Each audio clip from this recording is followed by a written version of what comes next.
respected Dean of the Faculty of Law, Professor Balkans, respected Mayor of Bitola, Dr. respected Professor Karol Wojciechowski, Your Excellency, Ambassador Wojciech Kuczynski, respected Minister of Culture, Professor Lisa Spejczewska, Your Excellencies, respected professors, dear guests, students, ladies and gentlemen. It is my honor to welcome you at the International Scientific Conference, Poland and the Balkans in Europe, Successes and Challenges, organized by the Center for Europe at the University of Warsaw and the Faculty of Law at the University St. University Bitola. Today's event and tomorrow's workshop are carried out under the research grant entitled Balkan Ambitions and Polish Inspirations, which is a public task financed by the Ministry of Foreign Affairs of the Republic of Poland with the grant competition Public Diplomacy 2022. At the beginning of the opening remarks, I would like to invite the Dean of the Faculty of Law, Professor Koroniewicz, to address the audience.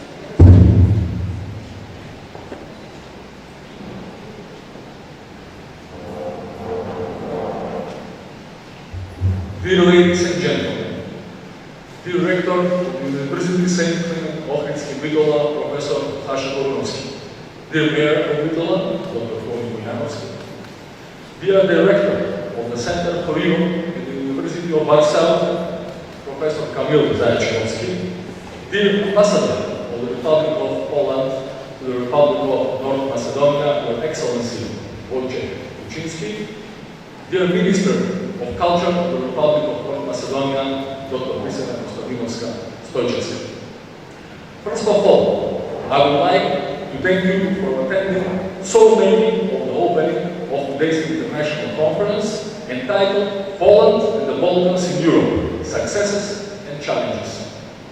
In this regard, I would like to thank our friends from the Center for Europe and the University of Warsaw for their efforts in organizing this important international event, as well as to welcome the tremendous support of the Ministry of Foreign Affairs of the Republic of Poland, without whose support this project would not have been implemented.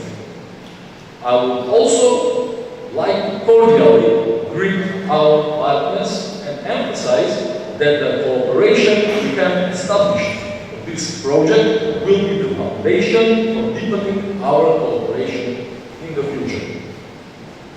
The cooperation with Fraternal Poland and the Fraternal Polish people, let them be signposts that guide the successful integration of my country, North Macedonia, into the European Union. The Macedonian and Polish people are nations very close to each other, with identical histories, sufferings, and destinies, but one single goal: building a modern Europe. This project, supported by the Ministry of Foreign Affairs of the Republic of Poland, is confirmation and inspiration for the advancement of the good relations between North Macedonia and Poland, and also a strong impetus for strengthening these good relations between both countries when it comes to academic, political, economic, social, and cultural aspects. Moreover, as academic community members, we should work together to promote mutual connections in the spirit of honesty, diligence, and scientific objectivity, and the peace, democracy, and prosperity of our people and Europe as a whole. Let this conference today be another confirmation of our friendship with the Center for Europe, as well as a confirmation of the support of the Republic of Poland to the Republic of North Macedonia and the Balkans in the future successful quests and challenges that the future brings. Finally, I would like to thank the Polish Ministry of Foreign Affairs again for supporting this project, and of course, to greet all the partners and supporters who have been actively involved in the project implementation. Today, I want to mention 3 reasons to be cheerful. First, confirmation of our friendship and partnership. Second, bringing our institutions, countries and colleagues closer together. And third, establishing new and fruitful connections for the future. I hope you enjoy the rich program and well-organized event today and also tomorrow. And also, I wish you a fruitful work at the conference and a pleasant stay in Bitola and North Macedonia. Thank you very much.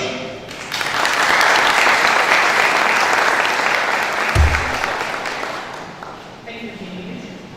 Distinguished guests, Alexander Graham Bell has said that great discoveries and improvements invariably involve the cooperation of many minds. Through today's panels, we will hear experts and professionals discussing the Polish achievements and successes resulting from the transformation period and about the need to define the challenges that Poland is facing, and also to present the most important challenges facing the Balkan states and to identify their needs resulting from various experiences.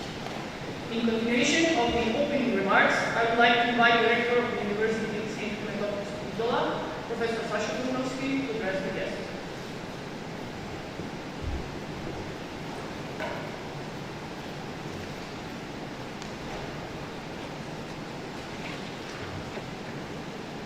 Dear participants of today's International Scientific Conference, Your Excellency, respected Ambassador Wojciech Kuczynski, Minister of Culture, Vice Gospodin Stojczewska, Mayor of Bitola, Tony Janowski, Professor Goran Ilic, Dean of the Faculty of Law, Professor Kamil Zaleczkowski from the Center for Europe of the University of Warsaw.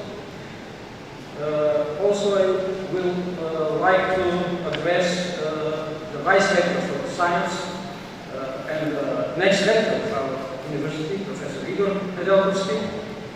Dear Deans, academic staff, ladies and gentlemen, it is my great honor and satisfaction to address you in my capacity as a Rector of the University of St. Clement in Bitola as the International Scientific Conference, Poland and the Balkans in Europe, Successes and Challenges. This event, as was previously mentioned, is a part of the project, wider project, the Balkan Ambitions and Polish Inspirations, carried out by the Center for Europe of the University of Warsaw within the frames of Public Diplomacy 2022 competition. This conference today has confirmed its specific significance among the contemporary topics against the backdrop of events that have a tendency to redesign the world we know. In this vein are the scientific contents dedicated to the global security challenges that we are facing now, the European integration process that are still running very vividly today, the integration security matters, and like topics that reinforce the need for further strengthening the democracy, peace, stability, by means of enhancing the trust, the dialogue, the cooperation, and all adding up to the very substance of this event.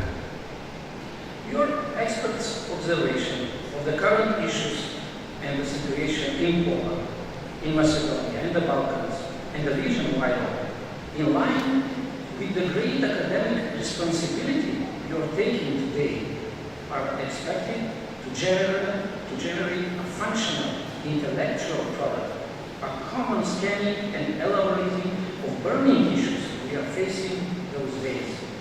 At the same time, delivering scientifically based insights and responses in the context of the latest trends and tendencies.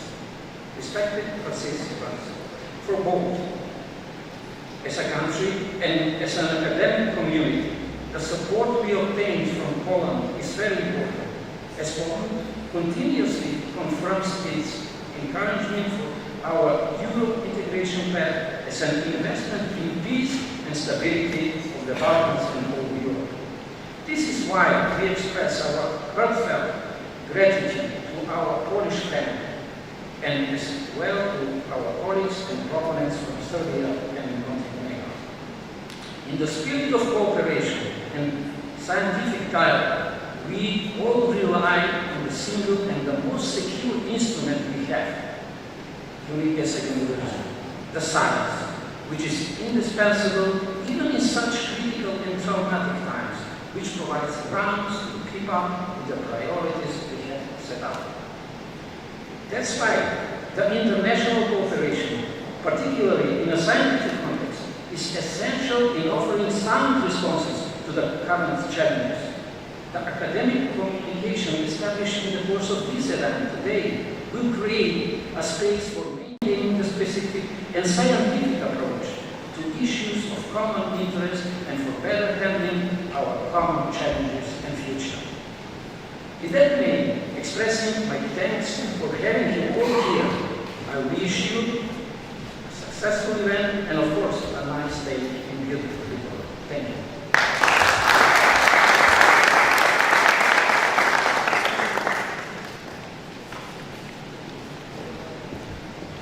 Thank you, dear guests. Today our event is organized in the House of the Army or the House of Officers, whose construction began in 1909. The architects and those who lovingly conceived this building led its revival, faith in the meeting of East and West in a different paradise world. The object is a synthesis of several styles and a harmonious combination of elements and symbols transferred from East and West. It is the synthesis of a fortress and a palace, a true mark of Kosovo Bitola. And now I would like to invite the mayor of Bitola, Dr. Toni Konjanovski, to address the audience.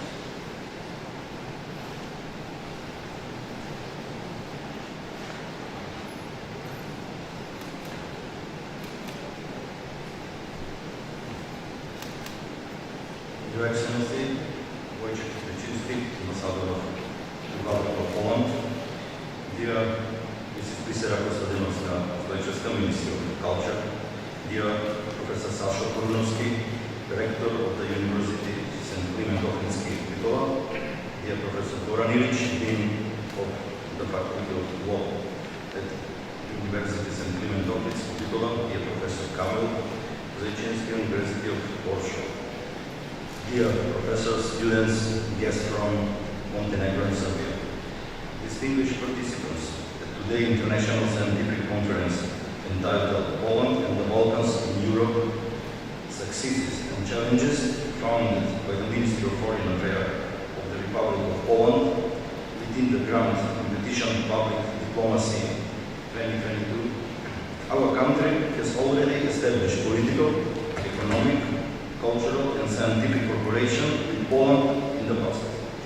Therefore, I consider holding this international event in Bitola of great importance, especially for the city, mostly because the cooperation of our city with Poland and especially with Warsaw is promoted, maintained and strengthened in this way. The cooperation between the university of both cities is also significant in order to exchange experience and introduce new partisan practicals to successfully deal with certain issues, create strategic solutions and overcome challenges. I strongly believe that the position, example of the experience of Poland emerging from the implementation reforms to be highlighted within this conference will significantly contribute to further improve many conditions affecting our city, such as the European funds used to implement projects, improve social and cultural conditions, mostly on the academic level, through the higher application process in the community. I wish you all a very successful conference and nice day for you all. Thank you.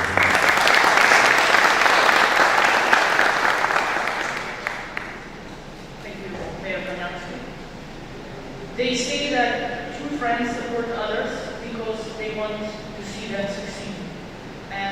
why the aim of today's event is our Polish friends to provide us, their Balkan partners, with experiences resulting from their political, economic, legal, social, and cultural transformation. Now, I would like to invite the Director of the Center of Europe, Professor Karol Lechkowski, from the University of Warsaw, to address you.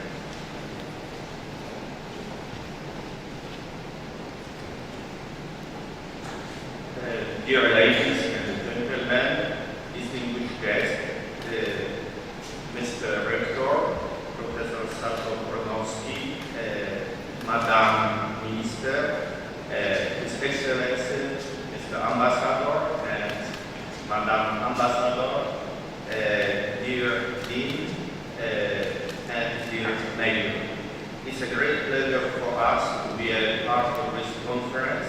It's a great pleasure and it's a great honor for us to be here today. This conference is a part of the project entitled Balkans Ambitions and Polish Inspirations. This conference is a part of the project which is supported by the Polish Minister of Foreign Affairs.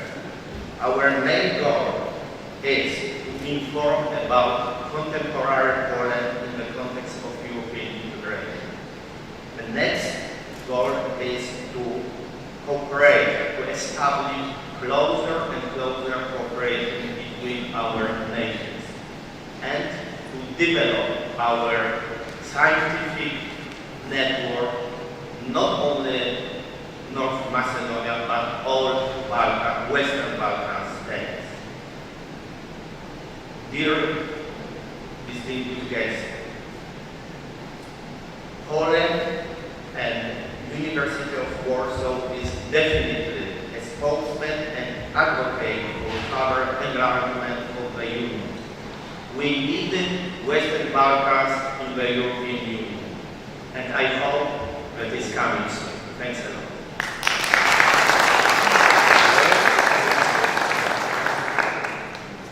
Thank you, Director. Dear guests, distinguished participants, today's event will allow direct discussion and mutual influence of various opinion-forming circles from Poland and the Western Balkans.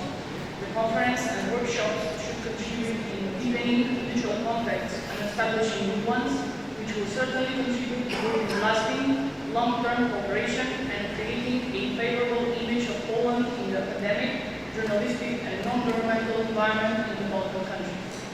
In continuation of the opening remarks, I would like to invite His Excellency, the Ambassador of Poland in North Macedonia, Mr. Wojciech Kuczynski, to address the guests.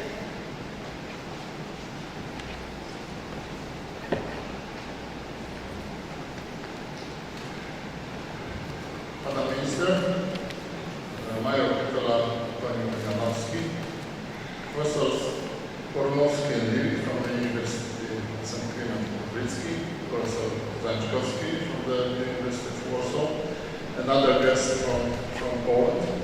Ladies and gentlemen, first of all, I would like to congratulate the initiators of this conference on the idea of organizing it in North Macedonia. As the Polish ambassador of this country and speaking here in Bitola, I have at least three reasons to be satisfied. First, international scientific cooperation is one of the basic conditions for the development of good relations between different countries. Secondly, this initiative of Polish partners is a perfect confirmation of the fact that Poland attaches great importance to relations with the countries of the Western Balkans, including, of course, North Macedonia. And thirdly, the timing of this conference is important. Disappointment with the poor progress of integration in the European Union is growing in the countries of the Western Balkans. North Macedonia and Albania are particularly disappointed for well-known reasons. Therefore, we should appreciate such debates and conferences as today's one, because they confirm the Polish readiness to unconditionally support our friends in this region. taking clear positive position on this matter, Poland is not guided by business or any narrowly understood interests. We don't have any hidden agenda here. While unconditionally supporting the opening of membership negotiations with North Macedonia and Albania, we rely primarily on geopolitical analysis. Putting it right, the integration of these two countries with the EU is in the interest of all of us and of the entire European continent. Even if anyone had doubts before, it would be now enough to look at the developments in Ukraine and the aggressiveness of the Russian regime. These issues will probably also the subject of your discussion, so I will not elaborate on this topic now. I would like also to add that Poland has very good relations with North Macedonia, not only in the political or European dimension. More and more Polish investments appear here, for example, recently in Makedonian Gross, Żelino, Tajmyśle. Our bilateral trade exchange is systematically growing. Poland now is 11th trade partner for North Macedonia, and we are ahead of countries such as France, United States, or Russia. The presence of Polish tourists in North Macedonia is also very important for our Macedonian friends. Before the pandemic, Poles were the nation from the EU countries that most often visited Ohrid, Skopje, or Bitola. We hope that this trend will return this year as well. Income from tourism is important here, of course, as well as building friendship between our nations. Because we have here as the minister, I want to add also in this cultural dimension of our cooperation is quite dynamic.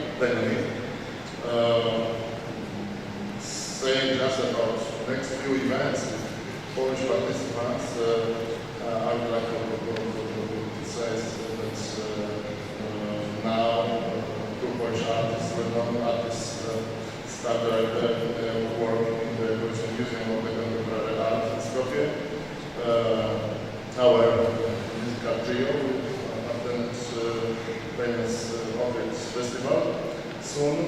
And also we are working now, Embassy is working now on a Finnish project to invite Polish film director to Manaki Festival here in Bitola, which is the most important cultural event organized in this region.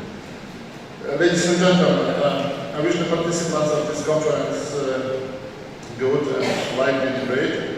I hope that this is only the beginning of successful cooperation between scientists, scientific institutions, also maybe students from Poland and North Macedonia, and of course other Balkan countries that are present here. Thank you very much for your attention.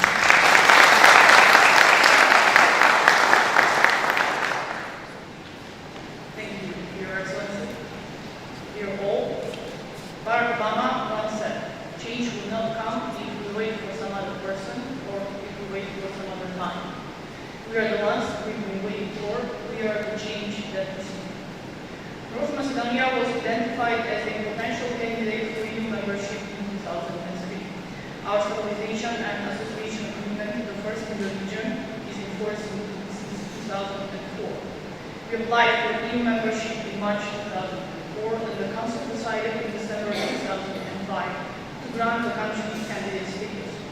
Since October 2009, the Commission has continuously recommended to open accession negotiations with North Macedonia. In March 2020, the General Affairs Council decided to open accession negotiations with North Macedonia, a long path. And now, today, we have the French proposal. Now, I would like to invite the Minister of Culture in the government of North Macedonia, Professor Bisera to address the guests.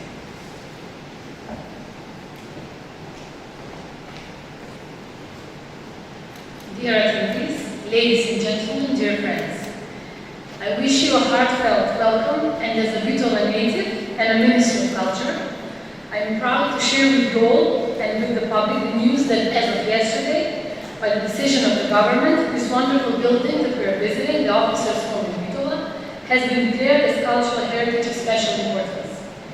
Built for the needs of the army elite in the early years of the last century, and after surviving the devastation of the two world wars, today this unique building is the house of good times. The preservation of its authenticity, supported by the IPA funds of the European Union, was both a challenge and a success. It is not an accident that I use these two words for the title of this international conference, organized by the Friendly Republic of Poland, member of the European Union and a staunch supporter of the expansion process, particularly for the Balkan countries, for the sake of the security of the old continent. We view this position and the experience of Poland, which has gone through turbulent history throughout the centuries, as well as through painful reforms on its path to Europe, as a helping hand and a lesson learned. The Balkans are dealing with hectic past and numerous challenges. However, we have decided that the events from the past should serve as a learning experience and a reminder of what to avoid. In our specifics, we seek the elements that bind us. To face this challenge, we must ensure that we view the European Union through the same lenses, because the Balkan powder keg is not far from a Molotov cocktail. We have chosen the strategy of patient dialogue, but in order to have a positive epilogue, we need an attentive listener. I am still optimistic, and I believe that all participants at the conference, through this thematic workshop, are going to exchange precious knowledge, and that success will become our greatest common challenge. I wish for all of your direct contacts with each other to grow into long-term cooperation equal to friendship, because only friends help you sincerely without asking for anything in return. If the Polish accession to the European Union was called the beginning of New Europe, the accession of the Balkans would certainly be a new beginning of Europe, and in the beginning lies the blessing. Thank you.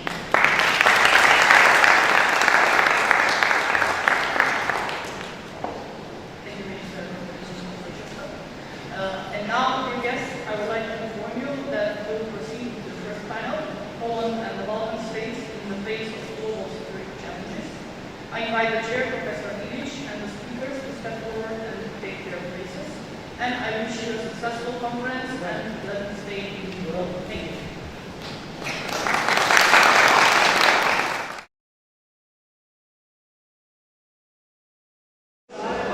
I want to open the first panel of the working part of today's conference, entitled Poland and the Balkan States in the face of global security challenges. Here we have some great and extraordinary introductions and lectures from our professor from North Macedonia and abroad, in particular from Poland.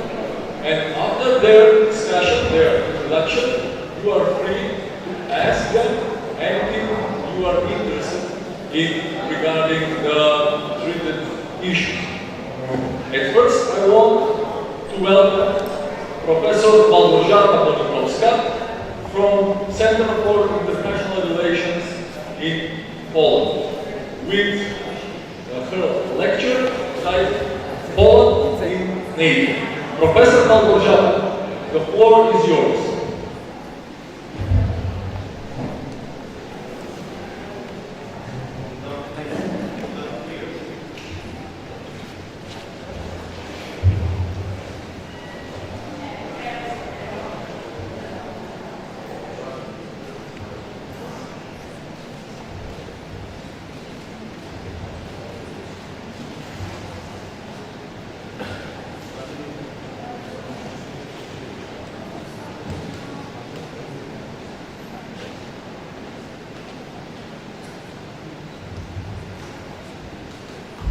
And the University of Warsaw, that we can cooperate in this project.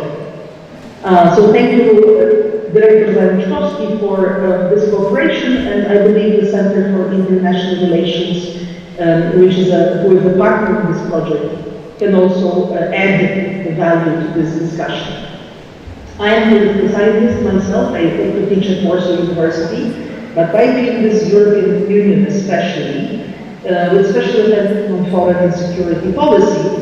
So let me just share some comments concerning Poland in NATO, generally for the NATO and its situation right now. Am I well heard? Do you hear me well all the time? Yes. I'm asking because I have a problem with the sound sometimes, hearing you. So let me share this in three parts. Some comments on the past, some comments on the current situation, and maybe also a few words about the future of NATO. So let me first start by saying that both Poland and North Macedonia are in NATO, and that's really a great achievement.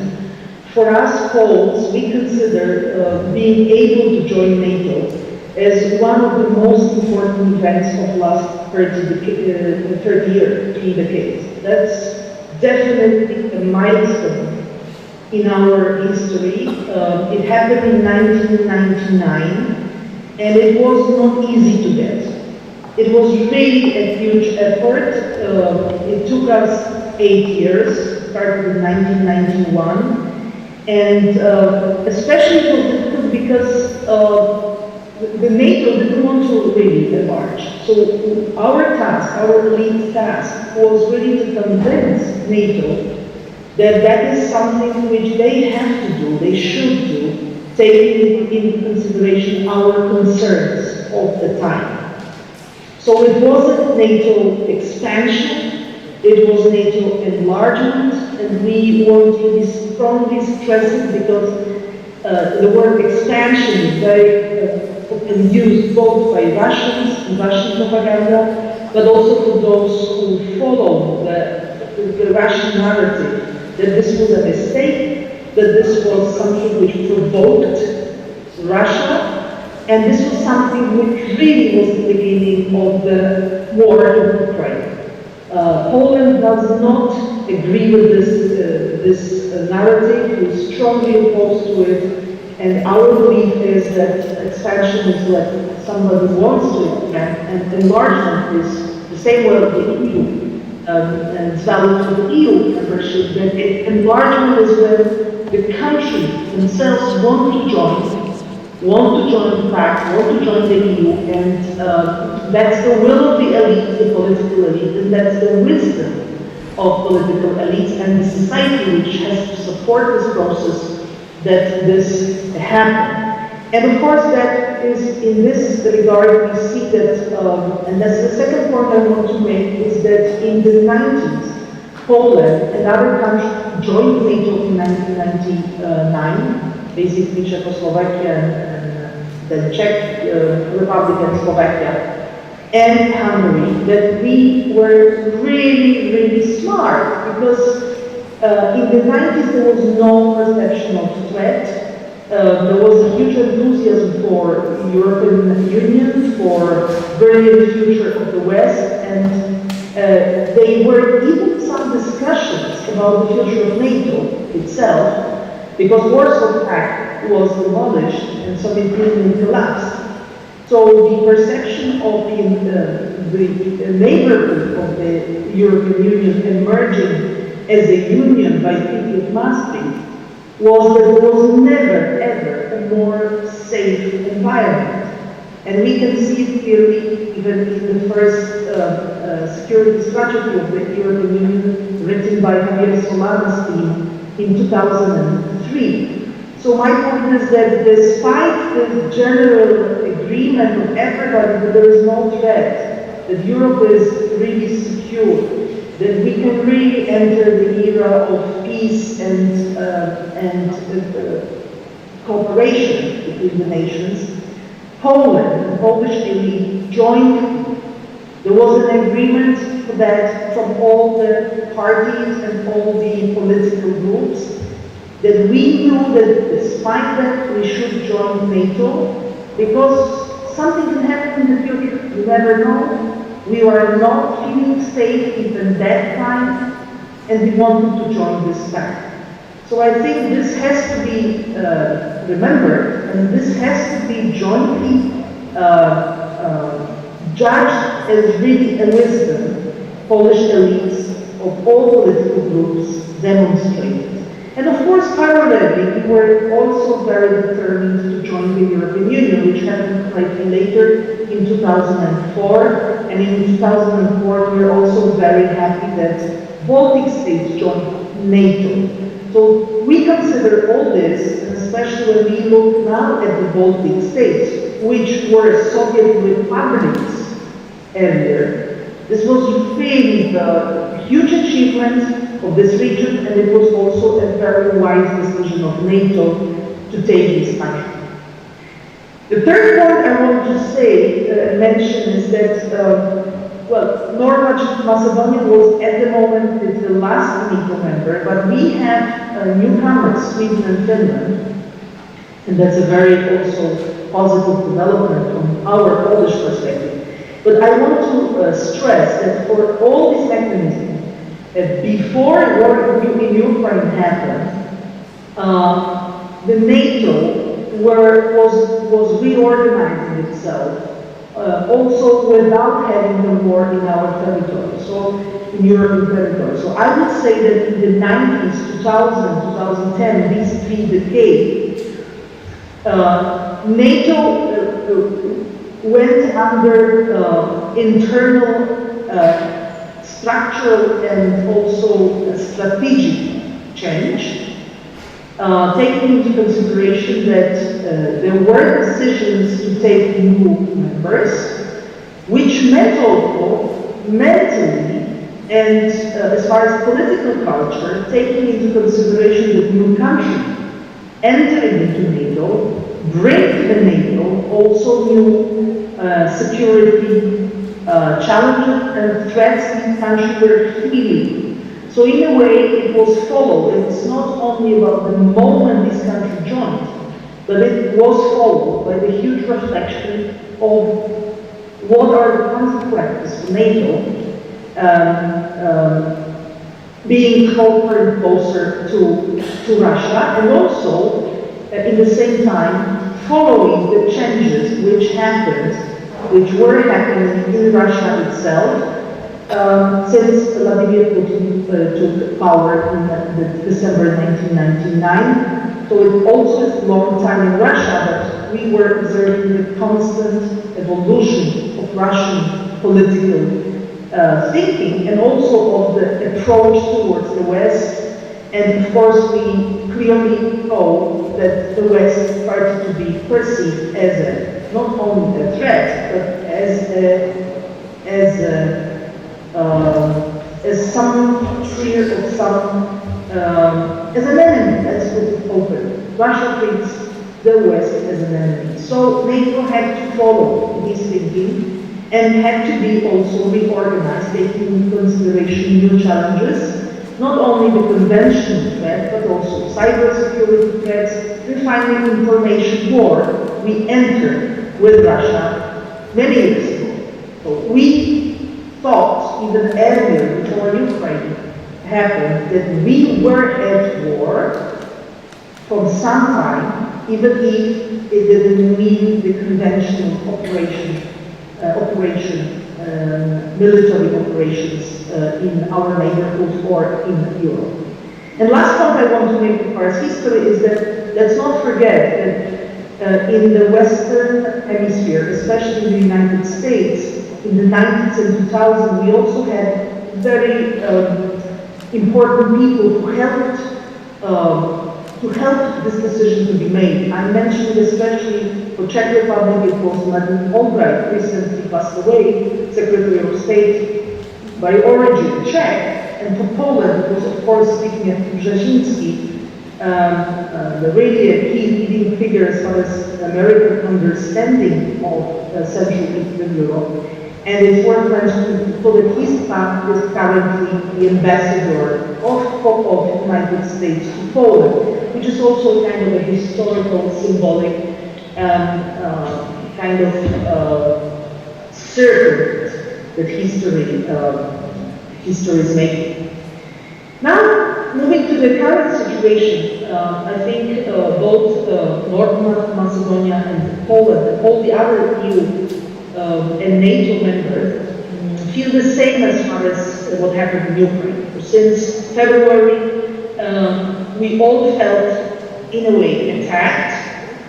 We all support Ukraine. I don't think there is any difference of opinion as far as who is to blame. And despite the difference of how to handle Russia, we observed an incredible unity of the West vis-à-vis this conflict, at least at the political level and at the level of mobilization of resources and all the help we could provide to Ukraine. My colleague, Professor Guraj, may comment on Hungary. I don't want to enter into this discussion at the moment. But even with this country, we have a lot of course, hesitations and doubt concerning the Budapest perception, but let's stress that despite even these differences, the sanctions were implemented. We have 6 packages of sanctions, we have 7 on the table, and we have a permanent support for Ukraine obtained. So for the NATO, of course, it means a huge leap. The war made a turning point, and what we are now observing, we just finished the NATO summit in Madrid with historical decisions of inviting Sweden and Finland to NATO. This will happen soon. We were able to overcome the Turkish, in the last moment, opposition to it. Well, it is a little bit controversial. We can discuss it later on how Northern Macedonia see this agreement. But at the end of the day, we reached an agreement, and we will have these countries in NATO. And NATO itself has a strategic compass, and there is a very quick, let's put it this way, as far as how NATO operates, changes from putting accent on deterrence into putting accent of defending. And I think the high priority which Poland possesses, and for Poland is absolutely crucial being the country at the eastern flank. And as General Andrzejczak, our chief of armed forces, mentions, it's no more an eastern flank, it's an eastern front. So at the eastern front, we feel the threat, we feel that we are exposed at eventual escalation, if any. So for us, the priority is to not to let any classical and conventional operation on the territory of NATO countries. Of course, Poland, at first, we are very concerned about our own territory, but that goes parallel with all the NATO members. So, not that deterrence is not enough. Now, it is a question of defending, and this defense means that we should not allow any conventional operation really to happen on our soil. So I think the decision of the US, recent decision of moving more troops to Poland and putting even the command of the 5th Corps of American Army into Poland, we perceive as a very, very positive change, and also as a determination of the US to cooperate with the countries of Eastern flank, basically Poland, in order to protect NATO, members. And now to the future, last remarks concerning what can happen. I think we see NATO and the EU as both the most important pillars of our security. NATO is definitely number one as far as how we feel about military security, about direct capability to defend, and about cooperation of armies, especially armies of the key NATO members, US, but also Canada, let's not forget Canadian engagement in the region, UK, and the leading armies of the EU countries, such as France as well. But we also believe that Poland has to invest as much as we can into army, so we are ready to increase spending for army. First 2% of GDP, now it's even 3% declared, and there is no opposition to it from the Polish society. This is also something to be stressed. And second, I think here we have a discussion inside Poland. Poland, as you know, it is polarized, as many societies in the EU or generally in the West. So the approach to EU would be, some people would see EU only as an economic power, soft power, but me, myself, I'm also in the group of those who stress the importance of the EU also for security, not in a sense of operations, military operations, but in a sense of being in the large group of countries who jointly decide, especially foreign and security policy, or sanctions, for example, a very good example, but also, and that's something I want to stress at the end, that there is a difference between countries like Poland or Northern Macedonia vis-à-vis UK and US, and vis-à-vis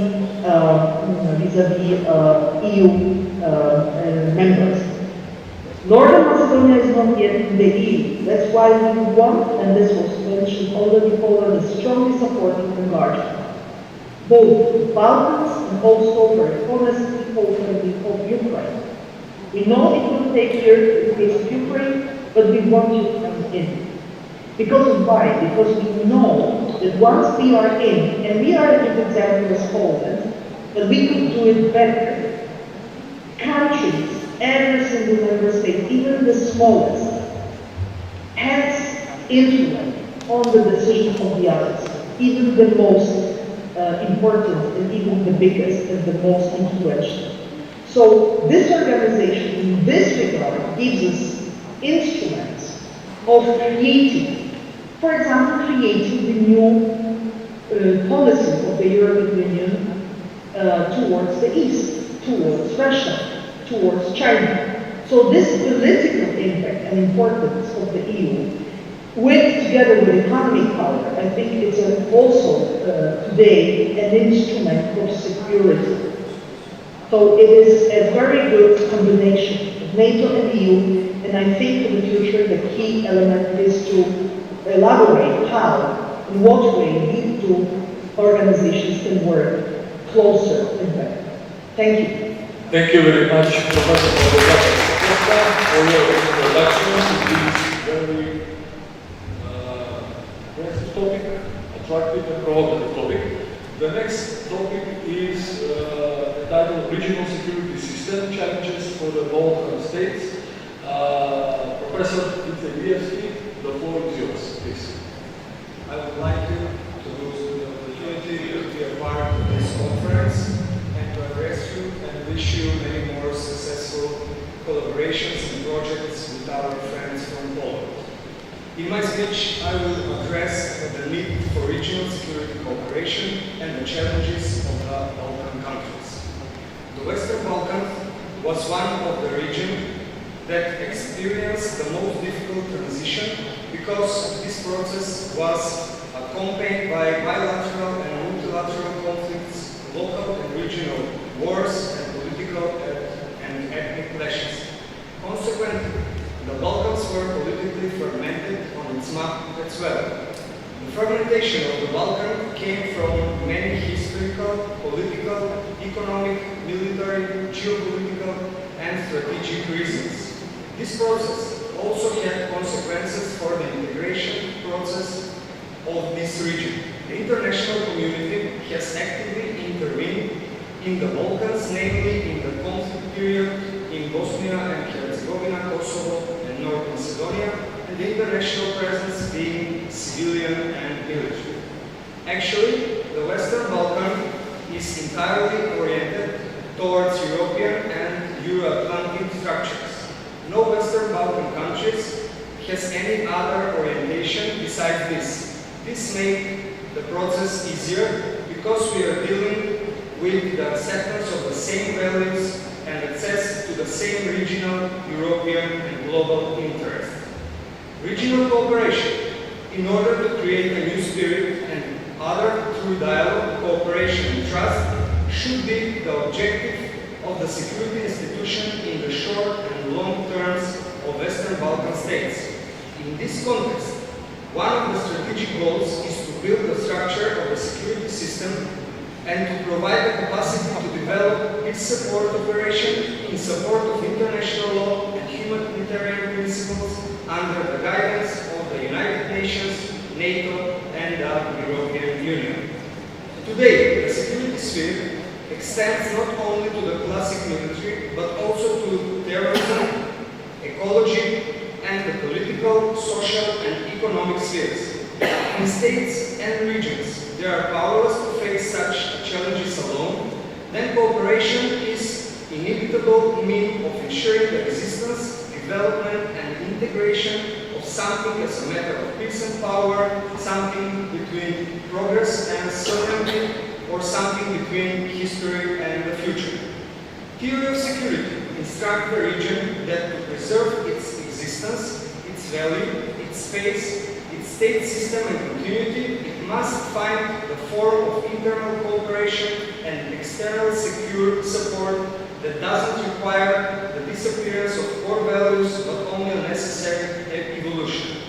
This form of functioning of the region from the region's requirement for external support then turns into a support that both sides need each other, as in the case of NATO Western Balkans, when the latter needed NATO at the next stage and cooperation is deepening and security is not only stability but also peace and progress.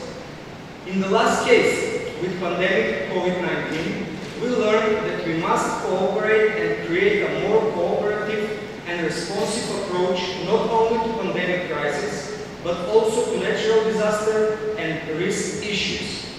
The current single approach reduces the capacity to each country to deal with the threat, and as such, exit from threat control has domino effects. Regional security cooperation is gradually becoming a norm in the Western Balkan, deriving from the need to further strengthen security in the Western Balkan by jointly tackling issues such as organized crime, fighting against violent extremism that could lead to terrorism, cyber attack, hybrid and other asymmetric threats, and strengthening disaster preparedness. The security framework is becoming increasingly complex and aggravated, in turn affecting the whole region's functioning and development, and thus the stability and prosperity of the entire EU. Henceforth, a close regional and enhanced cooperation among Western Balkan countries through dialogue and various forms of cooperation will prove an effective response to contemporary security challenges and gradually pave the way to building trust among the countries. The importance of enhanced regional security cooperation in Western Balkans is multi-layered. First, stronger security cooperation contributes to creating political stability, security, and economic prosperity in the region. Second, regional security cooperation is a solid instrument for addressing key security challenges in the region with serious implications for the EU, such as organized crime, corruption, illegal migration, and border management. Multilateral security cooperation schemes represent one of the most challenging cooperative frameworks. This situation is even more complex in the post-conflict and transition regions, such as the case of the Western Balkans. On the other key obstacles in fostering cooperation in the field of security is the lack of trust among countries that have shared a conflicted past. Owing to the problematic past and continued lack of trust among Western Balkan countries, there could not be too many successful regional security initiatives. Hence, regional initiatives are considered the most successful and effective if they involve joint work in a specific field of action at a relatively high level and in less sensitive field. Cooperation in the security sector is crucial for building resilience in the region and successful response toward internal and external external security challenges, thus security vacuums shall not be allowed to exist in the Western Balkans as a result of limited cooperation. On the other hand, the EU's motivation for Western Balkan countries lies in the need for stability within the EU. Regional initiatives hold great potential in terms of improving relations between Western Balkan countries. Increasing cooperation in the security sector will yield success in dealing with the major security threats that can derive from the region and those externally imposed. As such, regional security cooperation should be continually promoted, while the EU and its member states must remain actively engaged in the region. Regional security cooperation needs to increase interaction between independent professionals, be it academics or civil society actors. This is particularly important in sharing experience and learning how to successfully oversee the internal security sector reforms and also observing the trend of regional security cooperation in the Western Balkans. This is particularly important in the case of Kosovo, Serbia, and Bosnia and Herzegovina. More importantly, regional security cooperation between Western Balkan countries needs to be followed by deepening the cooperation between Western Balkans countries and the EU. This relates to the need for more proactive involvement of the Europol, Eurojust, Frontex, and other security mechanisms in the EU. In addition to the various regional security cooperation schemes in the Western Balkans, the EU has attempted to internalize regional security cooperation through the EU Integrational Conditionality, more specifically Chapter 23 and 24, albeit limited to the candidate countries that have advanced in the international integration process.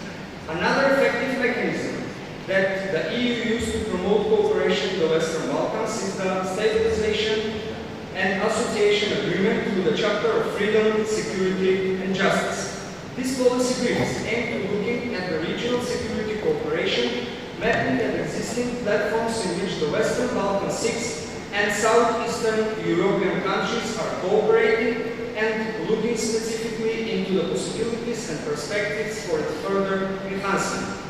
The strengthening of the Balkan cooperation and stability will not have the necessary pace and quality without integration process, and these are the European perspectives of the Balkan countries.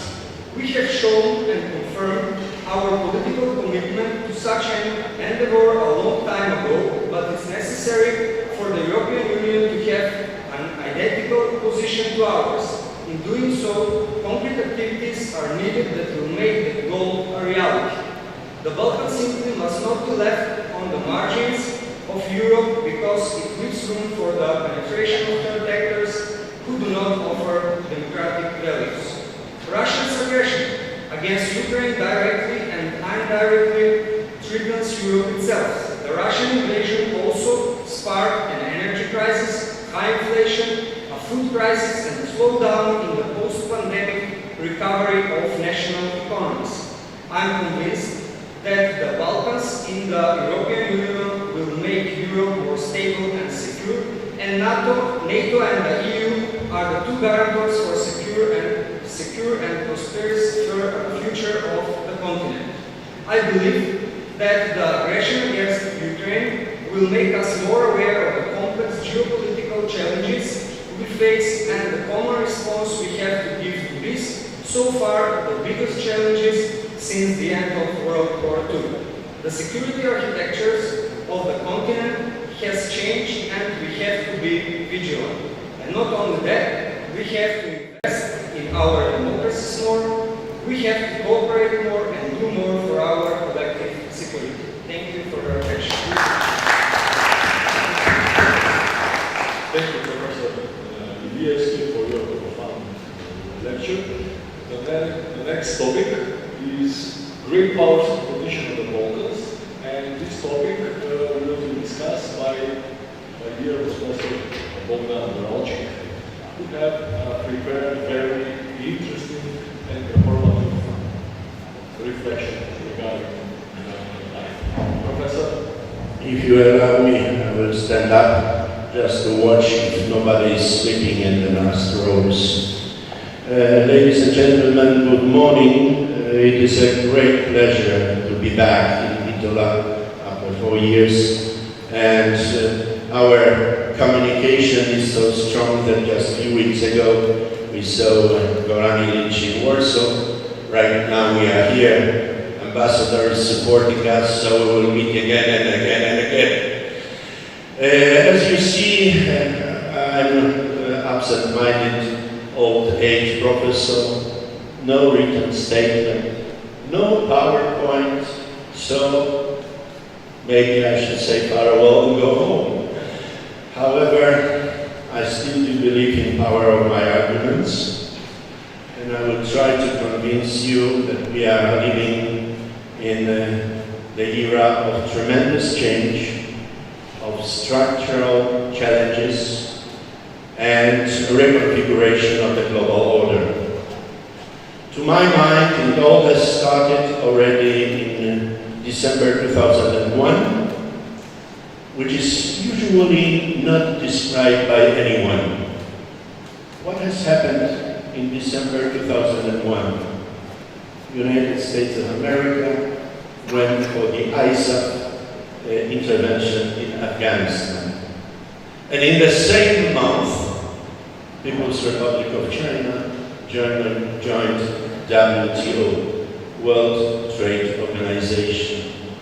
And since that moment, China, which was 8th or 7th economy of the globe at the very beginning of this century, 2010, China is already economy number 2 in the globe.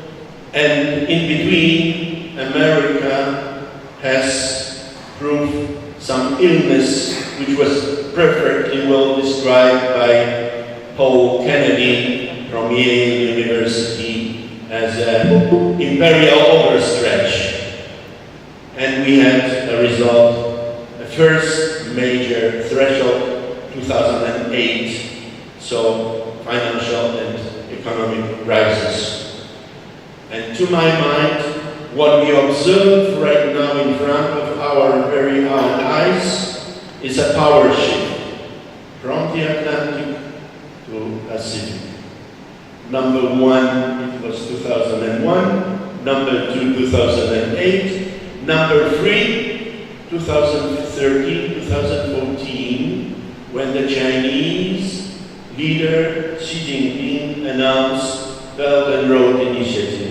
Even yesterday, when driving from Skopje to Bitola, I was observing and saw Silk Road Bank advertisements on the roads. So China is here, like it or not.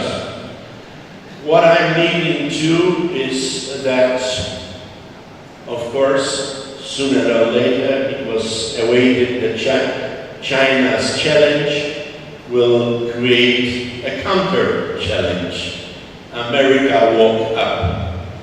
And initially, of course, think tanks, academic circles, but in 2017, 2018, the Trump administration has announced 2 security documents, new security strategy and new defense strategy of the United States of America. And in those documents, they rejected the previous philosophy of approach towards China and major markets. Instead of engagement, we have a new era of strategic competition, which means we are in different times. And since then, as you saw, already Donald Trump initiated in March 2018 trade and customs war. And during the pandemic, we had another war, which is axiological media war, very strong and getting ever stronger. And even tougher than that, third dimension of the war, high technology, artificial intelligence, space, rare earth, Here, America recognized that the challenge is higher than ever. And this is growing. And what we observe right now, that it is not only a power shift, but we have a new structure, new global structure under construction. We are talking that February 24th this year is a watershed or threshold. It is true, but even more than that is important what we neglected February 4th this year. What has happened at that day? There was a common statement by Xi Jinping and Mr. Putin, and the so-called Beijing Declaration. Please read it now. It's a declaration showing the new global structure, new global order. A counter proposal and contradiction and a war between liberal West and non-liberal order, autocratic order, if you wish. Since that moment, we had Ukraine intervention of Russian aggression in Ukraine. Since that, we have a new chapter in the history. No return to the previous, what was before. We can move only forward. And what can we expect? And to answer to the title of our panel, Poland, Balkans, and Global Security Challenges, where we are. Point number one, in the last 2 weeks, we had successive summit meetings. First of BRICS, Brazil, Russia, India, China, South Africa. Later G7, and just recently NATO. If you watch the result and the final statements of these 3 summit meetings, you will realize that new structure has emerged, that we have new bipolar world emerging again. Like it was East-West division, right now it is between Western world under the umbrella of the United States of America and so-called Eastern autocratic world under the umbrella of not Russia anymore, but People's Republic of China. And what is the content? On this summit meeting, they invited, of course, BRICS is India, but India was invited for G7. Indonesia was invited here and there. Argentina was invited here and there. So this is the name of the game. Who will prevail? Who will get more? And on the other hand, we have new security structure. United States of America, in response to their Chinese challenge, has arranged 2 new security solutions last year, September. One is AUKUS with United Kingdom and Australia, the other is Quad with Japan, Australia and India. And right now, Mr. Putin has achieved, in brackets, what he wanted to achieve. He didn't want NATO to his borders. He has Finland with 1,300 kilometers of common border with NATO. So we have response, and in this respect, Polish solution, Polish attitude is more than obvious. We are in the Western world, we are in the Western camp. Our security can be guaranteed only by the United States of America, full stop, and we are very privileged that Sweden and Finland is in, because we have already Baltic Sea under one umbrella. So our security has been broadened. Unfortunately, Western Balkans is another story. Of course, I would go into detail here, But we have no time, and you have much more knowledge about Western Balkans than myself. However, I would say that we have here 4 major powers, and the game is undergoing. Of course, I should add number 5, Turkey or Turkey, especially in Bitola, when you have this chapter with Atatürk. But let's put it for next year, because this will be 100th anniversary. Yeah? So let's wait for that. However, we have a competition between Western powers, NATO and the US, and the EU as such, and we have a problem here with the EU. Because when you find a proper definition what the EU is, you will say self-definition is soft power or normative power, while we are living in the era of hard power politics, hard politics, and that's a problem with the European Union. So yes, your Prime Minister of North Macedonia announced officially that it was a big blow what has happened in recent summit meeting of the EU, but please do not be disappointed. This is just one step. We move forward because we have more or less to talk about the Western world. The problem is, and the hard choice, and I'm watching my watch. Maybe I'm absent-minded, but I'm watching my watch. The problem here is that you have not only Western powers playing in this what was once described as European underbelly or even powder keg, different definitions we used to use.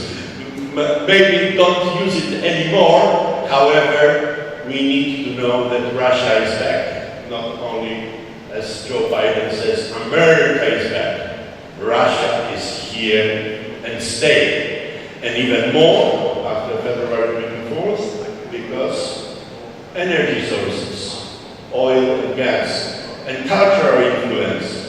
Maybe North Macedonia is not crucial, but Serbia, Orthodox Church, it's not only political dimension, it's much, much deeper than that. And you have a new influencer, new power,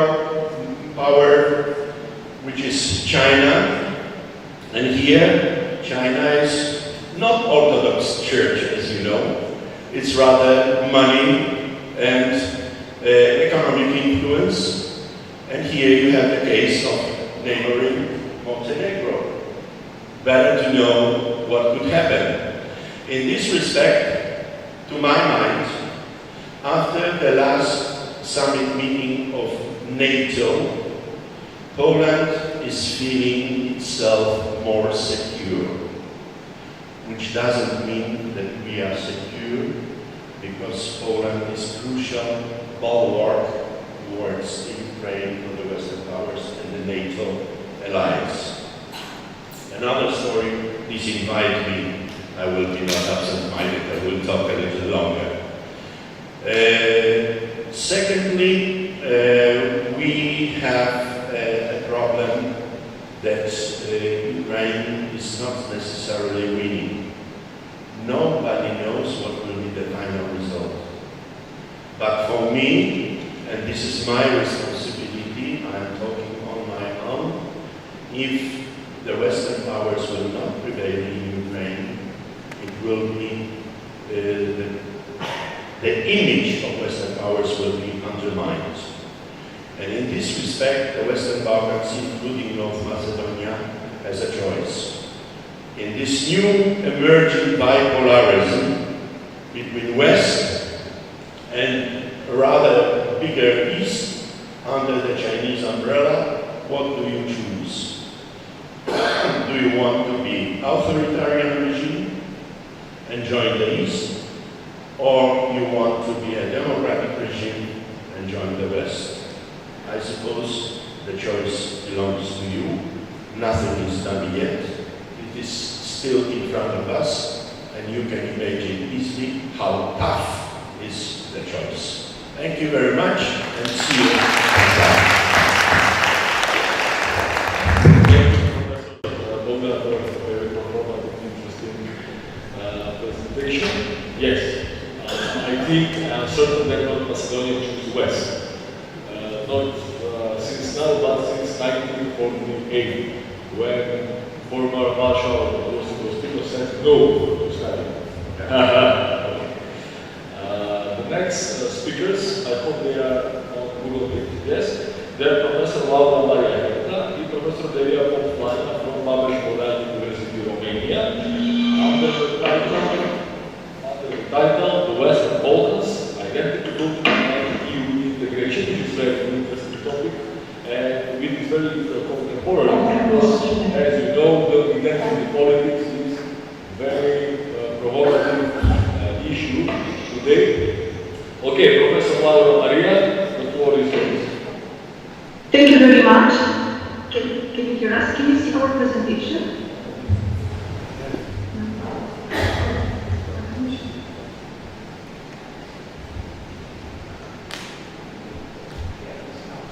We are trying to thank you very much for accepting our invitation in this panel, and thank you for giving us the opportunity to participate in this conference. We are trying to share our PowerPoint presentation with you if this is possible. We have some difficulties, but if not, we will go ahead with the presentation anyway. Could you confirm that the presentation is visible? Thank you so much. Thank you so much. So our previous presenter talked about a new era in which indeed we seem to be living, namely the era of hard power, but we would kindly like to go back a bit to the soft power and normative power issue.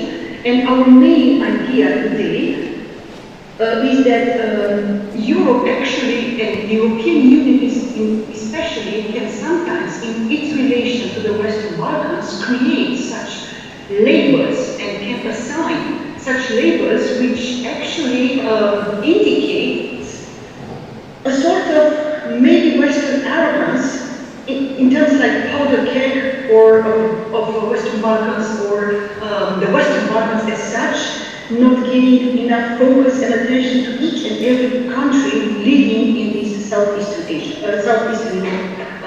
area. So we will employ, of course, a constructivist methodology in order to show that in doing so, the European Union also creates otherness.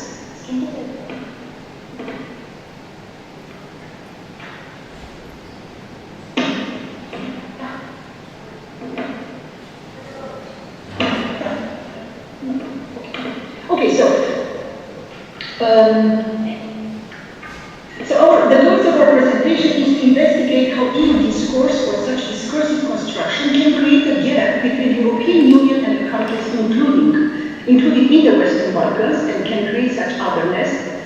The methodology, as I told you, is constructivist and interpretive, and it employs a discourse analysis in showing such issues. So, what are the main methodological things?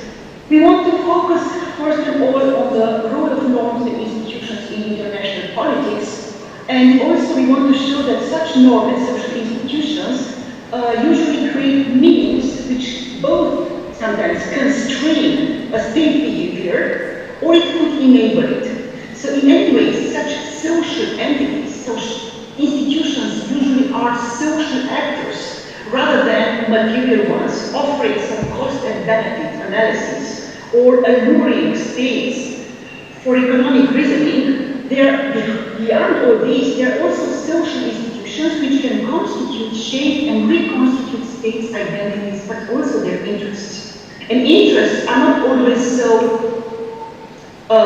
economic focused as we might imagine. Sometimes there could be other interests shaped by these institutions. So in this respect, in this methodology, from our perspective, the reality is socially constructed. So we are trying to build on what Berger and Luhmann already in the 1960s called the social construction of reality. What social construction do we have in Europe, and what are the main characteristics of the European Union's relations with the Western Balkan, the countries included in this Western Balkan assigned designation, and what are its main attributes? So usually constructivism is based on the social ontology, which insists that human agents do not exist independently from their social environment, and its collectively shared systems of meaning, which is culture. So the international structure is rather material, is rather social than material, so hence the social institutions. So also another theoretical underpinning for our arguments is symbolic interactionism. The way in which the European Union interacts with the Western Balkan countries is always filtered. It's based on implicit knowledge, and also it shapes and constructs or builds the self, the other, and it constitutes the identities of self and other. It's not just action-reaction. And a third pillar of this constructivist methodological view we undertake is the agent structure co-determination. The agent structure, the agents are countries who would like to join the European Union, and the structure is the regional microstructure of the European Union, and we want to look at how this co-determination works. And social constructivist scholars already informed us that the crucial point is that the mutual constitutiveness of social structures and agents is highly relevant. It's not only that they influence each other, they co-constitute each other. So the European Union is not an ended structure. It's a social microstructure which can always be changed, and it can always be reshaped. And the way in which it interacts, first of all with some countries in the eastern part, at some point with Romania and Bulgaria, and now with Serbia and North Macedonia and Montenegro, it's also a way of changing not only the behavior of these three countries, but also, or Albania, or as a fourth country, not only the behavior of this country, but also its own nature. So the impact of Europeanization is also highly important because European integration transforms collective identities. So we build on Martin also and other scholars who distinguish between two types of thoughts. On the one hand, we have this so-called logic of consequentialism. And this is usually the realist and the neo-realist thinking in international relations, meaning that usually actors, states, follow such a logic of consequentialism, meaning that they try to realize their preferences through strategic behavior. So the goal of action is to maximize or to optimize one's interests and preferences. So basically in this view, in this logic of consequentialism, institutions constrain or provide opportunities or choices to the actors. And they always calculate what is the best behavior. So in this sense, states calculate the cost analysis and try to see to which extent, joining an institution is beneficial to them. But there's also another logic, which doesn't necessarily replace the first one, but it does complete it maybe. And this is the so-called logic of appropriateness. This is a rule-guided behavior, which differs from the strategic thinking and instrumental behavior. Here, the states try to do the right thing, rather than maximize or optimize the preferences. So in this sense, the social institutions can no longer be viewed as external to actors, because actors slowly, gradually become embedded in such social institutions. It's like saying states do not join the EU because they have some benefits. States join the EU because they want to internalize EU values and norms, and want to be part of this identity. So far we try to focus on the social norms that do not only regulate behavior, but they also constitute the identity, the very identity of actors in the sense of defining who we are as members of a social community. So in this sense, then, EU membership implies a voluntary acceptance of a particular political order as legitimate and entails the recognition of a set of rules and obligations as binding. And this is a voluntary acceptance, actually. EU membership entails the socialization of facts, and for the actors, such rules and norms become normal behavior because they're accepted for their legitimacy, not because they are binding. And also, when they look at the discourses of the European Union, but the theoretical methodological claim is that discourse is usually the process of meaning construction. Through discourse, a reality is constructed. And we have so many examples in this sense. But Thomas Diaz argued that normative power Europe is a discursive construction rather than objective fact, and that power of normative power Europe rests in the identity it provides for the EU and the changes it imposes on others, partly through its hegemonic status. So here is the problematizing issue. The self-construction of the EU as a normative power has positive effects on its potential influence to bring about or to determine some positive reactions or transformations, but it remains problematic in the othering that it performs, because it creates a huge gap in this discourse between us and them. And this otherness is not beneficial, it's not useful, and is not actually fostering the roadmap for EU integration. And rather, it gives the signal that there are major differences in Europe at large. So the European Union acts both regionally and globally as a norm-setting organization and is able to transfer a body of normative law, which includes various principles, values, rules, external behavior. And at their turn, countries included in the EU neighborhood or candidates are able to gradually internalize this normative load, and their behavior is then reshaped according to the EU's expectations. But this is, as I told you, both based on economic reasoning, but also because of the legitimacy of expectations of the European Union. So the reshaping of this behavior would actually, in theory, be twofold, and this is the expectation. To pay attention to EU expectations and EU conditionality on the part of candidate countries, but at the same time, they would also genuinely and incrementally incorporate values, principles, all based on their adherence to a strong belief that these rules, these values, these principles are legitimate and valid, and we have them as well. So in the EU-Western Balkan relations, what do we see? The way in which certain countries respond to the EU's model by rendering the organization instrumental, but also the way in which the EU should also, at its turn, regularly reconstitute, perpetuate, but also perform the essentials of the organization process in a co-constitutive manner.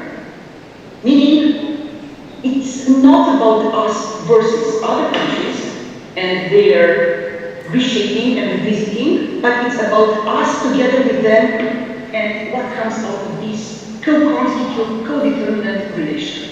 So far our presentation tried to offer the methodological main claims. In what follows, my colleague will continue with a presentation on the expectations from the European Union after I presented the expectation of the European Union from citizens in the Western Balkan countries and their perception of the European Union.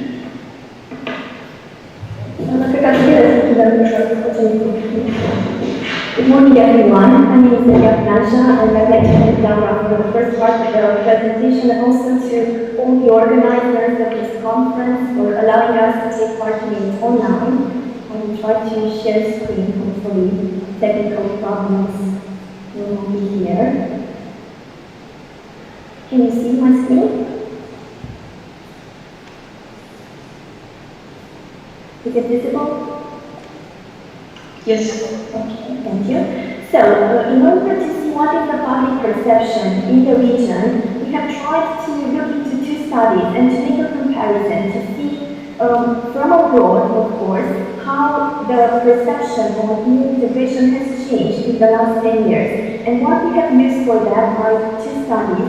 One of them is the 2010, the Western Balkans in the EU, Hour for Europe, a study published by the Institute for Security Studies, and the second one published in 2021 by the Balkans in the Europe Policy Advisory Group, Ipsos Strategic Marketing in Western Balkans on the European Pole, the Western Balkans on EU integration. And I will first talk about two aspects that we have noticed in relation to the 2010 study. Here we have looked at two aspects. One of them was to see whether generally speaking, people in the four countries are in favor of EU membership, and these are the four first group of percentages that you can see on the list. So, all in all, in 2010, we have 44% for Serbia, 73% for Montenegro, 81% for Albania, and 60% for North Macedonia, which is actually a decrease in the positive attitudes from 2006. However, we have looked into a second report which is related to whether people would vote or not in favor of joining the EU. And here the numbers are different, and this was surprising for us. We also tried to find an explanation for it. We have a higher percentage. We have 63% in Serbia, 81% in Montenegro, 93% in Albania, and 82% in North Macedonia, who would vote. So actually, the number of those who vote yes is higher than those who consider it as being a good thing. And we try to relate that to the high percentage of respondents that were undecided on whether EU membership is a good or bad thing, particularly in Serbia and North Macedonia. I don't know how much you can see from the graph, but in North Macedonia we have 28 plus 3%, so 31% who either did not know or consider it being either good or bad, and in Serbia a total of 30% can either call it good or bad or did not know. So the opinion is very clear from this point of view.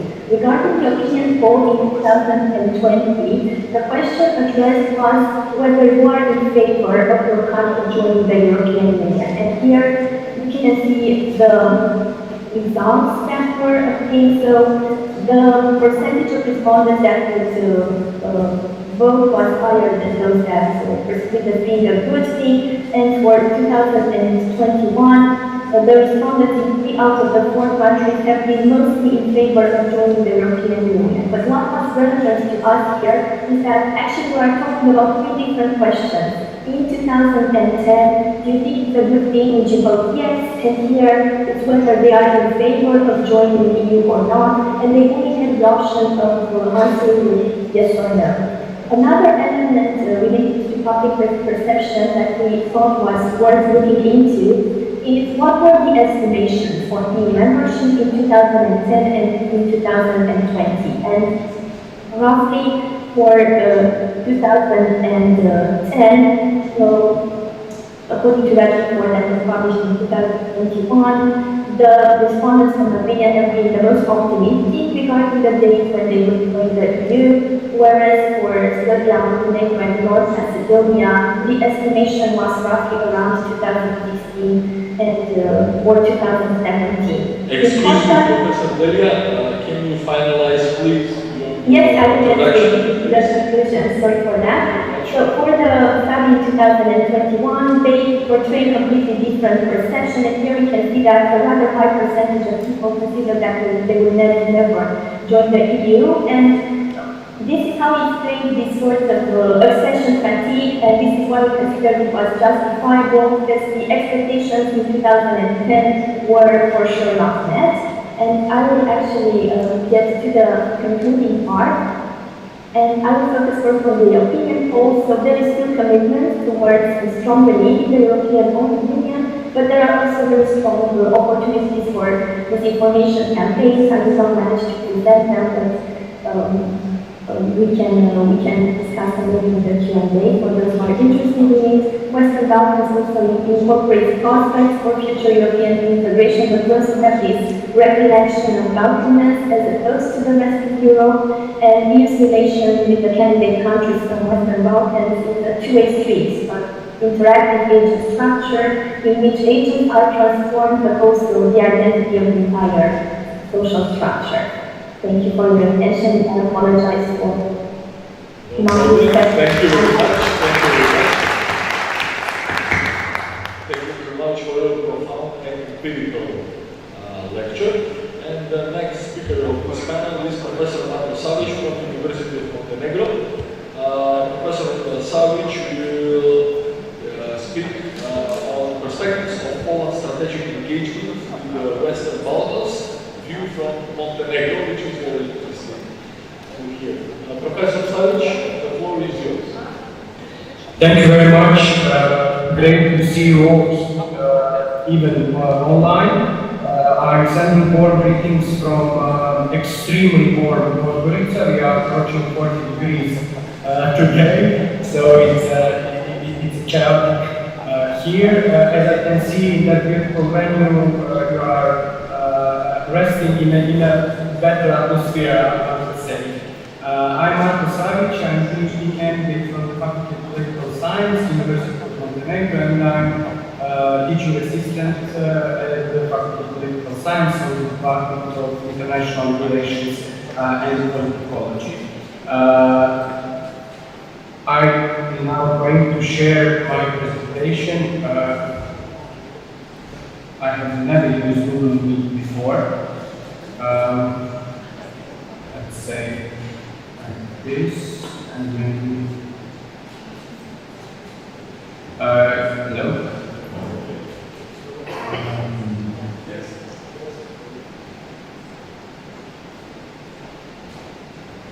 It's not the entire screen, but window or a tab can sound probably.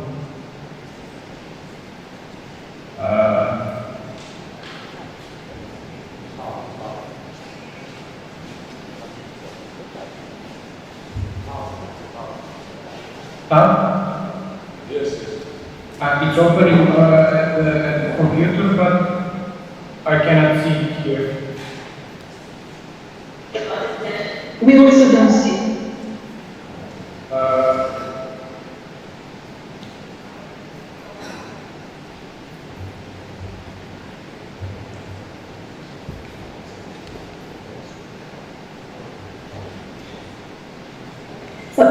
For us, we pressed this button which presents now, and then we selected window.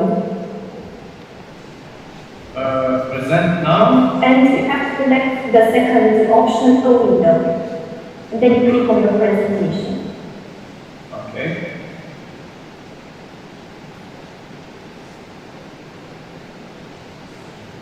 Yeah, now yes. Okay. Yes, can you see the presentation?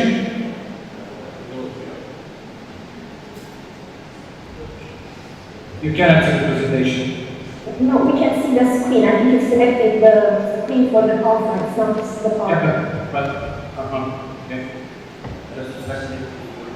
Sorry about this. Marko, please say, okay, you can. Okay, so I will proceed without the presentation. Sorry about this. Well, as you can see from the agenda, the title of my today's presentation is Perspectives of Poland's Strategic Engagement in the Western Balkans, you from Montenegro. When I saw the agenda of the conference, I have realized that many of subtopics that I just mentioned or briefly explained in my presentation are going to be explained in details by our colleagues in next panel. So from the identity, regional initiatives up to presenting and describing Poland as a role model for usage of EU funds. When it comes about the analysis, I have some subtopics that I'm going to explain. First of all, the dynamics of Poland's relations with the Western Balkans. Then how is the Western Balkans region positioned? Poland, importance for all countries from this region, and then the perspectives of Polish foreign policy towards the region within the existing mechanism. Besides the EU and NATO, also it is important to analyze the role of Poland through for public diplomacy, cultural diplomacy, and so on. Well, methodologically, I have to put some historical background in my presentation and to say that in the last century, the Western Balkans region has been part of various Polish foreign policy concept, the security policy. Important, it's easy to find scientific books and articles about the historical relations. So we cannot say that the historical relations of Poland with this region of new phenomenon, contemporary relations, analysis about contemporary relations, we can find mostly within the public policy research. So within the policy briefs and policy studies, and in lower level in a scientific knowledge. The position of the Western Balkans depends on specific political conceptualization. The Balkans' role in these concepts of Polish foreign policy, Poland's power judgment through the establishment of a regional group. The position of the Western Balkans can be seen through different versions of the intermarine concept and its phases, from the interwar phase, the phase during Second World War, the phase during the 80s, and the last phase through the Three Seas Initiative. Poland's view on this region was determined on the west axis and depending largely on the positions of Germany and Russia within the internal or domestic policy in Poland. So the collapse of the Soviet Union and the orientation of foreign policy priorities towards the Euro-Atlantic integration didn't change yet, but shifted weight to the west. So on this east-west axis, we have clear approach toward the west when we are analyzing domestic and foreign policy of Poland. After the collapse of the Soviet Union, on that mentioned Western politics prevailed, with two key foreign policy goals, which were EU and NATO integration. During this period, the Western Balkans region, with an emphasis on forming Yugoslavia as the most unstable part of the region, was not the focus of the Polish foreign policy. The main priority was given to the Western vector, aiming at reapproachment with the United States and the Western European countries under the slogan "Return to the West." Hence, the Western Balkans, or former Yugoslavia, were not a part of the main Polish foreign policy concepts. The integration of Poland into NATO and EU didn't really the turn to the West on the previously mentioned East-West axis. This concept should be in the context of development of security policy and security treaties that emerged from the collapse of the Soviet Union, with the emphasis on those one between Poland and the Russian Federation. The Balkan region finds it difficult somehow to fit into these concepts, being the different concepts in Poland, that Poland should have build a clear and well-founded regional policy, which happened later on. It is within the framework of the already mentioned Western vector that Poland became actively involved in the Western Balkans. However, the nature of this involvement was never a part of a sound region. Instead, it was somehow more a byproduct of the prioritization of NATO as the post-Cold War security pillar in Europe. For the first time, the information from the government of Poland in 2007 speaks about this region in a more extensive way. This change is the result of the Poland's commitment to strengthen its position not only on the east-west axis but on the north-south axis because of the important geopolitical position of the Poland. They have realized that it is necessary to build the foreign policy on the axis of northwest, while in the domestic politics there was a debate whether the EU or the USA or United States are a key strategic partner of Poland. In the Polish foreign policy strategy from 2012 to 2016, the importance of the Balkans was emphasized along with the importance of the two very important regions for Poland, south of Caucasus and Moldova, in the context of EU integration, and additionally just for the Balkans in the context of NATO integration. The North-South countries, we believe that is or could be seen as a source of new potential and fuel for strengthening the strategic approach in foreign policy, Polish foreign policy towards the Balkans. In this context, the Balkans are widely seen as a part of Southern Europe or Southeast region of Europe, indicating the absence of a specific Balkan policy strategy in Poland.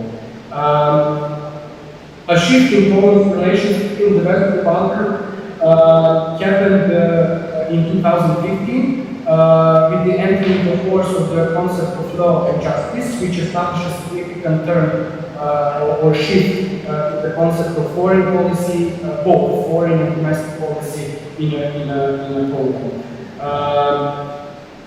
In this vision of political position, Poland is positioned between, as they said, between the two great concerts of power, between Germany and Russia, and the position of Poland is described as a catalyst of four concentric circles: Western European, Baltic, Eastern, and South.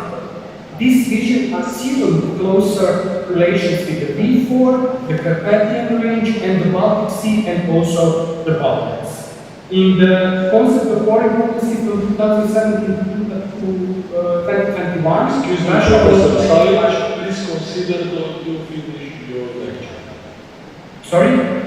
Please consider to finalize your lecture. Yeah, please. thank you. Within this foreign policy strategy, Russia was identified as a key security threat, while the potential destabilization of eastern and southern neighborhoods was also analyzed. A comparison of the annual information of Poland's foreign policy from 2004 until 2019 confirms the secondary role of the Balkans until 2016.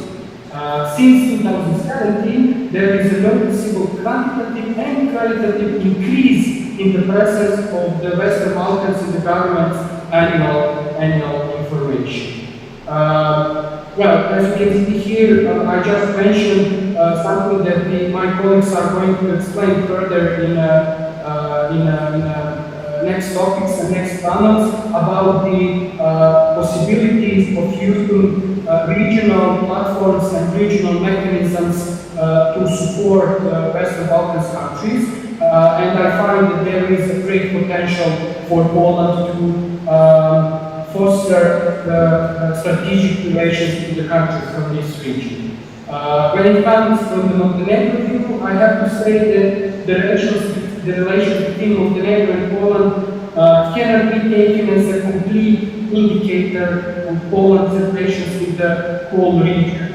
But there can be an interesting case study for further analysis and conducting a comparative analysis with the other countries from the Western Balkans region. You can see here that the economic relations are pretty much weak, but the scientific relations are stronger somehow, and we are, let's say, celebrating more than 20 years of the officially established scientific relations with the Poland. As a conclusion, it is clear that law and justice brought a key term in the relations between Poland and Western Balkans. In many ways, a revolutionary term in domestic and foreign policy in Poland. Although Poland did not participate at the establishment of the Balkan process in 2014, today it represents a platform for strengthening Poland's presence in this region and renewing joint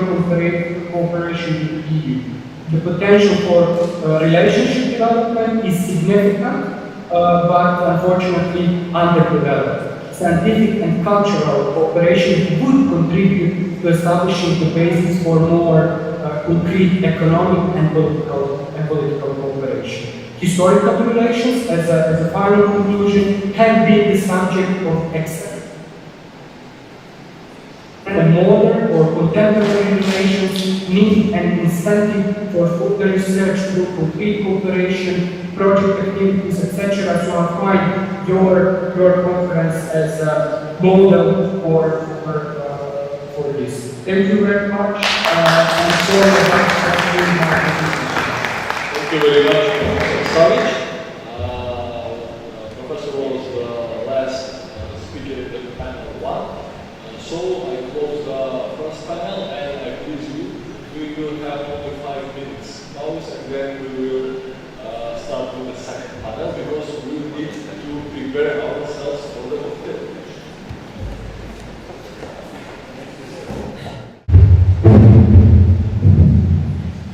So welcome. So welcome on the second part of our conference. And the title of the second part is the foreign success in the implementation of the political and economic reforms. It's a pleasure for me to be a part of this panel, and we have 5 distinguished panelists: Professor Jacek Gowinski from the Faculty of Political Science and International Relations from the University of Warsaw, and the faculty is our partner in this project. The second panelist will be Professor Władysław Starowski from the University of St. Clement Bitola. Is one of the organizers and the persons who are very involved in this project. The next person is Agnieszka Ostrowska from the Center for International Relations, and the center is our main strategic partner in Poland in this project, and the Center for International Relations is the main and one of the biggest think tanks in Poland and very famous think tank in Poland. And the next person is Dr. Alessandra Borowicz from the University of Gdańsk. Also, University of Gdańsk is our partner in this project. And last but not least, Professor Bojana Knajmowska from University of St. Cyril and Method from Scotland. Welcome all of the panelists, and I propose 12 minutes, and I will be very, very discreet. So 12 minutes, and I will have, because at 1 o'clock we have dinner, and everybody wait also for a dinner, for a lunch. So let's start, Professor Wojnicki. The floor is yours. 12 minutes, Mr. Mayor.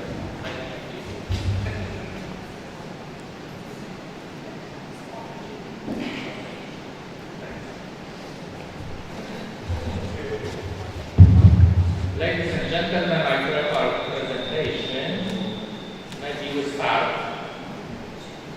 I want to describe the Polish political transformation after 1989. The next slide, please. The political transformation comparing the other socialist communist bloc countries. The Polish transformation started in 1989. They included not only socialist state, the member of the Soviet bloc, but other states like Yugoslavia and Albania. Both of these countries made some model of socialist state, the independent model. But the Polish model, we start in the 89 and start in the few stages of this process. Next, please. The political transformation should be divided into systematic changes and constitutional changes. The first changes in the constitutional order will start in the 89. It is the novelization of constitution, and we introduction the democratic political institution. political pluralism, free and democratic election to the parliament, local government bodies, and after the September 90, also the general election to the head of state, president of the republic. The restoration of the important functioning of the parliament, making the government mandate depending on the trust of the majority in parliament, and parliamentary model, right sacrifice of the parliament control function to the government and the public administration. Changes to the constitutional order took place in the several fundamental stages. The first stage is amendment to the current constitution on the 52. Introduction democratic constitutional institution, restoration of traditional state office, the Senate, second chamber of parliament, the president of the republic, to the place collegiate council of the state is the Soviet model of the head of state. The second stage is the preparation and adoption of provisional constitution. In the Polish model is the small constitution. The small constitution refers to the Senate, the small constitution, in October 92. Restored two principles of the separation of power, modified the relation of the main important organ of the power, the parliament, state, head of state, and government. Introduction of the cancellian political solution, the main strong position of the prime minister is the government. Introduction the constitutive vote of no confidence, like in German model.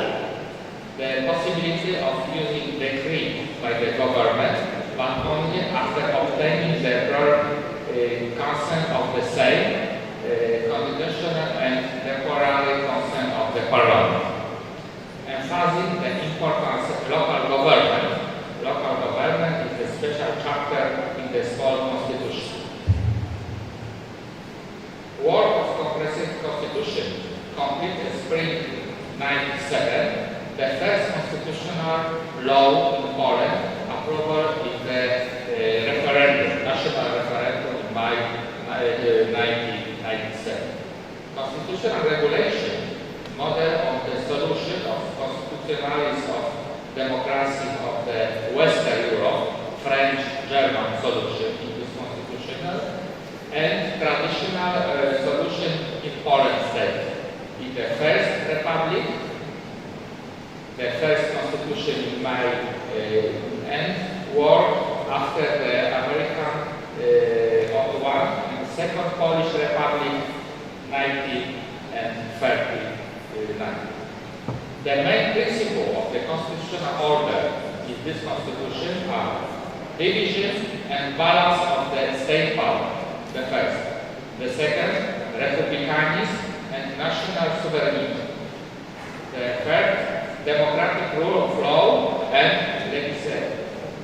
The fourth, unitarian and decentralization of power.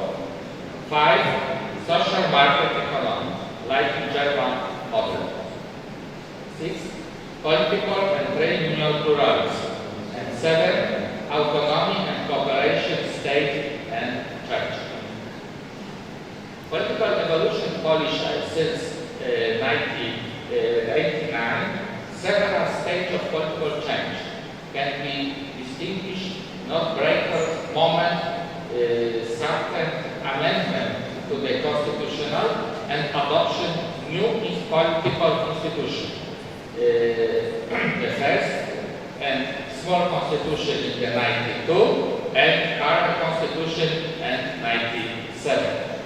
The first stage, the hybrid model, current solution of the United States power, within the same as the principal body of the state power, the model of presidency, model of the French and Finland, and Finland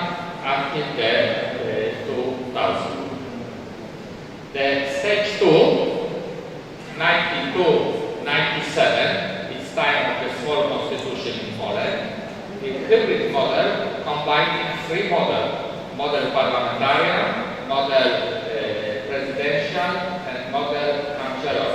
They create a constructive vote of no confidence, like the model of Germany. The third stage, since the current constitution, is the hybrid model, parliamentary model, using the strength position of the government and heat of the cabinet. Model also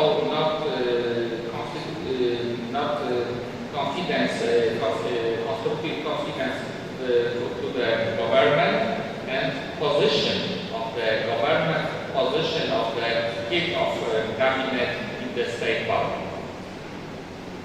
Political changes in Poland can be integrated into broader process of political and law changes in the Eastern Europe and Balkan countries.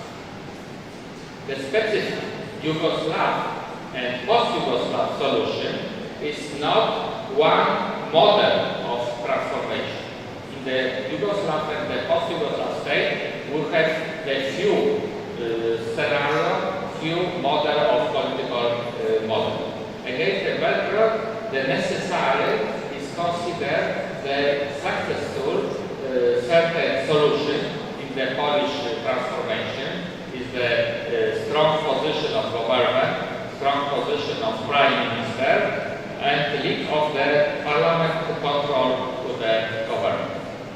Thanks for attention.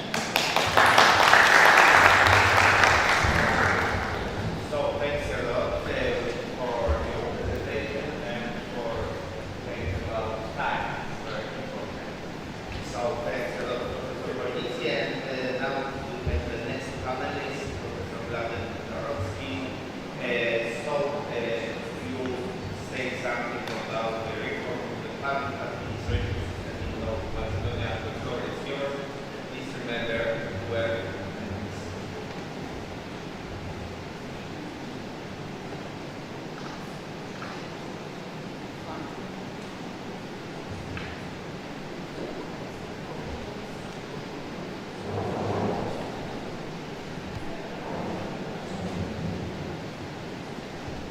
Hello everyone. Dzień dobry. I'm very happy to be here today. I consider this.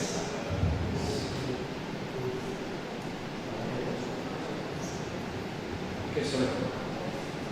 I hope that this type of projects will be only a start and initiation many future fruitful projects with our Polish friend, and I know that it's only one of the ways of enhancing our Polish-Macedonian friendship. I must admit that I feel Poland like my second home because I often go to Poland, so I'm very happy to be here with you today. My topic is related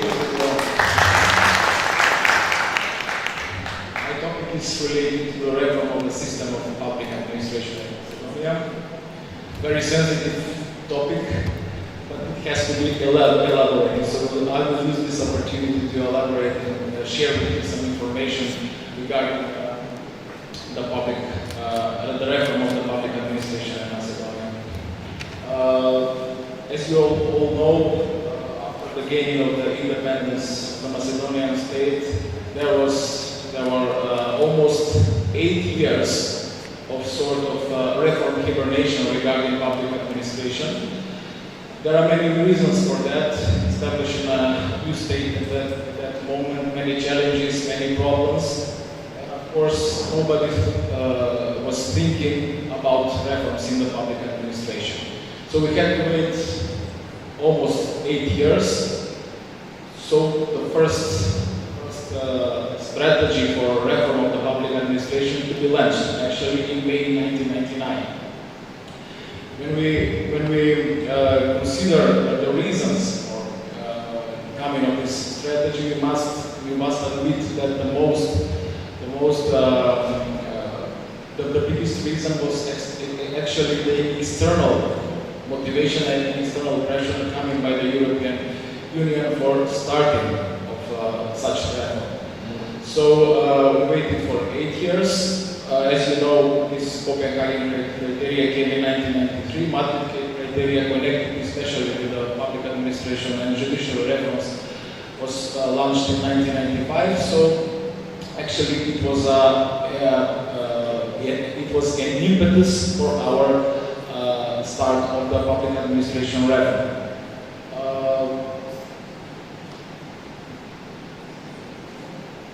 Actually, when we speak about this first strategy of public administration reform in Macedonia, which is very important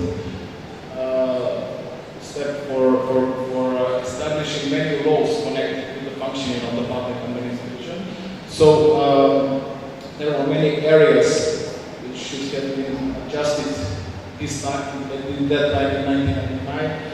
It was the system of the state administration, system of the public administration in a wider sense of the word, system of local self-government, redefining of the role of the states, realization and protection of citizens' rights, restructuring of public finances, and development of information technology systems. As some of the fruits of this strategy, we can note several important laws which were enacted after 1999. Actually, according to me, it was the most important law. It was law on the state servants, which actually regulated the status and status, obligations, and responsibilities of the state servants. Also, I must emphasize some other laws, like law on organization and work of the state administration institutions, law on central registry, law on administrative dispute, etc. The second strategy came almost more than a decade after the first strategy, and it was for the period from 2010 to 2015. Actually, there were concretized some of the areas, some of the axes needed for additional reform, and I have to point out that actually this strategy was based on the notes coming from the European Commission reports, annual reports generally, regarding the part of the public administration. So as several pillars of the second public administration strategy were administrative procedures and services, strategic planning, coordination, policy making and good governance, system of public service and human resources, system of public finances, and the modern trends for e-government and e-administration. Of course, there were also included anti-corruption policies. And seen from legal aspect, the main fruits of the second strategy were actually the law on public servants and the law on use of the public administration and several other laws. The third strategy for public administration reform, which is almost at its end now, actually, was brought in 2018. And also there were several pillars emphasized in that strategy. It was policy making and coordination, public service and human resources management, responsibility, accountability and transparency, and giving services and IT support for public administration. Especially this last period was emphasized during the pandemic because when many institutions were closed due to the pandemic and citizens couldn't realize their rights and their needs for administrative documents and other things. So many e-services rose during the pandemic. But I hope that this will continue also in the future. So these electronic services can be a parallel option for using the classic services of the administration. Which are the current trends? We are now in a phase of preparing of new strategy for public administration. It will be the consultations have already started about the creation of this reform, and it will be for the period 2023 to 2030. And of course, it's generally initiated and of course and guided by the European Union recommendations. But I hope that very soon we will know some more details about this strategy, about the pillars of the strategy, the main axis, but also some other details. Now I want to speak something about the main challenges which Macedonian public administration is facing, but not only our public administration, but also some other administration in the region. First, we have a big problem with the number of employees in the public administration. So always, the first thing you hear from the politicians is that we need a rationalization of the public administration, reducement of the public administration. But anytime when you hear that, after the other elections, you get increasing of the number of employees in the public administration. So opposite process of that process which is declared by the politicians. Of course, the main reasons for that is the lack of political will due social and electoral consequences. No political party, no political garniture wants to make such reforms because it can lose many voters. So it is the main obstacle for the political garnitures to face with such reforms of the public administration, including reducement of the number of the employees. Which are possible solutions? Maybe I will suggest some solutions, but some of them are almost impossible to implement in practice. First, it is so-called moratorium or freezing of the new employment in the public sector, which I think is not possible. But theoretically, I would like to stress it. There we have earlier retirement, but also we have legal obstacles because of the working laws and regulations. And maybe the most available solution for now is actually retraining, requalification, and internal mobility inside the administration. So actually to put some emphasis on the quality of public administration and competencies of the public servants. One of the biggest problems which we are facing with is actually the politicization of the administration, the very big political influence in the functioning of the state servants, and probably it wouldn't be a problem if it was only in the highest level politicians or managers, head of the institutions, but actually it's connected with almost all employees in the public sector. And I don't see a solution of this problem. I know that also in the region there are similar problems regarding the politicization of the public administration. Then we have domination of spoil system instead of merit system. Theoretically, maybe some idealistic model of public administration will be around 80% merit system and 20% spoil system.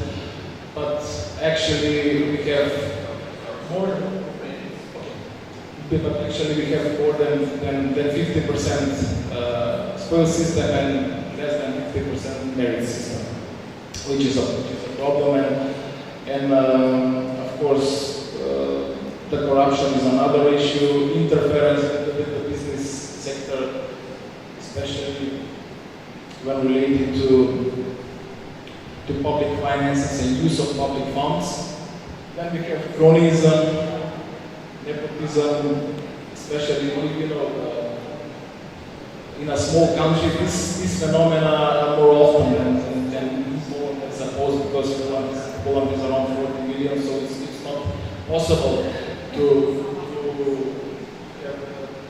have high level of chronism and nepotism as in smaller countries like Macedonia. I would like also to say something about this syndicalism, and I will finish with that. Many servants during these years actually was for sitting home and taking salaries, which is a very rare phenomenon. But anyway, it's possible. It's possible here. Now there are some efforts to reduce that phenomenon, but I don't see a big success in that. I will instead of conclusion, I will read you a quote from Wallace McDonald, who was an exceptional organizational theorist, director at the Business Harvard School at the beginning of the 20th century, who said that if ever our civilization collapses, it will be mainly due to the breakdown of administration. And at the end, I will show you three satiric images, which are actually speaking about the behavior of the public administration. I don't see how much you can see the images, but I will read the text. The boss says to the employer that this is the administration department. It's absolutely unacceptable that you can solve a problem in 1 hour when it would have been solved in 3 weeks. It speaks about behavior of the administration. Then we have another image. One colleague speaks to another. He says, I always try to do a little pro bono work. It can be a great PR. And the last image, speaking about especially this phenomenon of electronic functioning of administration and giving this type of services. It says, page not found, always sounds a little careless.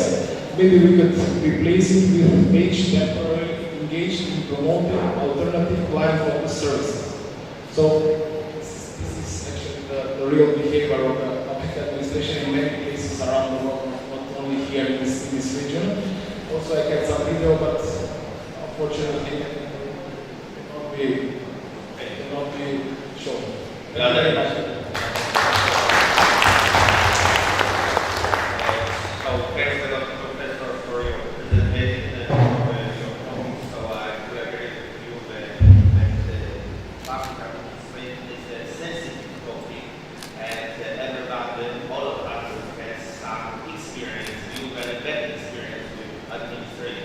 But I hope that it will change, and I hope that our city will not come to the end.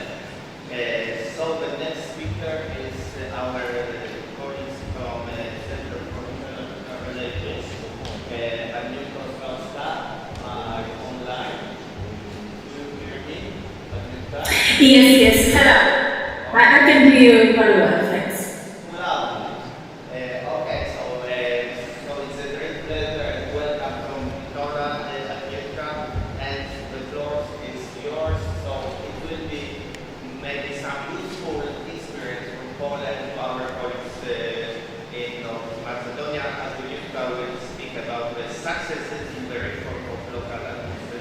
Yes, indeed. But first I would like to tell you that I'd like to thank you for having me here. I'm sorry I cannot participate in the conference in person, especially to meet our Macedonian partners, and especially with the fact that Bitola is such a beautiful place.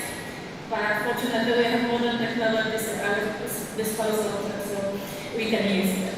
I'm going to talk about local government reform of the 90s, which is considered to be one of the most successful reforms of all the last 3 decades of the Polish transformation. And today, the creators of this reform, they argue that probably nowadays it wouldn't be that easy to carry out all these changes, which were really fundamental on such a huge scale. But at that time, that was something like the hunger for changes in us, and also there was big social acceptance towards them.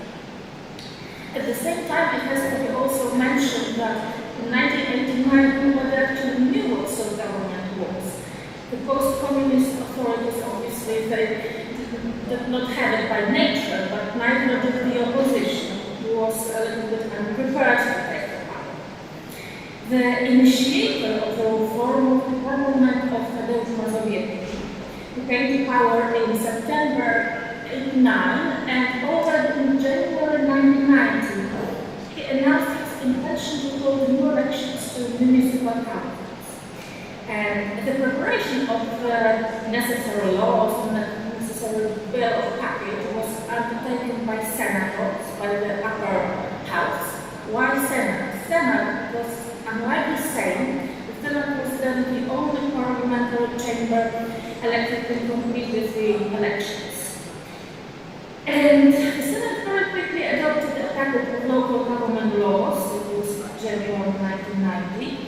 And Sejm passed them in March the same year. So we can see that the pace was really very, very quick. And on the basis of that, on the basis of all this legislature, real self-government was introduced in more than 2,000 municipalities, they called gminas. And on many 1990 elections were held for these municipal councils. They were the first completely free elections after 1989. And what I would like to make your attention, to ask you to pay your attention, is the fact that actually these reforms, this reform, it broke like 5 monopolies of the totalitarian state. First, political monopoly was broken, of course, because of the fact of having free elections. Then, the second monopoly of power. During the Polish People's Republic, the state was like had a strictly established hierarchy, in which municipal authorities, they were subordinated to the provincial authorities, and then also to the central authorities, to the state. And the reform, it gave autonomy to local government. So it was very, very important. Third monopoly, the monopoly of property. Before 1990, local administration did not have legal personality and only administered state assets, whereas thanks to the reform, the municipalities received real estate, and it was like the first step toward of, say, privatization. Another monopoly breaking, what was broken is financial monopoly. Suddenly, the self-governments had their own budget. Before they operated within the state budget, and the last part was indeed, it was what was important, and also which monopoly was breaking, the monopoly of having employees. Now it was possible to transfer employees to local government, who were previously employed in the state administration. So as you can see, the changes were really revolutionary and made her early. And because of that, it was also not possible to avoid mistake. Because we have to remember that in a very short time, in the spring of 1990, it was like nearly 100 laws had to be changed. So you can imagine the scale of this process. And I would like to tell you a short anecdote. In the process of these changes, for example, at some point, it was forgotten about civil register offices. They were forgotten. And certainly in May 1990, it turned out that there was no one in Poland to give weddings to people, like state weddings. Of course, it was very quickly amended, but it also shows the problems that we, Poland, had to face. But overall, this first phase of public administration reform proved to be a great success. And the preparation of the new phases were planned for the years like 91, 93, but then the plans were abandoned, and only when a post-Solidarny coalition returned to power, so-called Akcja Wyborcza Solidarna, Solidarity Election Action, with Prime Minister Jerzy Buzek. He made the reform of the state fundamental and most important objective, the most important objective of his government. And consequently, the next stage of the administrative reform took place on January 1st, 1999, and two additional levels, tiers of self-governments were introduced. So these were so-called powiats and self-government voivodeship. And the goal of this reform was to further decentralize, of course, political power and also increase public finance transparency. And the middle tier of local government, like the county powiat, was introduced as a body responsible for the administration of institutions that were beyond the scope of like simple municipalities. So things were hospitals, secondary school, public roads, unemployment. And at the same time, the number of highest levels of administrative regions, like the voivodeship, was reduced, and the responsibilities were also kind of limited and focused on overall regional development, higher education, regional infrastructure, and the prospective management of the new funds, which was very important. And by the way, the administration reform was one of the preconditions of our future joining of the EU. We had to do it in order to be able to manage to receive the EU funds in the future. And in the end, this reform resulted in the formation of 16 voivodeships rather than 49 that existed during socialist times. There were over 300 counties created, over 60 towns with county status, and nearly 2,500 municipalities. Sorry, just 2 minutes. Yes, and I'm just about to finish. And this reform was accompanied by great political tensions. The cities were kind of competing for the status of being capitals of the regions. So originally it was planned to be 12 voivodeships, finally it was compromised to have 16. And there was also, at the very beginning, it wasn't that very clear what are the competences of whichever level of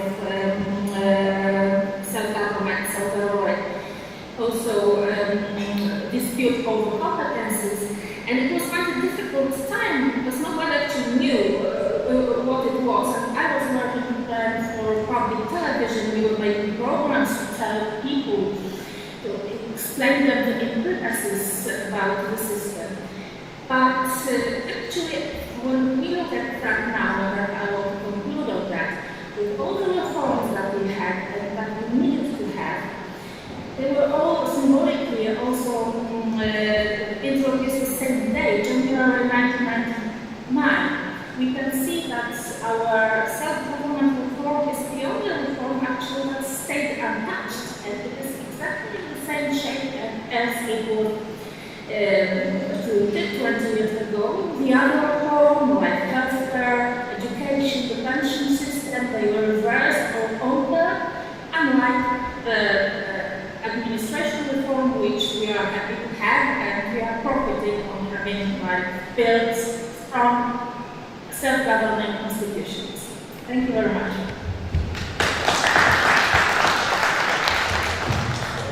Thanks a lot, Agnieszka, for the presentation, for our experience, and I hope it was quite successful experience, and it will be useful for our colleagues from North Macedonia. And the next presentation also, I hope it will be about our success, because my colleague, Dr. Alexandra Borowicz, will tell about EU fund and how Poland used this fund.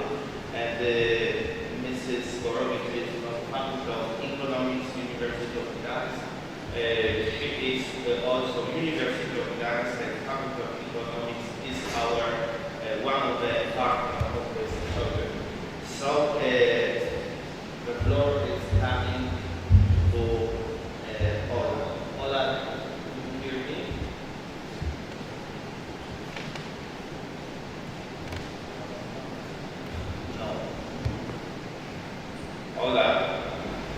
hear me or not? I think Did you see the slides? Oh, yes. We can hear you, but we cannot see your slides. But the slides is not important. You are the most important. Yeah. Do you see the slides? Slides. Okay, so we have some problems, technical problems, because I have some data, so it would be, I will maybe do it, we'll see. Okay. I will start with nevertheless, if you can see this. Okay, we can see you and we can hear you, but we cannot see your slides. Now we can see your slides. Okay, that's perfect. Okay, so the voice is yours. You have extra 2 minutes, so 14 minutes. Thank you very much. Thank you for inviting me and of course my university with the project. It's very important to share some knowledge and also the experience within the utilization of EU funds, but not only but also to get closer cooperation with the Balkan countries. So it's my pleasure to be here today. Unfortunately online, but still I think it's a good start, a good starting point. I have some general remarks about the EU funds utilization by Poland, and of course I'm not going to convince anybody that it is an important part of our membership because everybody knows that. But I would like to show you both sides of this idea of cohesion policy in general and how Poland deals with those both sides. In my opinion, it's very important to start with some general idea on the cohesion policy, that it has 3 dimensions. It's economic, social and territorial cohesion. Of course, it's this detailed description you can find in the Treaty on Functioning of the European Union, but we can see that in this new perspective starting from 2021, we have a lot of new instruments. Generally, they are called European Structural and Investment Funds. They cover the European Social Fund, European Regional Development Fund, Cohesion Fund, which is crucial to, let's say, give the new opening for Poland and to start this transformation in regions. Also, the regional funds in agriculture, maritime and fishery, and very important, just transition fund, which started operating in 2021. This is mainly connected with the energetic transformation in some selected regions. Of course, the cohesion policy is implemented through the regional channel. This is the result of the subsidiary rule in the European Union, which of course reveals the need to implement EU funds as close to the citizen as it's generally possible, because the regions are what they need. When you look on the map, on the right side of the slide, you can see the GDP per capita in 2018 with the usage of the Eurostat data. The let's say very pink regions are those which has the lowest GDP per capita, and you can see that this belt starts from Latvia, goes to Lithuania, the Polish regions, and then to the south of European Union, and it covers also the southern part of Spain. What it says, generally the map of the GDP per capita does not change regulationary, but still it shows that we are changing the dynamics of the GDP per capita, which I will show you later on. Very important part of the transfers between EU and Poland is the balance, which fortunately we have very positive this balance. The highest peaks of the 2014 you can find on the slide and the figure, and of course 2020. Of course, it always this closely connected with the time of the multi-annual framework and finalizing of expenditures within EU cohesion. That's why we have this positive breakpoint in both those. And starting from our membership in 2004, it has to be underlined that this balance was, of course, positive till up to date. And we hope and we foresee that nevertheless the Polish membership fee is rising as the GDP of Poland. And we will still be the largest beneficiaries also in the current multi-annual framework program.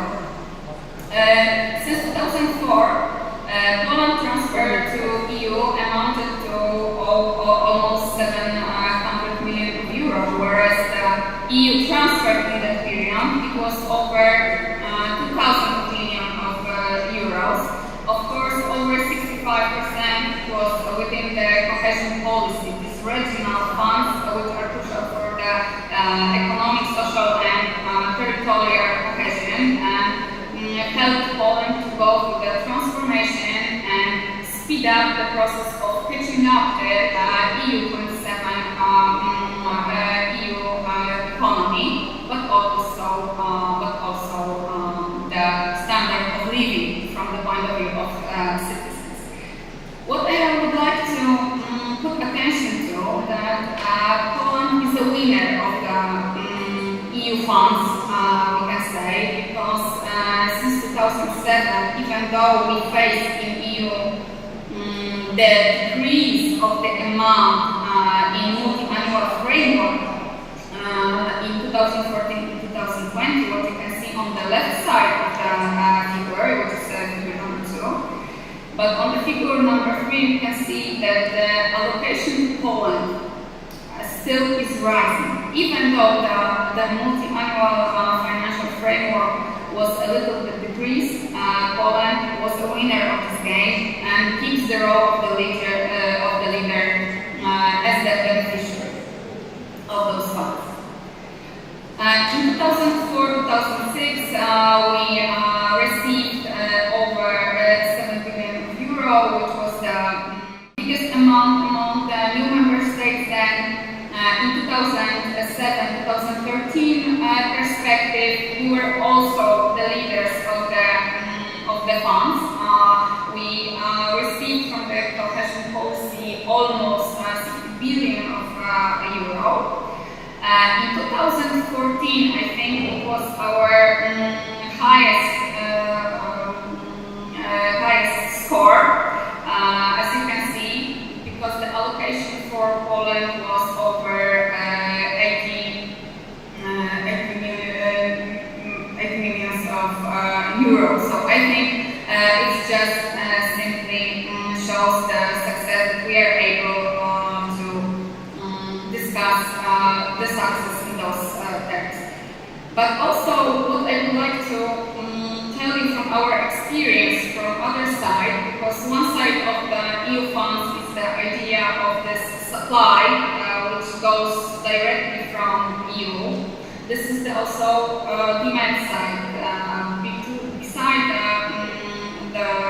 Behind the EU funds and utilization, very successful utilization of EU funds in Poland, are there NGOs, companies, which are very successful in application and then implementation of EU projects. Since 2004, Poland, in each of the perspectives, utilizes in different operational programs at least at the level of 90% of the funds that we are receiving. So it is a huge success. We are very effective in this. So I think that it has to be also revealed in this context.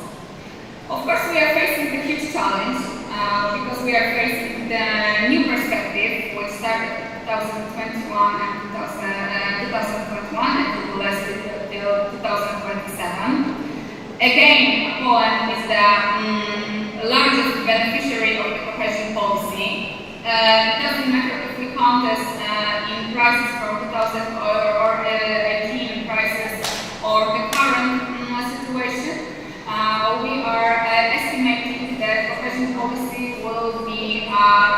amount of over 64 billion of euro. Plus the sources from the agricultural policy and of course from the SURE program within the form of the loans.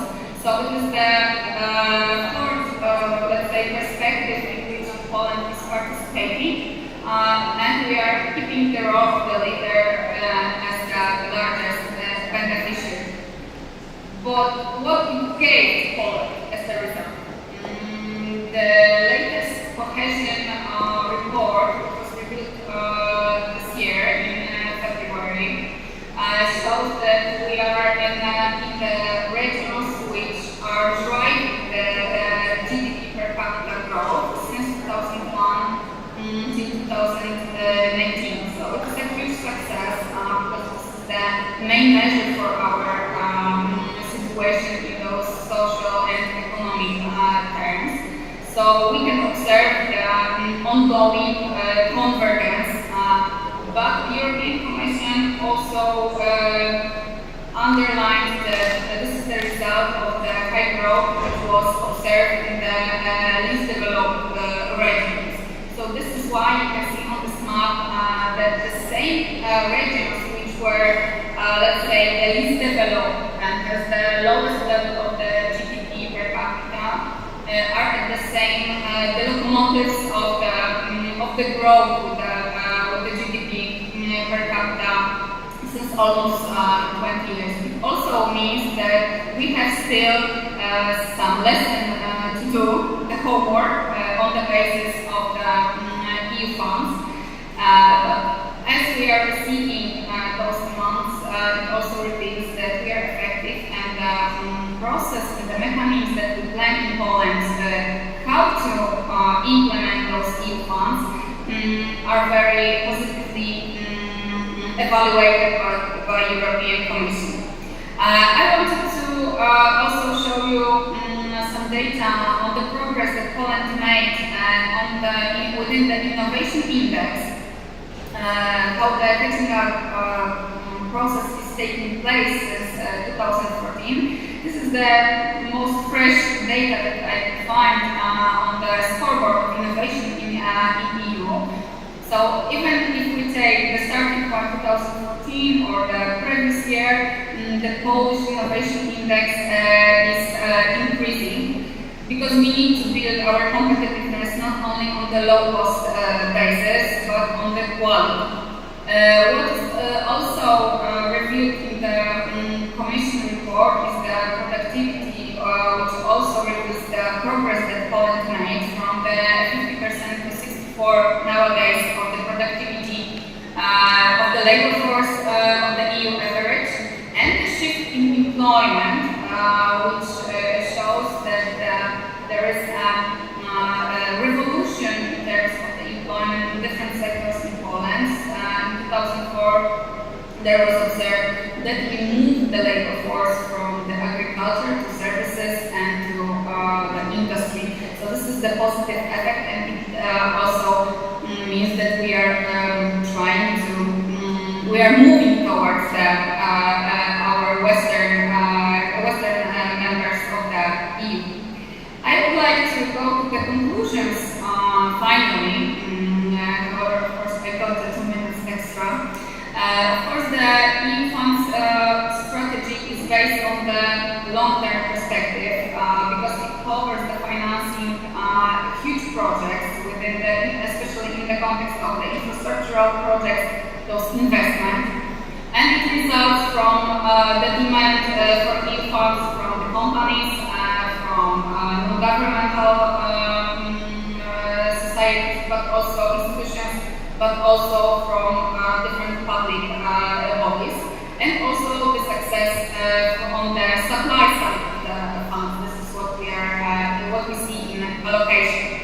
Poland is on the path of convergence, and this is the positive issue, but we have to be aware of the fact that Poland, the Polish economy will face the effects of pandemics and, of course, the Russian invasion to Ukraine.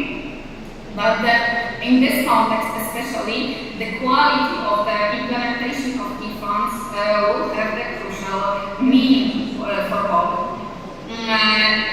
What is in my area of interest in the context of finance of different investment is the EU funds are among the most stable sources of investment financing, because they are characterized by low volatility index. They can be compared to the revenues of the income of citizens. So this is the very stable channel of the financing investment. As of course we are aware of the fact that they are very important also from they have a high share in Polish GDP.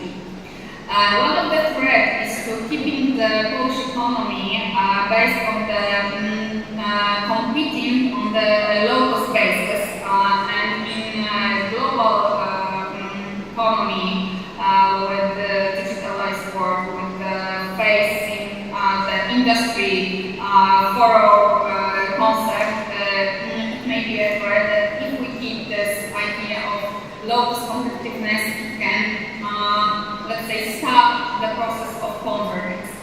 I also evaluate very positively this huge focus on the Green Deal and this area of the investment within EU cohesion policy, as it may lead Poland to another level of development, especially that we have some tools, especially Just Transition Fund, which will support Poland not only in the infrastructural investment but also reskilling the labor force, for example, in Silesia region, which is the only beneficiary of this fund. And this is the, let's say, coal valley of Poland, which will face, I think, structural challenges in the context of the modernization of the economy. So I would like to finish this. On the last slide, I have only the different character of the EU funds, that they start from people, go through infrastructure, they have the program of the agricultural, and of course the climate neutrality and the renewable energy sources. Thank you for your attention. Thank you very much. Thanks. Thanks a lot, Mrs. Borowicz. Perfect presentation and perfect timing, less than 15 minutes. So it's exactly what I like. So thanks a lot, Ola, for your presentation. And I think that it would be the first step to long-term cooperation between our universities and also between your knowledge, it would be useful for governance in North Macedonia. So the last but not least, our colleagues from Skopje, exactly Mrs. Professor Bojana Najmowska, you are Director of Institute for Sociological, Political and Juridical Research at the University of Sanskrit Method in Skopje. And also an institute is one of the partners of our program, so thanks a lot to join with us and to carry out this project. So Professor Najmowska will speak on evolution of Macedonian electric regulations. So the floor is yours. 15 minutes. Okay? So extra 2 minutes. Okay.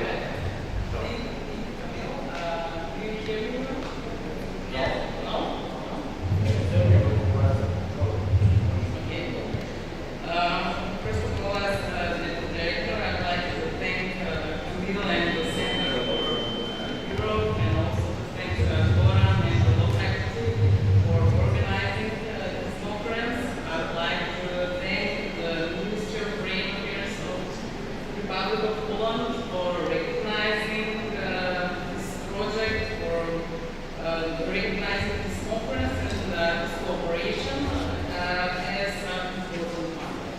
So I will say something more about the Macedonian electoral regulation, how to encourage citizens to be more active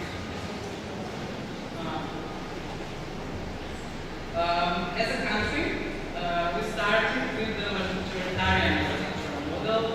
We had between the 1990s and 1994 elections, and the territory was divided in the 1,020 electoral units.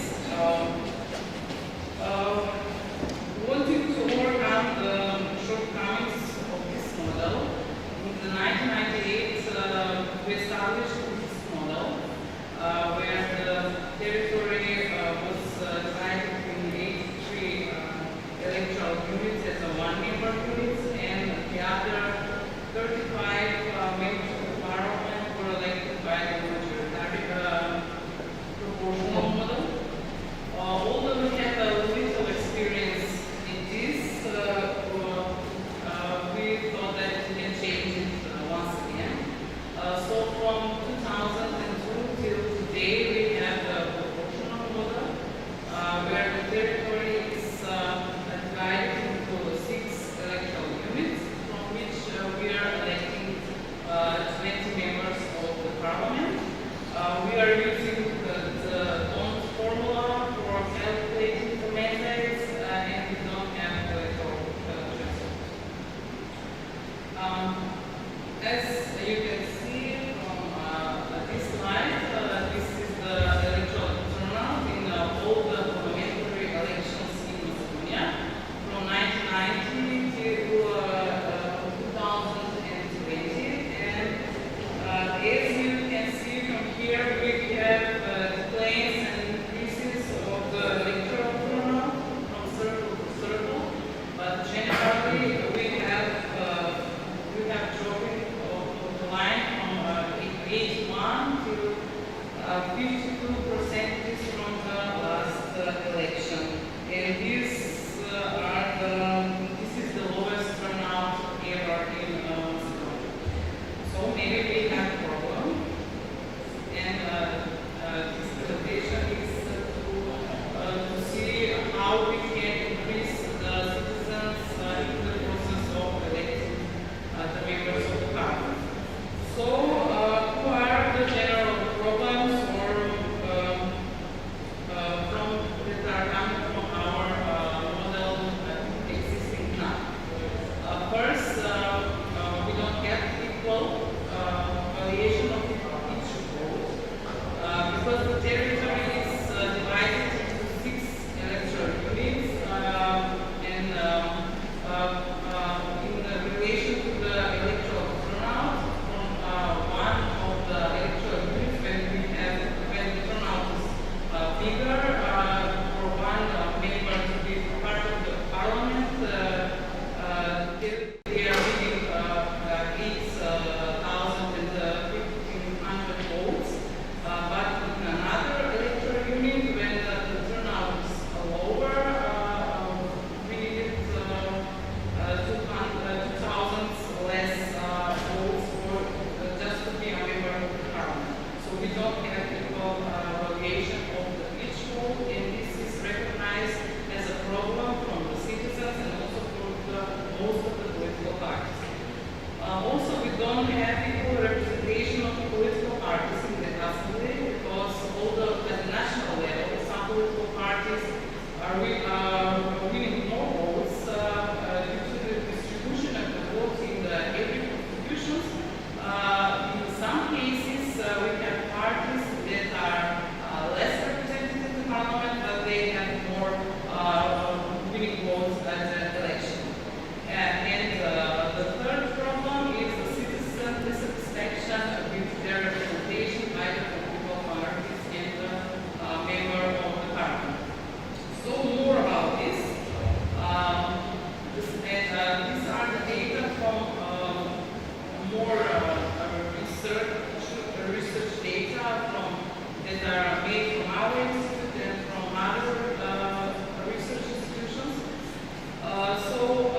What the citizens think about our model?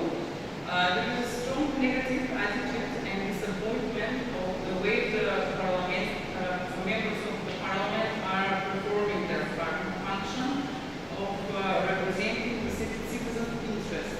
The citizens think that their interests are not at all in the focus of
thank you for your time. I think that was Perfect. yes. Thank you so much. Professor, thanks for your presentation and for your analysis about the problem and challenges for your energy regulations. So we have 10 minutes and we are in the scientific conference. So before lunch, we have time for questions. In academia, and put questions is the most important issue if we want to solve something. So now the time for your audience, my dear. So we have time for questions. So the ladies, so please introduce and put the question. And the question coming through everybody, or you choose somebody.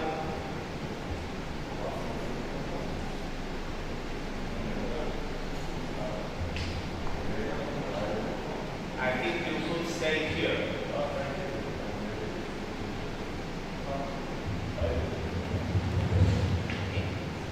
Okay, good afternoon. Thank you for your presentations.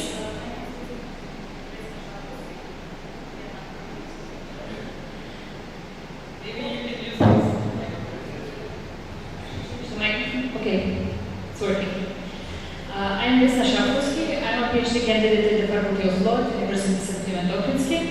And my question is to Professor Mladen Karađorski regarding the public administration, particularly the reforms in the public administration in North Macedonia.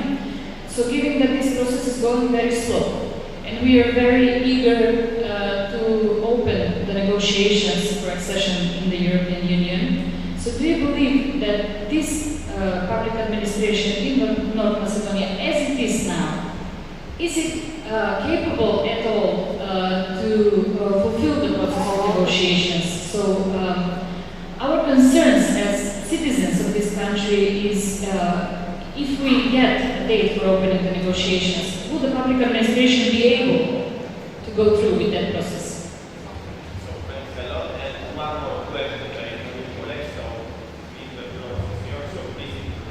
Yes, my name is Kristina Draveska, and I'm from Association for Legal Education and Transparency, which is located in Prilep and work closely with marginalized group of people. My question is also for Mr. Professor Karađorski. Even if there is a political will for reorganization of the public administration, do you believe that that administration will fulfill that reorganization and they will put their services for the people, or they will do the reorganization only for the pressure from the outside? Thank you. Thanks a lot. So Professor mentioned that your topic is very sensitive, so we can see directly your question is your topic is sensitive. But don't worry, we have a lot of talk and work, and maybe matter. So Professor is coming to you.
establishment of this expert the chapters of the acquis communautaire. So we are maybe somewhere in the middle or more than middle in this process, but I hope that very soon it will be completely finished and accomplish this process of creating these teams, these working groups, not only expert groups, but also legal groups, translation groups, so everything will be prepared for start of this negotiation process. Of course, it will be the negotiations will be very long, will be lasting, so we will have enough time to prepare and improve our teams for the negotiation process. Regarding the second question, I think that the crucial here is the political will and the political pressure coming from the political parties and government coalitions. And when this will be achieved, then there will be a good political will for reforms and reorganization of the public administration, then the process can start. Of course, it will not be a very smooth process because there will be always obstacles, always resistance coming from the bureaucracy and coming from the administration. But I think that when the first step will be made, including this political pressure and political will, then everything will start. Thanks a lot, Professor. So thanks a lot all of you and all of the panelists for a very in-depth, very constructive presentation. Once again, I'd like to thank Professor Wojnicki, Professor Karolski, Admiral Stasa, Professor Neumanska, and Dr. Horowitz. So thanks a lot. And now I invite all of you to lunch. So we have 1 hour break. So we invite you to dinner and lunch.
Ladies and gentlemen, time to get started.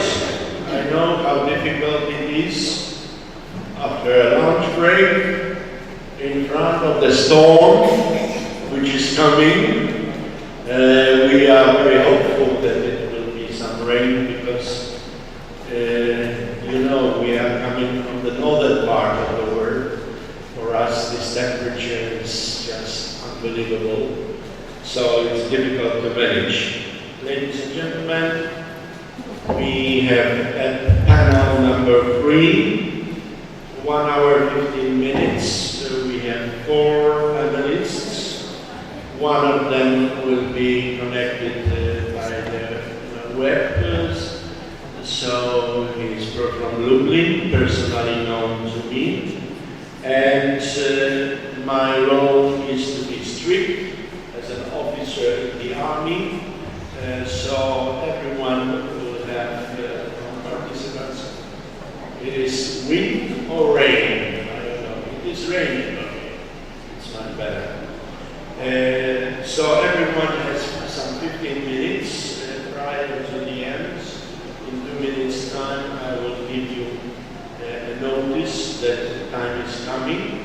If we will be strict to the rules, so we will finish at 3 p.m. and maybe 1 or 2 questions from the audience. Without further ado, I am not presenting myself previously during the previous sessions, and I was participant. One just word that prior to Director Professor Zajęczkowski, I was the director of the center. And now, without further ado, I will invite Professor Marko Babic, and a man from the Balkans posted to Warsaw, and right now bring by us in our luggage as a special advance of the Balkanian interests, and let him present what he has to say. We have issues of Polish experiences and inspirations which could be used in the Balkans, and Professor Marko Babic will be talking about societies here, how they perceive their international security. Marko, the floor is yours. Mr. Chairman, thank you very much. First of all, thank you for the invitation for this very inspirational conference, and I hope that we will continue our cooperation many more times. Let me share with you some thoughts on the problems of security of the region. As we all know, the security issues in the Western Balkans are not autonomous.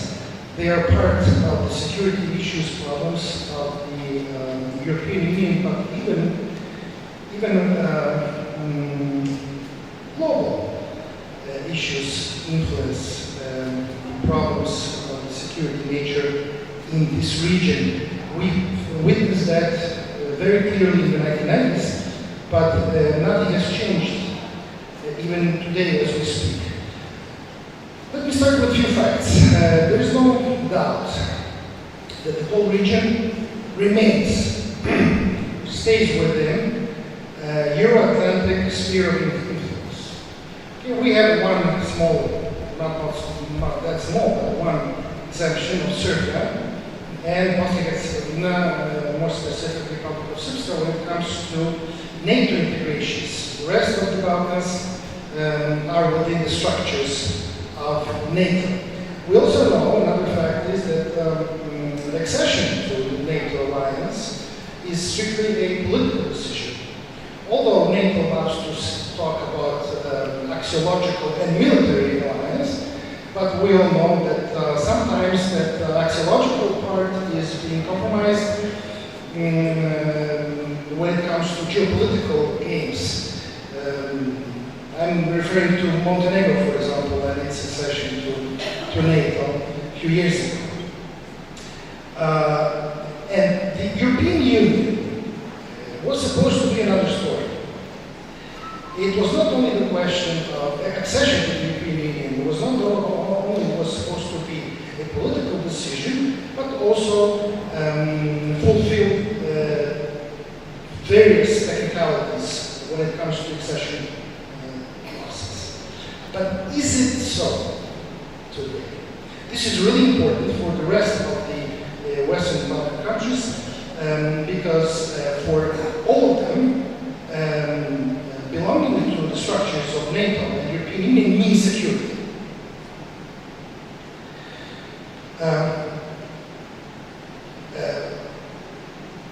Urbanization as a process of implementation of various so-called European standards is the bottom line of the process of accession.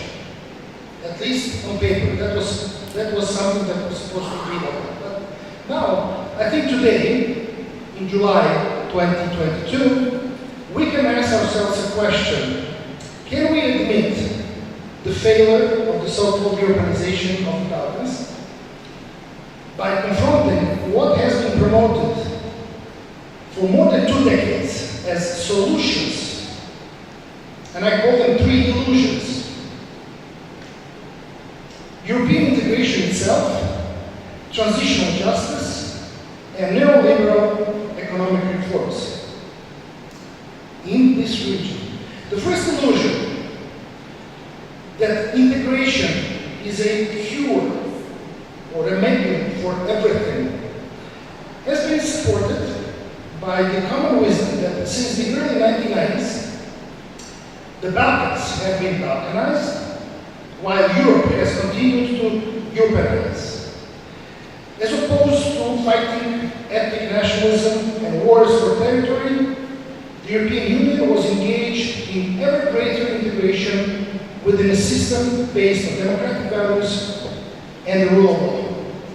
The obvious solution to nationalism, war, ethnic cleansing in the Balkan states seemed to be their integration into the European Union, enabling them to jump on board the unstoppable train of liberal prosperity and the single market, as it appears 20-25 years ago.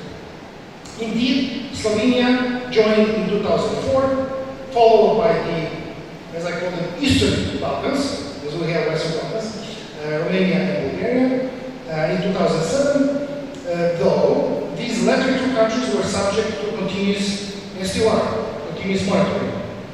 Then, with some difficulty, the European Union eventually managed to swallow one more candidate when Croatia was integrated in 2013. What about the remaining Balkan countries?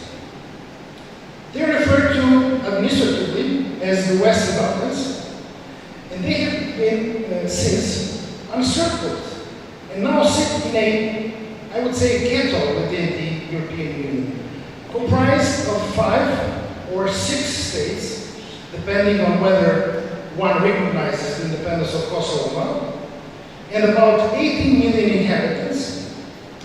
One can wonder, how is it possible that the 500 million strong European Union cannot integrate this small chunk of territory? The answer lies not in the technical process of translating the acquis communautaire, or as we would say today, acquis l'Union, nor in the alleged reluctance of Balkan states to undertake reforms, as many claim, but in the synergy of the following 3 elements, in my opinion. First, pressed by the increasingly nationalistic electorates of its member countries and strapped with an inefficient and paralyzing decision-making structures that result in the fact that the EU today does not actually want to enlarge. Second, ruling elites in the Balkans see no significant political or economic gains for their clientelistic regimes in European Union membership. Because we're in Macedonia and you're our host, I will not talk about Macedonia, but you can answer for yourself the question. I can say that, for example, in Bosnia and Herzegovina, this is a crystal precise example. And third, citizens in these countries of the region are observing the EU's own institutional crisis, and thus know all too well that joining the EU will not guarantee prosperity. Many Balkan citizens, especially those who are young and educated, have chosen to take matters into their hand and join the EU immediately by emigrating there. It is enough to mention Croatia and Bulgaria, for example, when it comes to immigration rate. Croatia, a few months ago, published unbelievable data that since 2013, they lost 10% of their population. 10% of Croats left the country after they joined the EU. And we're talking about a country that is around 4 million people, even less. This is illusion number 1. Illusion number 2.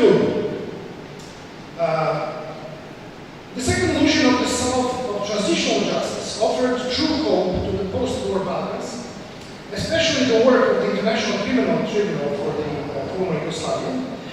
The idea behind the tribunal was simple: exposing the facts and putting criminals on trial, that will not only produce justice, but also deep political and moral catharsis in Balkan societies. The archives of the tribunal represent a monumental database of human evil, where horrific war crimes are spelled out in detail, almost no stone left unturned. And yet, the architects of this liberal justice did not account for one simple thing. Almost 30 years is a long time in politics. Contrary to expectations, war criminals from all sides are celebrated today in their communities for acts framed as heroic. And their crimes, if sometimes cynically acknowledged as someone had to do it, are sugar-coated in counter-narratives of self-victimization. Why this is important? Because this applies to Croatia, Bosnia-Herzegovina, and Serbia. This is also important when it comes to further accession process, because we all know that Balkan states very gladly block each other when it comes to the process of accession. Slovenia and Croatia started a few years ago. Now, Macedonia, I will not talk about this example, right? Greece, Bulgaria. We can expect that when Serbia will be a step just before the end, like Croatia probably will do what they need to do, etc., etc. Not mentioning Bosnia and Herzegovina as a completely a big problem, so to say, and let us leave it that way. And the third final illusion, and I'm almost done. The final illusion sold to the Balkans was that the economy would eventually sort everything out. As long as they ended social and public ownership, implemented privatization, and made profit for foreign investors and local entrepreneurs, prosperity would trickle down.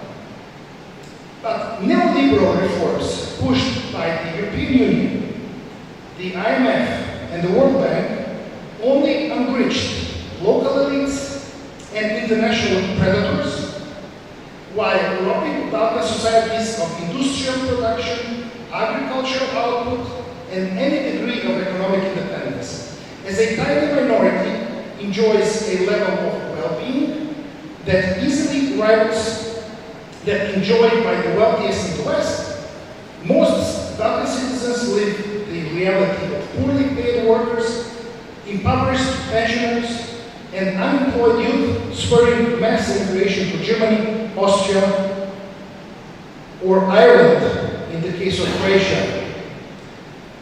To assess the current situation in the Balkans, but also in the rest of Europe, the full consequences of the failure of these three illusions must be recognized. After all, many hopes about Europe's integration were betrayed by the European Union itself. Where are the post-national politics of unity in diversity, in Concordia Varietate, and the now forgotten European social model, if you remember? Where is the Kantian island of reason, values, and hospitality? Where is the third way between the unjust American and brutal Chinese capitalism?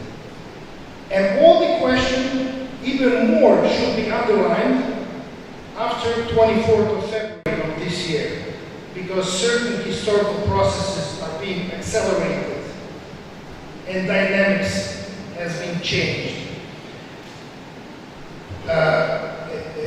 What we're seeing now is on one hand, the outcome of the Brexit. After Great Britain left the European Union as a political organization became, in geopolitical terms, continental organization, and this is a major shift in geopolitics. For some of you that are familiar with geopolitical issues, you will understand what does that mean. But also, member states who often despise being members. We have bitter disputes within the EU. The punishment of the weak were adopted, and deepening divisions between North and South, East and West within the European Union. And all of this is coupled with rising nationalistic and xenophobic forces that promise salvation from both Brussels and immigrants within the EU. As someone who grew up watching the Balkanization of Yugoslavia, as myself, it is hard to believe that such a Balkanized Europe can ever Europeanize the Balkans. The existing Europeanization paradigm, in fact, harms the future of the EU itself and of the countries left waiting in its under room. This demanding change, and without it, it does not take a crystal ball to see that an entirely different Europe will be born, and one way may come to fear. Therefore, and I'm finalizing the last sentence, in the European Union we need urgent and deep rethinking of its strategy for the future. Otherwise, we will face some very bad times. The EU needs to help itself first in order to help the Western Balkans. Thank you very much. Thank you. Some hard words, and the conclusion is obvious that the European Union membership is not a crystal ball, it's rather a constant effort, and the European Union, as it is now, needs to reform itself again due to the circumstances and current global situation. The second panelist of ours is coming from Lublin, personally known to me, Tomasz Stępniewski, one of the young leading scholars dealing with our region, meaning Central and Eastern Europe, representing even more powerful Institute of Central Europe in the town of Lublin. We have several academic centers in Poland, not only Warsaw, not only Kraków, also Gdańsk, Poznań, Wrocław, and Lublin. And Mr. Stępniewski is well prepared to present what he wants to present. I mean that sub-regional cooperation efforts in our region, Polish perspective. So I am giving the floor to Tomasz. Welcome on board in Bitola.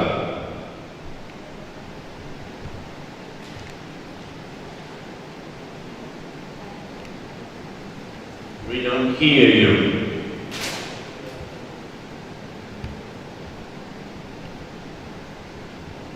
We can see you, but we cannot hear you. Probably too close to the Ukrainian border, unfortunately. This is the problem and the issue. Take a NATO umbrella to survive. So, can you hear me right now? Now you are with us. Okay. So, please go ahead.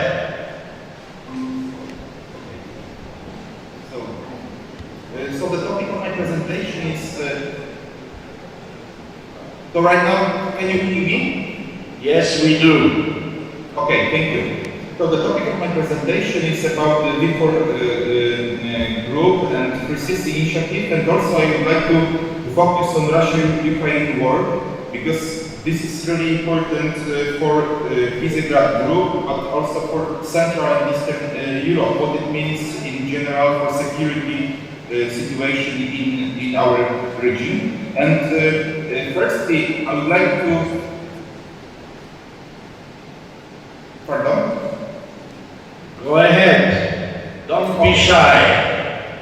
And briefly, I'd like to focus on V4 countries and then Prestige initiative, and then about this ongoing conflict in Ukraine. I mean, full-scale invasion of Russia on Ukraine, and then what it means this conflict for the region. And my presentation is based mostly on my publications, edited volumes, I mean about the Visegrad Group 30, and also about the Ukraine's after Maidan, and also about NATO's Eastern Flank. So briefly about the first regional cooperation, really important for this part of Europe. So it's Visegrad 4. And last year we celebrated 30 years since the inception of Visegrad Group. And in the 90s, the main goal of this cooperation was to be a part of Euro-Atlantic structures. And the objective was achieved in 1999, I mean NATO membership, and then in 2004, EU membership. So after 2004, we had a huge debate about the future of this Visegrad group. So I mean, what kind of goals and the reason to exist in this kind of cooperation and so on. So what is really important, this regional cooperation, is really important from geopolitical point of view. I mean, it's important for Western to cooperate with Western countries, but also with Eastern part countries, and what is really important for Poland as a leading institution in this format. And the Visegrad 4, the only institution made by this group is International Visegrad Fund. So last June we celebrated the birthday of, commemorated his birthday last June. But that group is known for its loose institutionalization. So it's rather informal group of cooperation, informal meetings or just formal meetings of political representatives of these 4 countries or just experts, but rather it's informal institutionalized initiative, let's say called. The second regional format is the Resist initiative. And we published in our institute, the Institute of Central Europe, in 2019, the special issue on the Resist initiatives in international perspectives.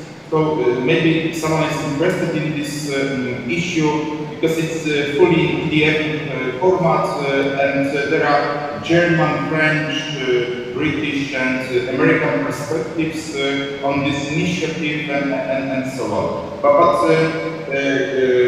what it means that this initiative, so, it's a new Polish-Croatian initiative for regional cooperation in Central Europe, established in 2016, and 12 countries made this initiative, or just they met for the first summit in Dubrovnik, Croatia, and these countries are Austria, Bulgaria, Croatia, the Czech Republic, Estonia, Hungary, Latvia, Lithuania, Poland, Romania, Slovakia, and Slovenia.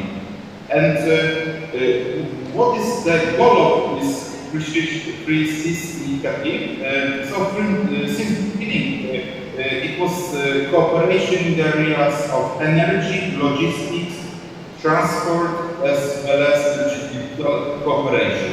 And there are a lot of discussions, debates about geopolitics and so on, but to be honest, if the Resist initiative is going to be a kind of geopolitical project, it would be the end of this project. So the most important is just to focus on energy, logistics and transport, because that's the main reason to create this kind of regional cooperation.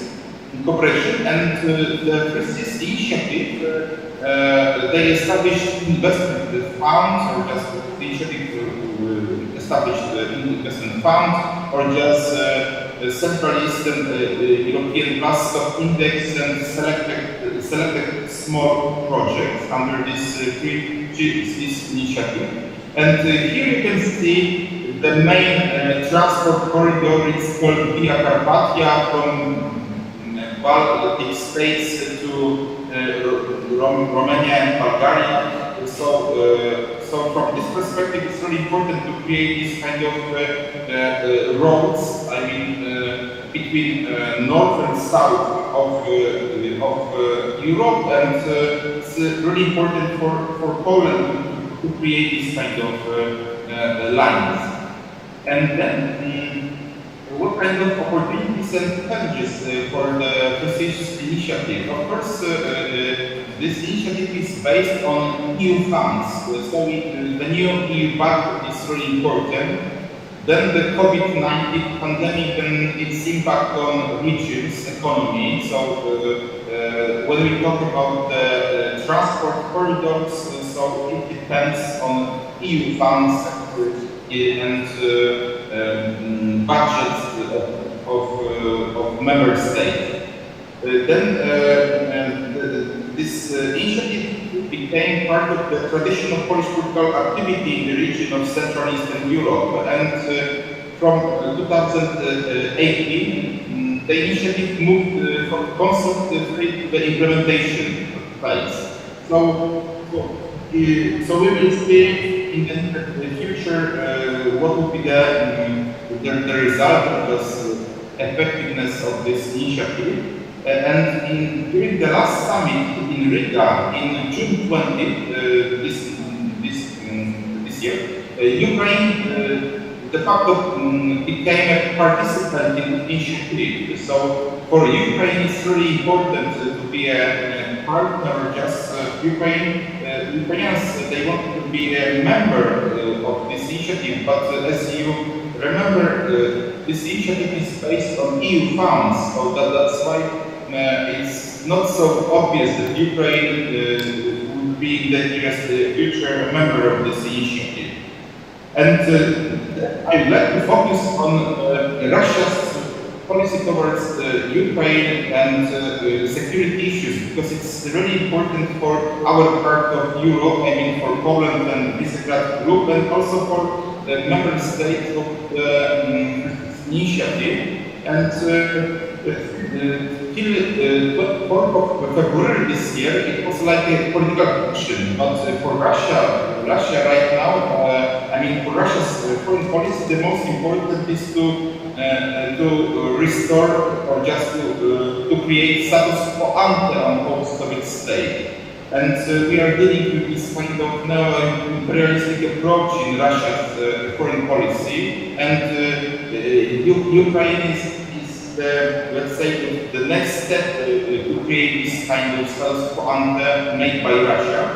So the question is, if we are dealing with this kind of neo-imperialistic approach made by Russia, so what would be the best answer, or just how we can stabilize the situation in Central and Eastern Europe? So according to Zbigniew Brzezinski, the best way is to create this kind of security line between Paris, Berlin, Warsaw, and Kiev. Right now, it's pretty difficult to create this kind of line, but in the future, we could think about this kind of security line between France, Germany, Poland, and Ukraine. And the next problem is this kind of evolution of Russia's policy as a combination of military power and energetic factors. And this situation requires to accept new rules of play for not only for post-Soviet countries, but also for members of the European Union. Because right now we are dealing with a huge gas crisis made by Russia. And what is the goal of Russia's policy towards Ukraine? Of course, the short and medium term is to destabilize the situation in southern and eastern Ukraine. And the next problem for Ukraine is that for Russians, Ukraine can never be just a foreign country, as Henry Kissinger said. And that's the problem, because Ukraine is a part of Ruski Mir concept, Ruskого Mira concept. So it means that Ukraine, Belarus, and Russia, they are making this kind of one Slavic nation with just Slavic unity. So that's the problem for Ukraine. And the next problem is Russian propaganda in Ukraine and in the European Union also. Even regarding this ongoing conflict, so we are dealing with this kind of huge Russian propaganda. And what is really important for the European Union, because I started the presentation with talk about Precision Initiative and Visegrad Group. So when we are talking about geopolitical confrontation, so the European Union is going to further this kind of competition. So that's also the problem, and we should take into account this kind of situation. And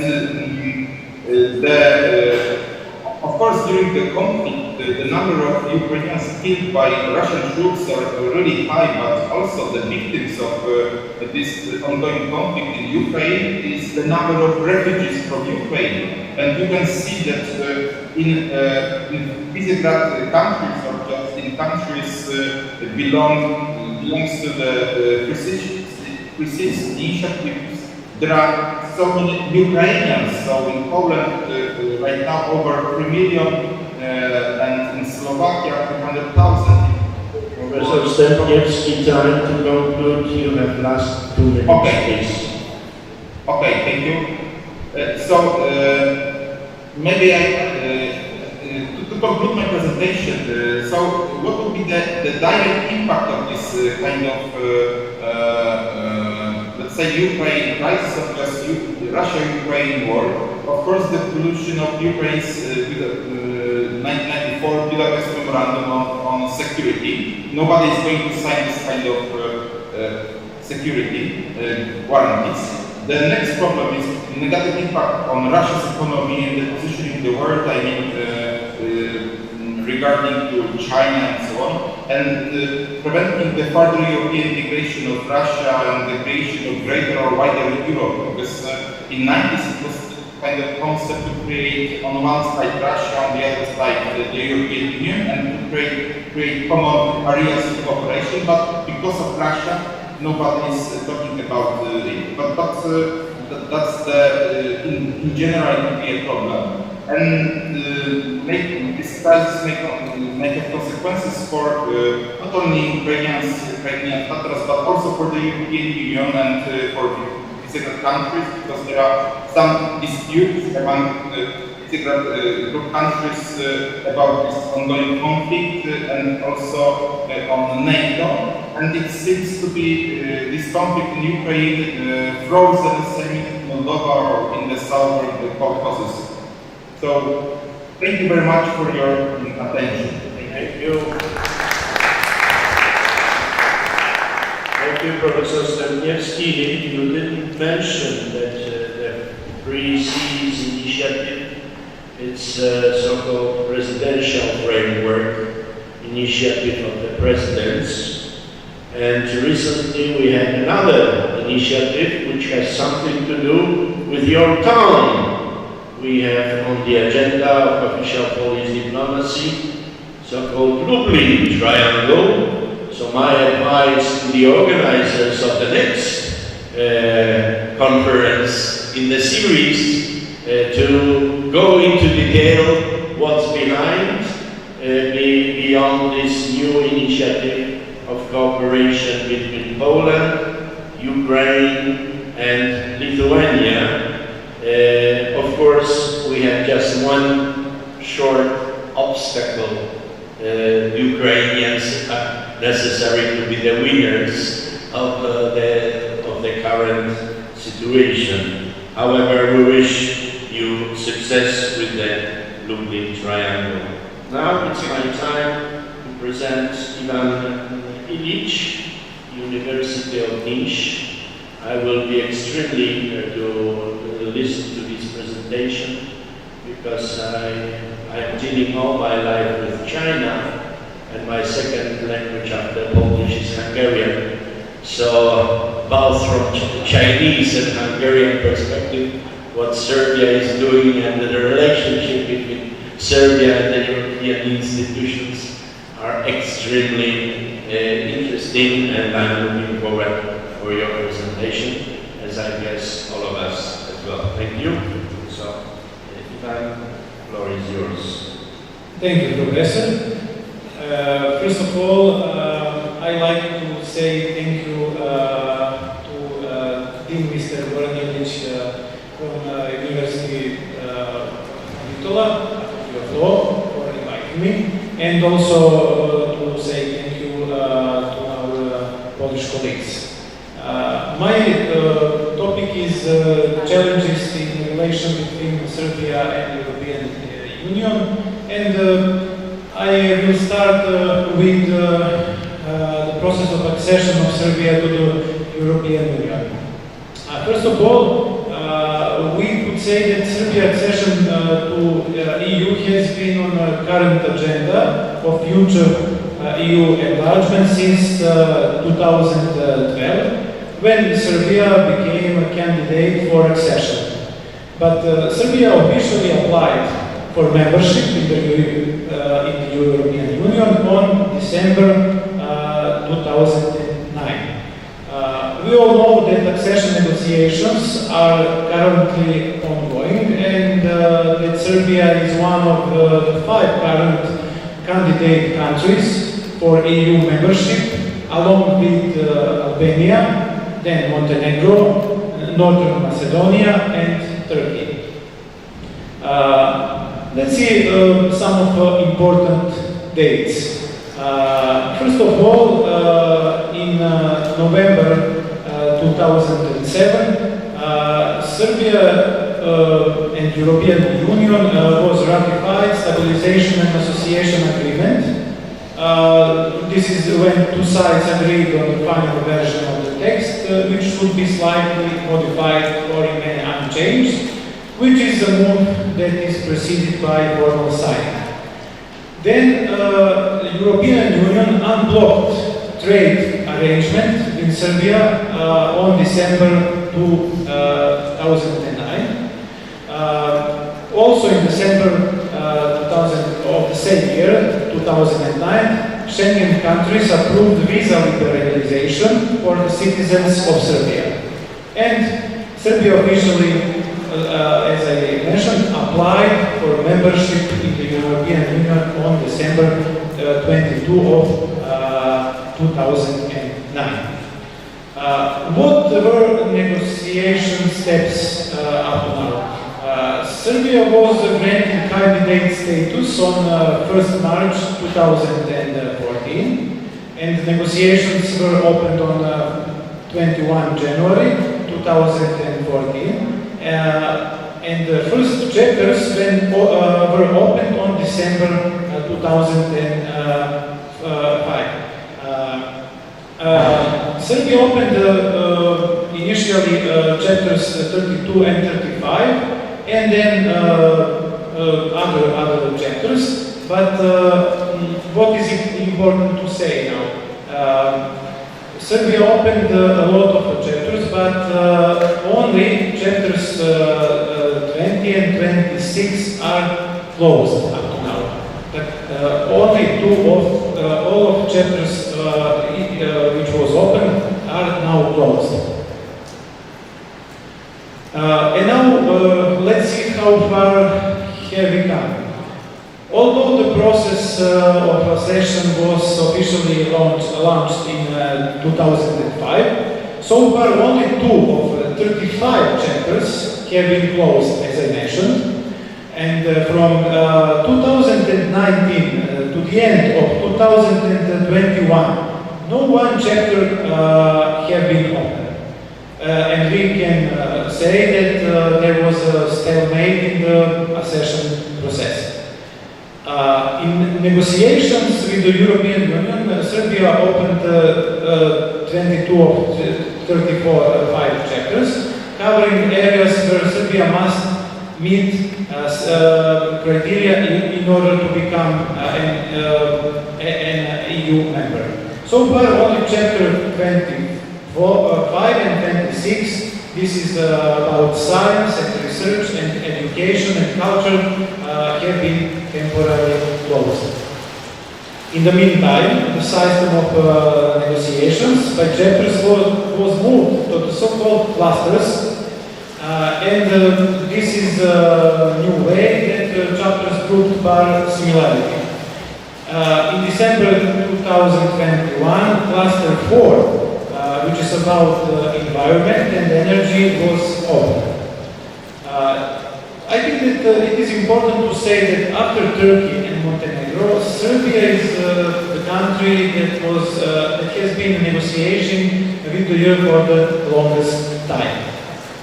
A few words about the clusters. As I previously said, the negotiation in 2020 began through so-called clusters when the European Union adopted the new enlargement methodology. The previous 35 chapters are now grouped into 6 clusters: rule of law, market, economy, green agenda, agriculture, and foreign relations.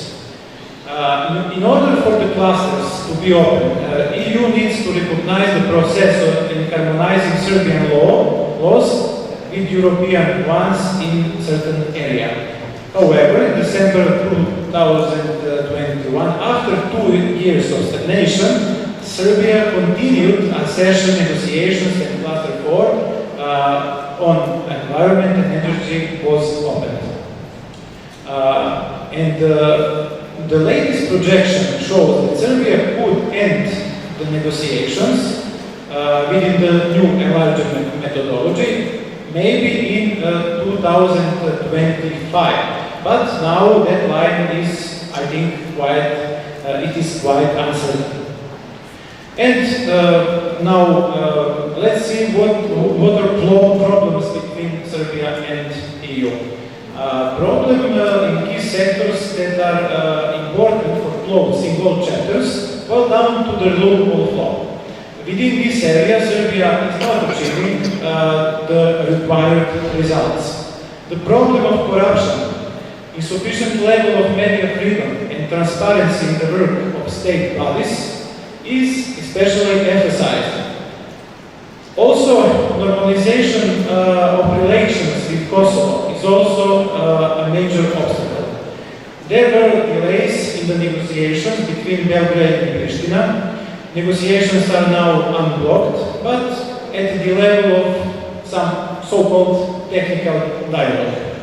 The key issue is the demand for mutual recognition of Serbia and Kosovo. This request is not formally mentioned anywhere in official EU documents, but German Chancellor, during the recent visit to Belgrade, explicitly mentioned for the first time that the final goal of the negotiations is mutual recognition.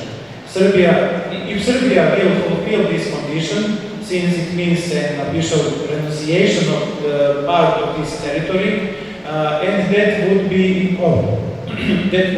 conflict with the constitution of Serbia. One new obstacle is also war in Ukraine. A new obstacle of Serbia path to the European Union is war in Ukraine. European officials are demanding that Serbia harmonize its policy with the EU foreign policy regarding the introduction of sanctions against Russia. Serbia supported the resolution in UN condemning the aggression against Ukraine, but for economic reasons, which above all energy dependence of Russia, it hesitates to impose sanctions on Russia until now. And I want to tell a few words about the growing Euroscepticism in Serbia. From year to year, as various research show, the support of the people of Serbia for joining the EU is declining. According to the one of the last ones, from November of last year, just over half of the participants in the research of the Advisory Group for Public Policy Balkans in Europe voted for Serbia membership in the EU. To the questions, are you in favor of your countries in trying into EU? 53% of Serbian citizens answered affirmative, and 43% said no. In comparison of that, residents of Albania, 94%, in Kosovo, 90%, expresses the greatest support for membership. 83% in Montenegro, and in Bosnia and Herzegovina, 79%, also in Macedonia. Citizens of the countries in the region believe that full membership is the best option for their country, but only respondents in Serbia have given priority to economic integration without EU membership, which I think is a very, very important problem. And now, as a conclusion, I can say that Serbia has come a long and difficult way since the beginning of the accession process. This process has been going on for a second decade. This is for even a second decade of the process, and process now it is not satisfactory. On the other hand, Serbia uses significant EU pre-accession funds, and foreign trade with EU is on the rise. The EU is for Serbia most important foreign trade partner. There are numerous obstacles on Serbia's further path to the EU, both in the form of harmonization with EU standards and also political conditions, such as the normalizations of relations with Kosovo. The issue of harmonization with the EU's foreign policy toward the war in Ukraine also remains. Due to small shifts, Euroscepticism is on the rise in Serbia. The majority of citizens believe that the European perspective has been betrayed, especially in the light of France's position of further enlargement of the Union to the countries of the Western Balkans. Therefore, I think that we need new impulses that should be encouraged all of countries, and also Serbia, all of countries also of the Western Balkans, which would be an encouragement for all of countries of the Western Balkans not to give up with the European way and remain only an internal candidate for joining the European Union. Thank you. Thank you. Ladies and gentlemen, I now, if you observe when Professor Ilic just started his presentation, we had a perfect storm outside. It means that he was talking about very volatile relationship, and this question of Euroscepticism in Serbia is growing constantly. And I would advise for the next conference, Professor Ilic, to add Russia and China, and you will have a completely new dynamic, which is important. Ladies and gentlemen, the last but not least, Dr. Milka Dmitrovska from Skopje, and she will talk about Macedonian regional development policy efforts and with some Polish perspective. So I'm looking forward to listen what we can get. Dr. Milka, the voice and floor is yours. Thank you. Okay, first of all, I would like to thank the organizers for this amazing conference, for the invitation to our institute, and thank you for the Polish encouraging words and for being always the wind at our backs in this current process. Today I will be presenting on the topic effectiveness and perspectives of the Macedonian regional development policy, lessons from Poland. Of course, we'll begin with the policy of balanced regional development in Macedonia, which is in fact the focal point of this presentation. It was necessary to be developed because of the great disparities between the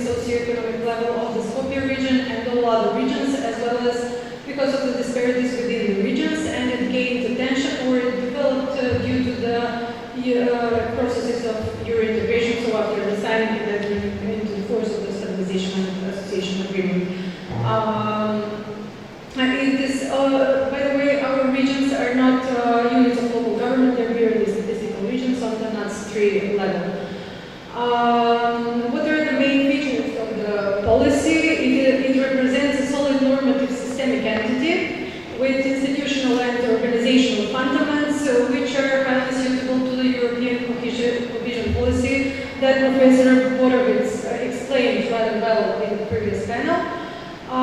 Even the definition of the goal of the balanced regional development in Macedonia is itself is almost identical with the European narrative, the diminishing the disparities, sustainable development, etc. However, this is only on a declarative level, and even though it seems that the goal of the Macedonian regional development policy is connected to the sustainability goals, this is not the case and cannot be, which we will see further. Effectiveness-wise, this policy manifests significant non-functionality for a number of reasons. Traditionally, there are small allocations for this policy which cannot elevate the regional competitiveness or reduce the regional disparities. The compulsory norm stipulates at least 1% of the GDP annually to be allocated to this policy. However, the actual spending for the period 2009-2011, the only period where we have quantitative data, there is no other quantitative data available, is that the spending is between 0.003 and 0.2% of the GDP. And for the next period, even though there are no quantitative, even though there isn't any quantitative data, there are strong indicators that the situation is rather stagnant.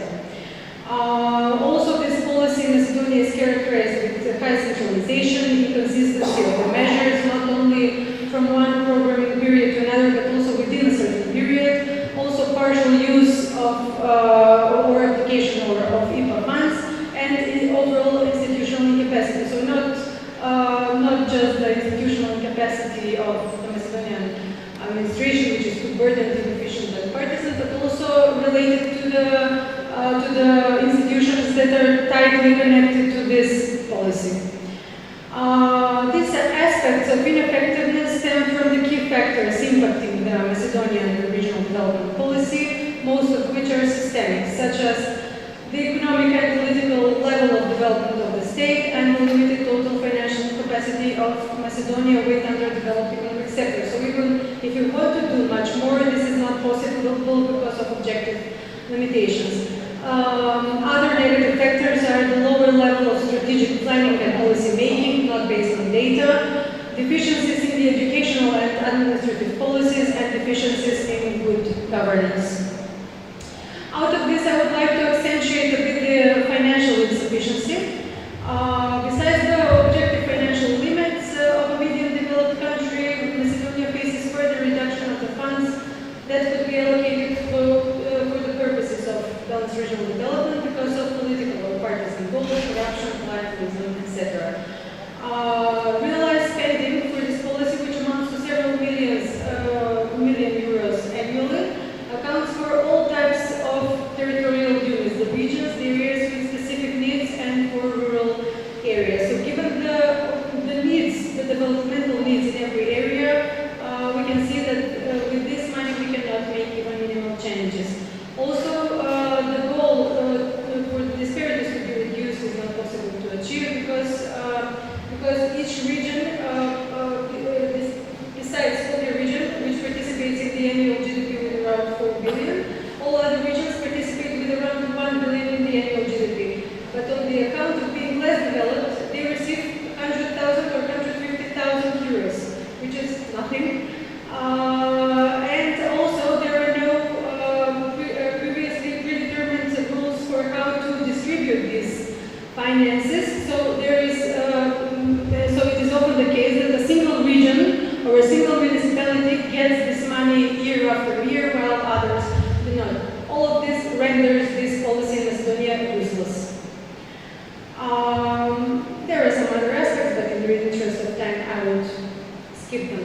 What can we do in the future? Of course, there are many possibilities. I would like just to stay very general.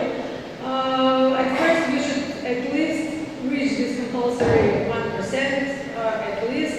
Then we should introduce fiscal equalization schemes within the regions with introducing of criteria for greater priority or priority financing of the poorer parts of the region.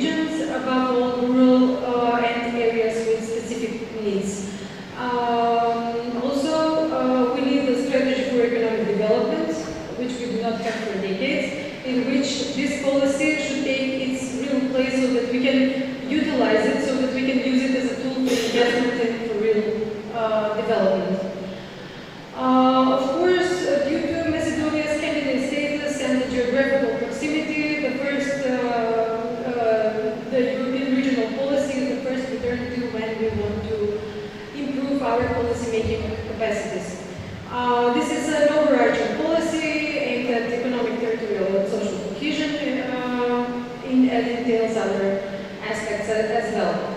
How effective is the cohesion policy? The fundamentals are solid, the financing is sufficient, the institutional framework is adequate. The challenges on the EU level are many.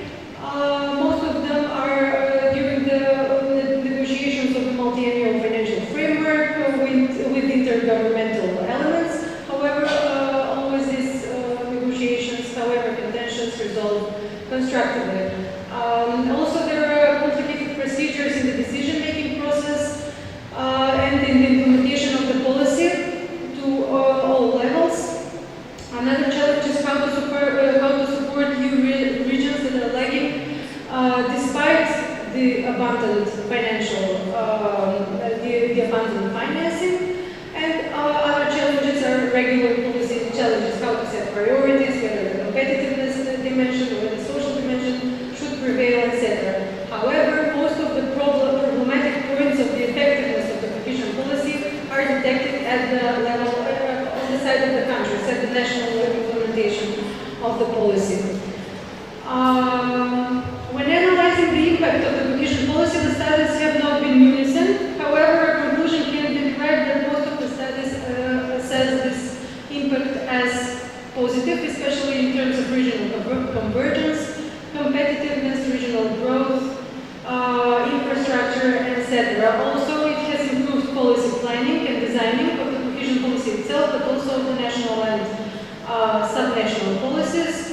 It has changed the culture and mentality in terms of using and accountability of the funds, and in terms of specific value, it has added from 0.1 to 8% of GDP to various regions. There are many factors that are impacting the cohesion policy's effectiveness, and I will not go into details now, but despite the Balkans report many years ago, who promoted the place-based approach, even forced it, more recent studies show that the main factors that are impacting the effectiveness of the cohesion policy are in fact on national level, so this is where the answers are. Since we have a greater picture, we'll gauge how to approach the matter in order to apply the cooperative knowledge of already gained experience to our domestic circumstances. For this, it is important to compare us to the southern, but especially with the Central and Eastern European countries, because they have been part of the system for a significant amount of time, and because of the great analogy that can be made between our country and of these countries. Some main parameters of analogy are the maturity of democracy, the level of centralization, the similar period in which the disparities among regions were pronounced in the 90s, good governance or bad governance, great gaps of center-periphery, especially between the large agglomerations and remote rural areas, etc. Unlike for the rich EU countries that are net contributors, where the cohesive spending is negligible compared to their national GDPs, cohesion policy is of great importance for the Central and Eastern European countries, which are more dependent on the external financial resources. In these countries, around 50% of the structural funds are allocated, while Poland has the highest amounts allocated in each programming period compared to other member states, and most regions in Poland are not only eligible for the substantial funding, but in this region it is also expected to get the greatest returns from the policy, so the greatest effects they are expected to be multiplied. These problems for successful realization of the cohesion policy in the eastern countries are also revolving around the implementation, entailing clientelism, political deterrence, rent-seeking and elite captures, also related to big institutions, smaller innovation capacities, lack of human capitals, loose regulative, exclusion of social partners, and intensive political meddling. Some separate points, if I may. Yes. Finished. In CEE countries, central governments dominate the processes, while Poland is set as leader of reforms in the central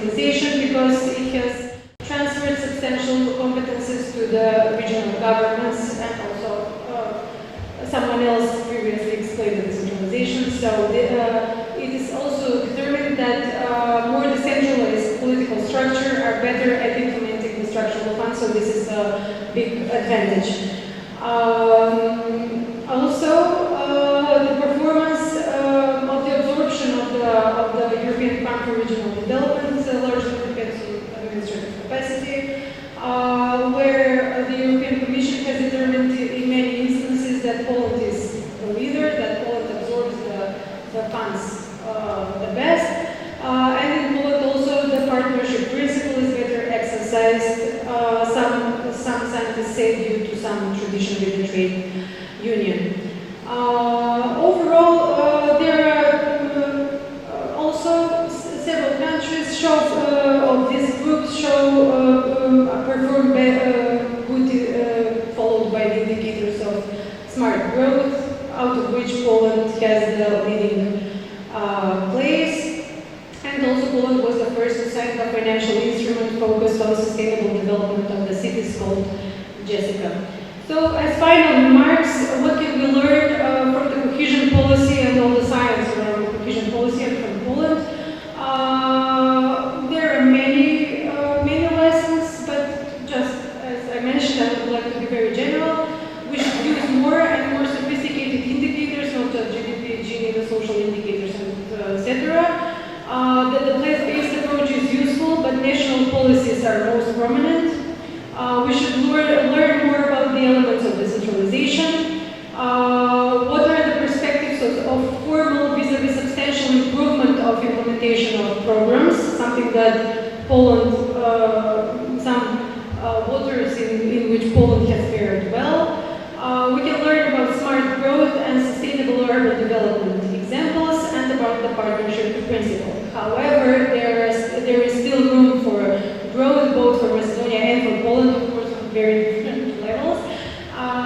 Still, despite the region reaching a certain level of development, so improving their GDP, above all, still great gaps between the center and periphery or the urban and rural regions in Poland remain. So this main goal of the policy to tackle these discrepancies is not entirely achieved. So this is something that we both should work on and rely on the experience of other countries regarding the cohesion policy. Thank you very much for the attention. Ladies and gentlemen, this way we are coming to the conclusion of the third panel. According to the schedule and program presented, we will go to the fourth panel without interruption, without a break. But it's still, we have some 7 to 8 minutes. If somebody is ready to ask the question, because I'm not pretending to summarize 4 so different presentations. So if somebody has a short question from the audience, please, the floor will be delivered. Professor, maybe. Thank you, Professor Bogdan. I want to ask my colleague, Mark, about his opinion regarding the European Council. I take on view of the European Union. Do you hear me? Okay. Yeah. We do. So what is your opinion about the European Council? Do you think that this body of the European Union is one of the main obstacles of affirmation and realization of European Union post-national interests? Because it is a political body consisted of national representatives who do not have any sense for EU interests. Because in my research, I conclude that the European Union interest is value interest, not raison d'etat, as it is characteristically for the nation state. So, just a reflection. Maybe the future of the European Union should continue without such power located in this kind of bodies where the national interests are predominant over the EU regions. Because in North Macedonia, continuously challenges, with all obstacles, especially in this EU body. Thank you. Yes, thank you for the question. Not an easy one. To make the thing short, whether we like it or not, the European Union remains still a paradigm of a nation state. Okay? European Union is or has been a success in its institutional dimension, economic dimension, and to a lesser extent political dimension. But nevertheless, nation states with their interests are still major players of the European Union. The other day, Professor Gravchuk asked the question, or yesterday, someone else, what is European Union? European Union is not a monolith. And this is the very important moment to notice one more very crucial thing when it comes to the future of the European Union, but also globally. Where is the thin line between values and interests? You know, how can we be sure that someone who is selling us its values is not selling us its interests? What policies we are realizing? The policy of interest of someone or the question of values? Because if we mix those two things, we're in deep trouble. And the smaller country we are, the weaker country we are, we're in big trouble. This is the question of the Arab world, this is the question of the Middle East, and other parts of Europe, of the world. Unfortunately today, we still have those unsolved questions in the European Union. To what extent we are a paradigm of a nation state, and what is the level of institutional integration. So this is not a question of this or that institution. It is the question of idea. You know, what is the fundamental idea of the European integration as such, or European Union as an organization today? If you ask me the question 20 years ago, the question would not be that tough. But today, there is a very tough question. That type of question is a very tough question. What path European Union is taking today? You know, therefore I urge for immediate and radical rethinking of the strategy. Who are we as European Union?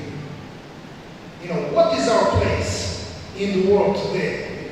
Because we play according to other rules than other big players of the world. Is this a fair play? No, it's not a fair play. Who is going to lose? We are going to lose, unfortunately. Because don't be misunderstood. I am a great European Union enthusiast because this is the biggest idea of the European continent maybe ever. But I'm observing the slow process of very wrong direction we're heading to, unfortunately. Okay? Thank you. Well, I can continue, but I'm afraid of the professor. I suppose we can start the workshop now instead of the next panel. I am dealing with those issues which Professor Goran was asking. And to my mind, the major conclusion which I came after research that we had a problem with our European identity. We didn't create our common European identity. We still define ourselves as Serbians, Macedonians, Albanians, Polish, not even Germans, but Bavarians, and so on. And so this is the issue which is growing, especially that after several crisis management situations in our continent, starting from 2008, maybe 2005, when the Dutch and French people rejected the common constitution. We have many problems to define. However, my conclusion is easy. Already in 2015, our center published a book volume in English. I happened to be editor-in-chief, editor of that book, and the title of the book was European Union on the Global Scene, United or Irrelevant, and that's what it is. So, are we intend to stay unified and united, or we want to be split it again? This is the issue, and I am delivering this microphone and cherish it to our old friend Mladen Karatowski, that can initiate another panel discussion. For my panelists, including Tomasz in Lublin, thank you for keeping your time frame and for your presentations. Thank you.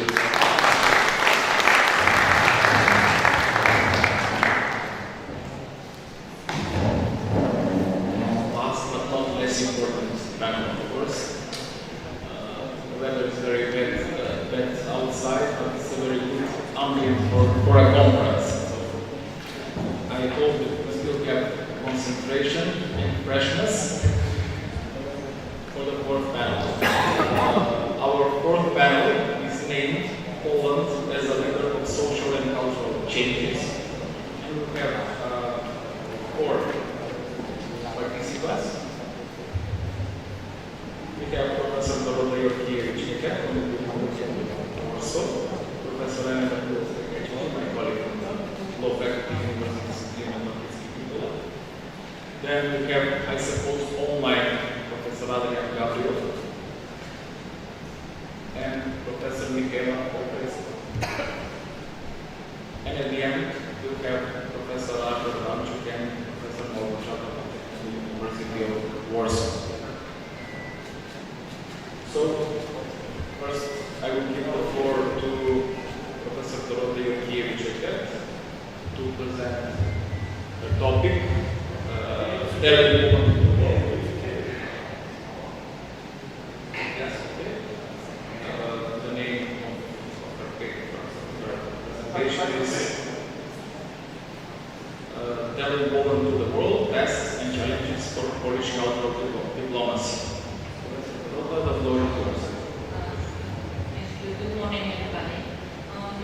Okay, so referring to Professor Bogdanowicz' statement about identity, so in my presentation on my point will be London, sorry.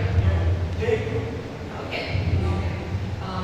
I will talk about Polish cultural diplomacy, so we are going to talk about Poland's presence on the world, how Poland is telling about itself to the world, and yes, but first I would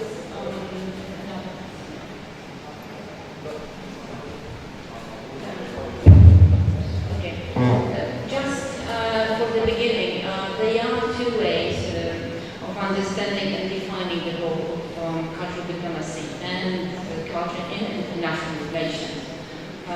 So first, this is a tool for building and developing international relations in which culture is assigned really an important role in promoting values, as you see as peace, understanding and cooperation. And the second understanding is as a resource, an instrument of foreign policy of the state in order to build or strengthen its positive image. This is an element of resource power of the state, supporting all kinds of implementation of strategies and tasks of the foreign policy of the state. So today, because of the time, I will outline the general characteristic of and modus operandi of Polish cultural diplomacy as an important instrument of Polish foreign policy after 1989. So I will refer to the second understanding of culture and cultural diplomacy. Just to give an overview very shortly that the very first years of Poland's transition to the democratic regime after 1989, that it was a period of constructing a democratic country in all areas of public life. The departure from communism and radical economic changes in Poland led to the situation where culture and cultural diplomacy were largely forgetful. Only in the mid-90s, with Poland's clearly formulated political priority, that was to become a member of the European Union, there the debates on how to promote Poland in the then 15 member states appeared, and the Polish state slowly began to recognize the need, or I would even more say the necessity, in fact, to conduct a coordinated foreign promotional policy. Poland had to start telling the world about itself from the very new beginning, about its long history, about its achievements, about its ambitions and strength. Culture became one of the important elements of this story. So telling Poland to the world, so with this extension, telling Poland to the world through culture. But in order to tell Poland to the world through culture, three basic questions had to be answered at the time. So, please, the next one. So, who will tell Poland to the world through culture? What will be told, and in what way? So, who, what, and how? The next one. So, question one. So, who is telling Poland to the world as a part of Poland's public and cultural diplomacy? So, few words about the institutional dimension of Polish public and cultural diplomacy after 1989. Well, it took us a while to shape the final institutional structure of our public and cultural diplomacy. Right now, at the governmental level, there are two ministries who are responsible for the implementation of our Polish foreign policy through culture. So this is, of course, Ministry of Foreign Affairs and Ministry of Culture and National Heritage. The Ministry of Foreign Affairs is currently responsible for 26 Polish institutes, strong, very well-rooted institutions promoting and leading Polish cultural diplomacy abroad.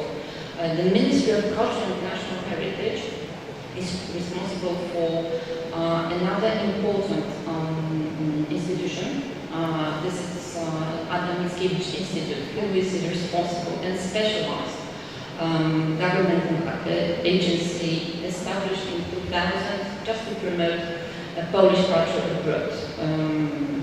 The idea to have such an institute came through the inspiration of the biggest superpower in culture and in cultural diplomacy, means British Council, Institut Français, Cervantes Institute, or the Swedish Institute. Here on the slide, you have also few important institutions that we established as institutions responsible for the sector-specific promotion of Polish culture abroad. As you see, this, like Polish Film Institute, Frédéric Chopin Institute, Polonica, National Institute of Polish Cultural Heritage abroad, Pilecki Institute, etc. And so, from the institutional angle, I think that we are quite well established from this institutional dimension of Polish public and cultural diplomacy. So, the second question is and was what Poland has been telling the world about itself.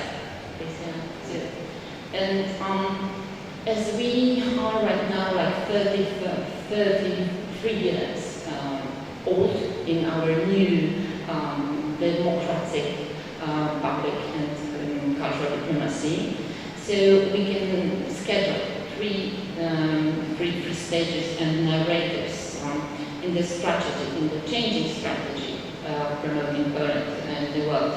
So the very first, of course, it was from 1994 to 2004, the pre-accession period. And here, that was the great and authentic story of the return to Europe. The main goal, of course, it was membership to the European Union. So culture had a very significant role to play with respect to getting rid of the negative stereotypes and to getting rid of the fears of the members of the community related to Poland accession. So the first plans and actions were aimed at building positive image of Poland as a country that historically and civilizationally belongs to Europe, Western Europe. And Polish culture is a part of the European culture and heritage. So the theme of returning to Europe and the European nature of Polish culture were really dominant in the official discourse and promotional actions. I would quote simply the atmosphere of that time. So there is a very known Polish artist and theatre director, Tadeusz Kantor. And once he was asked about Poland's integration with Europe, and he was really irritated, saying, "Everyone keep asking me about the return to Europe. If you ask me, I never left Europe. I was always in Europe, and I was always belonging as to Western civilization." So that was the atmosphere. Yes, so really this authentic and great story of a return to Europe. So that was the first decade. The second one, from 2004 by 2015. So that was like, like love story, I would say, affirmation of NATO and EU membership and civilizational success story. And as far as culture was concerned, the main narrative line about Poland. So Poland is a stable EU member with a huge potential of creativity and dynamics. So, and the main assumption was the contemporary Polish culture as an instrument for Polish cultural diplomacy is the probably best instrument to creating a positive narrative about today's Poland.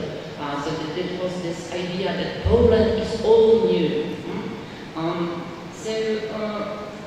In fact, this during this time, the potential of contemporary art and culture as the most effective tool for building and strengthening Poland's position in the world was the leading power, the main vector, if you want, in Polish cultural diplomacy and in Polish promotional politics. That was mainly Adam Mickiewicz Institute, main vector, main line in projecting all actions and programs. Since 2008, we also we have begun to implement something new in the world of international cultural relations. I mean about the idea of nation branding. Nation branding. We also we have also passed this illness to get the very young PR agency who came to Poland and tried to discover what is Poland and what is the Polishness.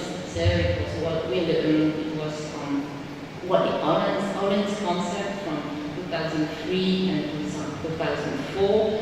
The slogan, the first slogan is that Poland should be described as, the Polishness as creative tension. Very vague concept, nobody knows really what was creative tension.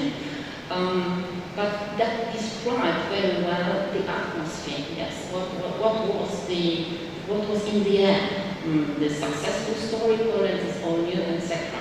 And the great coda, if you want, in 2014 was the most known branding campaign in 2014 with the very differently received logo, the new logo in this nation brand slang. And there was also a new slogan, Poland, spring into the new. And in the clip that has been shown in many TV stations, it was also publicized also in metro stations, in many European capitals. So the advertising clip of this campaign ended with the sentence exactly, Poland is all new. So this is the second period, and the third period from 2015 to the present.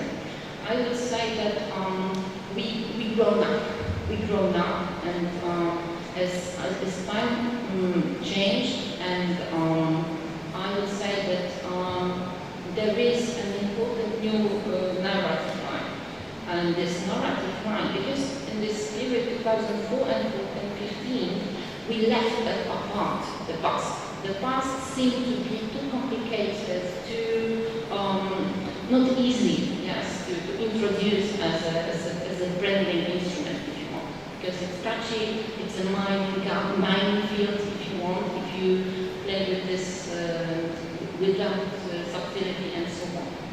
So history was put it apart, and from 2015 to the present time, the new narrative that is important for us. So it means I call this the Polish history is well worth sharing with the world. What does it mean? It means that the promotion of Polish buildings of the past and the inclusion in the international circulation of events, works, heroes from the past, that it also tells a lot about Polish and Polishness through university understanding values. Question number 3 was how we does it. So this is all by loading loads of Polish culture by seasons and so on, or grassroots work of cultural diplomacy. And last one, the conclusions, or maybe some. So the previous one here. I would say that yes, we did accumulate a great deal of know-how in the field of cultural diplomacy. We had successes, we had failures, but we have really created a considerable number of modern institutions that are responsible for cultural diplomacy. I would say also that Poland's soft power resources in the field of culture, history, and heritage allow shifting or multiply the vectors of narration. We don't have to be on the contemporarity or only on the past. Yes, we have enough source resources in the soft power or soft power that we can play with that in, I hope, really intelligent and sufficient and efficient way. And telling the Poland, this is a dynamic process, so that will continue to change, and we will have to adjust the story about Poland to the present world. The challenges are also always the same, so convincing language, attractive forms, reaching, maintaining, and expanding the circle of the audience. And just the very last one, just to show you how proud we can be, this is the Biennale in Venice. So one of the most acclaimed pavilion, it was it was Polish, and is Polish pavilion with for the very first time of the Venice Biennale, we proposed a Roma artist who showed the marvelous show Małgorzata Milka-Tass and her project entitled Enchanting the World. The Tass is just yes, thank you. So, thank you very much. Thank you very much for your interesting presentation regarding the development of cultural diplomacy of Poland. I must admit that I'm a user of this food diplomacy, Polish diplomacy to Macedonia and beverages, especially beer and ice cream. And I hope that this list will continue to rise in future. Anyway, I think that in Macedonia there are some visible impacts from Polish diplomacy, but cultural diplomacy, and generally public diplomacy speaking. I think that a lot more has to be done to increase the influence and the level of cooperation in the future. Thank you very much. Now I give the floor to Professor to elaborate about Polish experience and influence in shaping the Western Balkan, which Thank you, Professor Mladen. Respected professors, colleagues, it is such a pleasure to be here and attend this conference. As Professor Mladen previously announced, I will discuss today the Polish experience and influences in shaping the Western Balkan future. First, I would like to begin with a brief overview of the Polish history and how the common diplomacy and the idea for reconciliation and the idea for compromise can serve as an example or as a guide for some of the Western Balkan countries that had in a way or have similar relations, naval relations, and they need to resolve them. For this reason, I will discuss first the Polish-German reconciliation process. For some of you, it's very well known, and for some not. And while presenting the steps of this process, we can analyze whether the process was successful and whether it is sustainable. The right answer is not easy, and it will never be easy since it covers many issues. And even now, when both countries mark the 31st anniversary of the Polish-German Treaty of Good Neighborly Relations and Friendly Cooperation, which was signed in December 1991, the treaty was anticipated from a border treaty that was signed the previous year in 1990s, which is how the two countries reconciled, and it resolved the Polish-German border conflict, which was one of the most challenging conflicts of all. From this treaty, there was a follow-up package of bilateral agreements that discussed the three main areas. First, the regulation of the past issues, the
see many differences, but also many commonalities.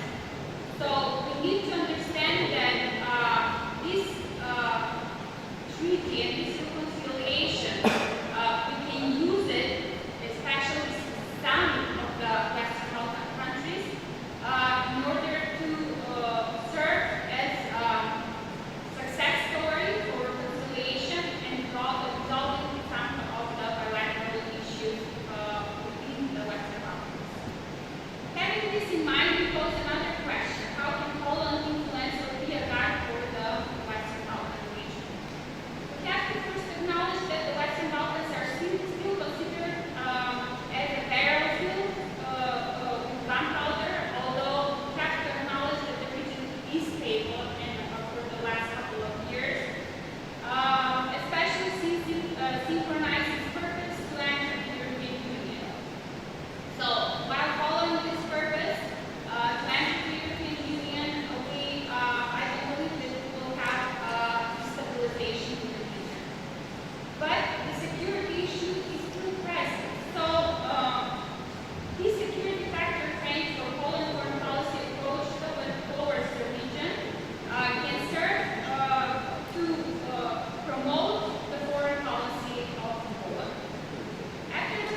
V4 as a model is a very good experience for the Western Balkan countries also.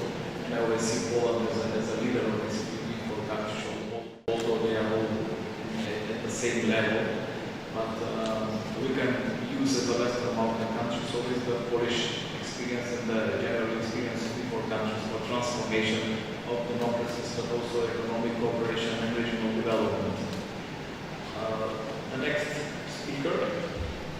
The next speakers are Professor Adrian Gabriel Forbagin and Professor Michaela Popescu, who will speak online, of course, about a critical analysis of Romania's justice reforms amid its EU integration enablers, takeaways for the Western Balkans. So, Professor, the floor is yours, the online floor is yours. Thank you very much, dear colleagues. Thank you for your kind invitation, and Michaela and I are very sorry not to be able to have joined you in person. Today we're going to shift the focus of our conference a bit more towards the legal side of things. I will speak about some of the challenges, the hurdles that Romania faces in the process of EU integration, to the extent that this can be transferred onto the aspiring member states. The purpose of this intervention is to analyze the integration setbacks that Romania experienced, chiefly from a legal standpoint, because it is of paramount importance to understand that many of the challenges that the countries in the Western Balkans, let alone the newly accepted candidate countries, are quite similar to the ones that Romania experienced throughout its so-called transition period to democracy. And I believe that now the stakes of this particular topic are even greater, with the obvious similarities that Moldova, for example, exhibits to the case of Romania, but also to a certain extent Ukraine. So we will try to go over a set of files and perhaps food for thought in order to assess the breadth of the change that needs to be implemented. And one of the premises that we would like to depart from is the fact that it is very useful to foster mutual learning. Romania is an interesting case to study from the standpoint of its legal reform, but this doesn't always make it a positive example. Quite to the contrary, from our experience with countries in the Western Balkans, we have discovered that there is a lot of mutual learning opportunity, there are a lot of mutual learning opportunities, especially when it comes to the depth and the extent of the legal reform. And I think this is useful not only for Romania, but it's very useful for all the countries in the Western Balkans, because our country has very often stumbled over obstacles which are likely to be encountered if they haven't been already by the countries in the Western Balkans. So to begin with, I would say that throughout the 1990s, if there was a constant in the Romanian political landscape, it was a firm commitment to two major national priorities that were embraced basically without fault. The first one was NATO integration, and the second was EU integration. And I'd like to stress the fact that it's exactly in this order that Romania always considered its priorities, and all of the reforms, especially the legal reforms that were conducted in the 1990s, were very much based on this dual loyalty that the country was bound to follow. In fact, in 1999, we had a major shift in foreign policy with Romania portraying itself as a very faithful ally of the North Atlantic Treaty Organization. And it's been so ever since, because not only during the current crisis, but especially in the previous ones. For example, when President Donald Trump demanded that countries in NATO spend no less than 2% of their GDP on defense, Romania was among the first to comply. And that's in order to stress the strategic importance of this alliance for a country that shares one of the outer borders with our European Union. Another aspect that I think is very much worthy of analysis is to stress the very significant measures taken in the complicated file of the national minorities. In Romania, especially in the region that Mihaela and I come from, which is Transylvania, national minorities are a very important part of the cultural and the historical landscape. Just to give an example, which is a little bit off topic perhaps, but I think it gives us a touch of the extent of the matter. The university that we represent has 3 official languages. It has Romanian, it has Hungarian, and German, reflecting the profile of Transylvania. But the problem is that the same philosophy did not necessarily reflect the position of Bucharest at the beginning of the 1990s, where there were many conflicts with some of the national minorities, especially the Hungarian minority, and to some extent directly towards the right of the Roma minority. So one of the most important reforms that the European Commission was very keen to follow during the course of the transition period of Romania was about the situation of national minorities and their respective rights.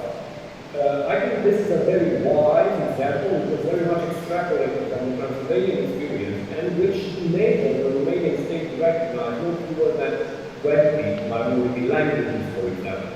And when it comes to the rights of minorities to have an education in those languages, to benefit from dual inscriptions and a lot of other prerogatives, I think this is a good example to follow, because the countries that are now aspiring to become member states perhaps each have their own holy position with regard to national minorities. And I'm saying this as an advantage, because for Romania, for example, the fact that national minorities got cultural rights was governed by their political rights.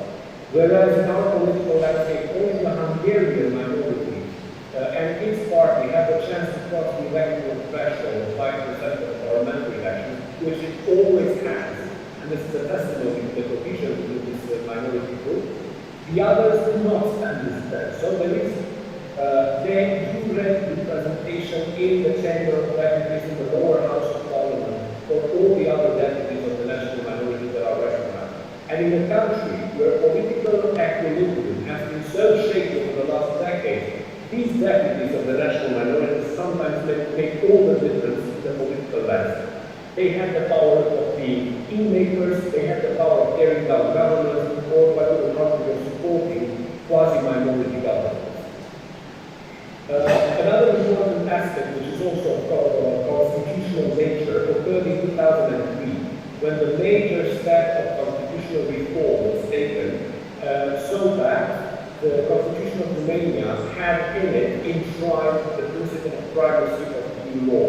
It's a principle that is now contested in some parts of this new Europe, if you will, but it's a principle that was almost unquestioned by the Romanian people, the civil society, and the political parties, so that the referendum very easily sanctioned this particular constitutional reform back in 2003.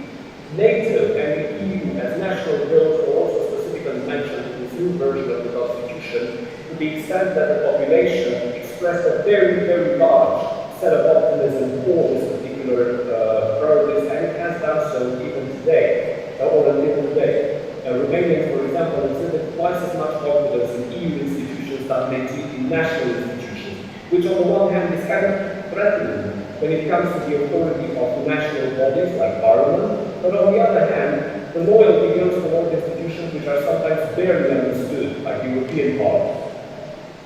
Another set of reforms which is very much worthy of perhaps sharing with the new candidates and with the older ones is the civil code reform. You can imagine that Romania performed its civil code with related duties on a document that spanned from 1864 until this reform, which is associated with EU integration.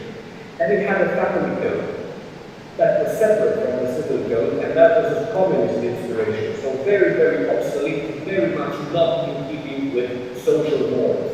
The new code was adopted in 2011, and Romania chose as a source of inspiration the civil code of Quebec. And this would probably tell you, dear friends, that it's one of the most liberal codes that you will find in Europe, but not necessarily, because all provisions pertaining to the definition of family law, the traditional family, were, let's say, marred by the same degree of conservatism that has remained typical of Romanian society. In fact, this gave rise to a referendum on the so-called traditional family, which was boycotted by the Romanian population with a 21% turnout in 2018, against the 30% that was necessary. And it was a very, very clear expression of mistrust in some of the institutions of the state, including the more conservative ones like the church, but also the political parties, which proved their conservatism regarding the political family that they belong to, for example, the European Parliament. One of the final points that I'd like to make together with my colleague is the matter of anti-corruption. Anti-corruption is one of the most important portions of Romanian experience with regard to its legal reform. And the solution that we took is to some degree only similar to the one that exists in some countries, including in the Western Balkans, which is to have a very, very powerful anti-corruption agency or directorate. Now, the problem that we have encountered in our research with this particular type of institution is that initially the major cases were lacking, they were absent. And there was a need for massive changes in order for the confiscation of illicitly obtained assets, for example, to become possible. And this is where the large cases occurred, and this is where, for example, even former prime ministers made let's say, the headlines of the activity of this anti-corruption agency. Now, a very important point to transfer, if you look to the Western Balkans, is the fact that this anti-corruption agency has a natural tendency of becoming a very media-impregnated authority. And this, to a very large extent, the credibility of the institution, to the extent that now, for example, it operates in a much more discreet fashion, but the big cases are ongoing, which is very, very promising. However, the fact that it was all over the media, that it became a household word, put a lot of pressure on the prosecutors, and the fact that to some degree the credibility of the institution. That being said, having a powerful leader turned out to be a very good recipe, to the extent that today is Laura Kudza-Kövesi is actually the European head prosecutor. So this is also as testimony, it stands as testimony to the effectiveness of this prosecutor's activity. Now, applying criminal law proved to be quite controversial because it was the subject of abuse of many governments that came to power in recent years. For example, the Social Democratic government had as its right motive the idea of changing the criminal code. There was talk of general law on amnesty, and the pretext that was used in order to diminish the effectiveness of the activity of anti-corruption was a pilot ruling of the European Court of Human Rights, which demanded that conditions in the penitentiary system of Romania should be improved. So this was the perfect pretext for certain governments in order to demand that Mr. Adrian, 2 minutes more, please. Take place. Sorry? 2 minutes more, please. Yes, I wouldn't have any more than 2 minutes. Thank you so much. So there was very stark opposition on the part of the civil society. This is my final point. The civil society proved to be the driving force behind putting a hold to these, let's say, slips in the fight against corruption with a very good dialogue of the European Parliament. For example, on the 18th of November 2018, the European Parliament issued one of the strongest ever condemnations of the so-called legal reforms and did so against the Romanian government at the time. And there was also some very, very harsh dialogue between Timmermans and our Prime Minister, Viorica Dăncilă, Romania was on the point of taking over the rotational presidency of the EU Council, so it couldn't have been more ill-timed and perhaps embarrassing for the course of legal reform. What happens now? Things are changing for the better. Romania now supports the conditionality mechanism, unlike some of its neighbors in the eastern part of Europe, for access to European funds. There is a clear difference in public perception with regard to the support towards this mechanism, and now we have reached a level where our High Council of Magistrates guarantees the independence of prosecutors and judges, handles their careers, is exempt from any kind of influence on the part of state executive bodies. There is no more special section for the investigation of magistrates, so I would say there are great benefits to this reform in the end.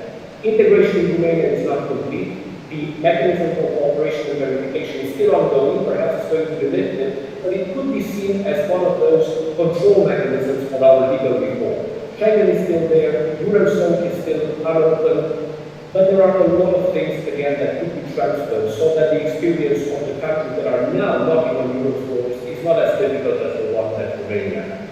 So we would like to thank you very much for your kind attention and invitation. Thank you very much for your interesting presentation regarding the reform processes in Romania. Now I give the floor to Professor Adamczuk, Professor Małgorzata Patek from the University of Warsaw, to elaborate about the evolution of Polish immigration policy experiences and challenges. Thanks for that. First, on behalf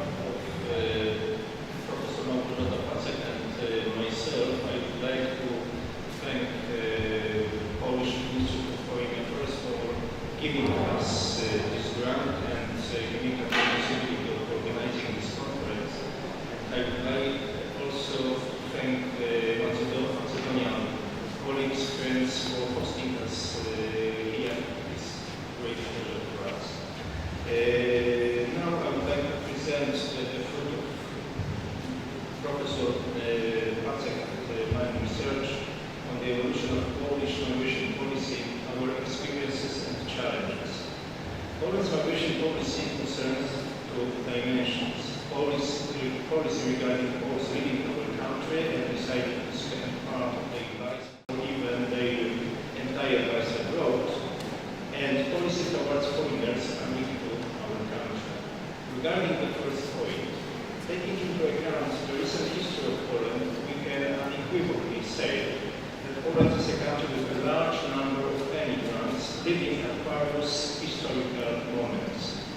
Currently, around 20 million Poles and people of Polish origin live outside Poland. The main task of Polish governments has been to maintain contact with them, help them, and support them in consolidating their Polish character and heritage that means our Polishness. In the history of Poland, the largest migration process began in the 19th century and were most often related to the political or economic situation. Poles organized several national uprisings against the partitioning powers when we were not on the political map of the world. As a result of these unsuccessful uprisings, tens of thousands of people had to flee to other European countries or to America. Also in this period, Poles emigrated so as to work, looking for employment abroad. The destinations of the trips were primarily the countries of the Western Hemisphere, that means North and South America, mainly the United States, Canada, Brazil, and Argentina. The destination were also European countries, mainly France and Belgium. As early as in 1918, the largest concentration of Poles was in Chicago, and this city gave an official rank of the capital of American Polonia, that means America's Polish diaspora. Abroad, Poles organized themselves with the local communities, established schools, churches, wrote and recorded music, established dance and theater groups, and cultivated Polish traditions and lifestyles. After Poland regained independence in 1918, Poles continued to emigrate en masse. The reason for this emigration was full industrialization, postponing land reform for farmers, and high land prices in Poland, which resulted in a renewed interest in traveling abroad for work. During this time, I mean in the interwar period, over 2 million people left Polish territories. Poles, especially from Silesia, this is the southern part of Poland, started seasonal trips to Germany. It is estimated that Polish workers in Germany accounted for 80% of all foreign agricultural workers and miners. In the interwar period, Poles stopped leaving to the USA because this country introduced a restrictive immigration policy. Also, the Great Depression started from 1929 to 1933 weakened the immigration movements of Poles and also caused a wave of returns. Importantly, the new Polish state wanted to maintain spiritual, political, and economic ties with immigrants. Polish consulates organized care for them.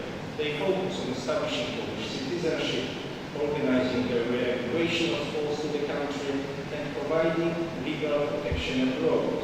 In Germany, France, and Belgium, consular officials frequently visited groups of Poles, checking their working conditions and accommodation rules. During World War II and shortly after its end, people were displaced en masse abroad.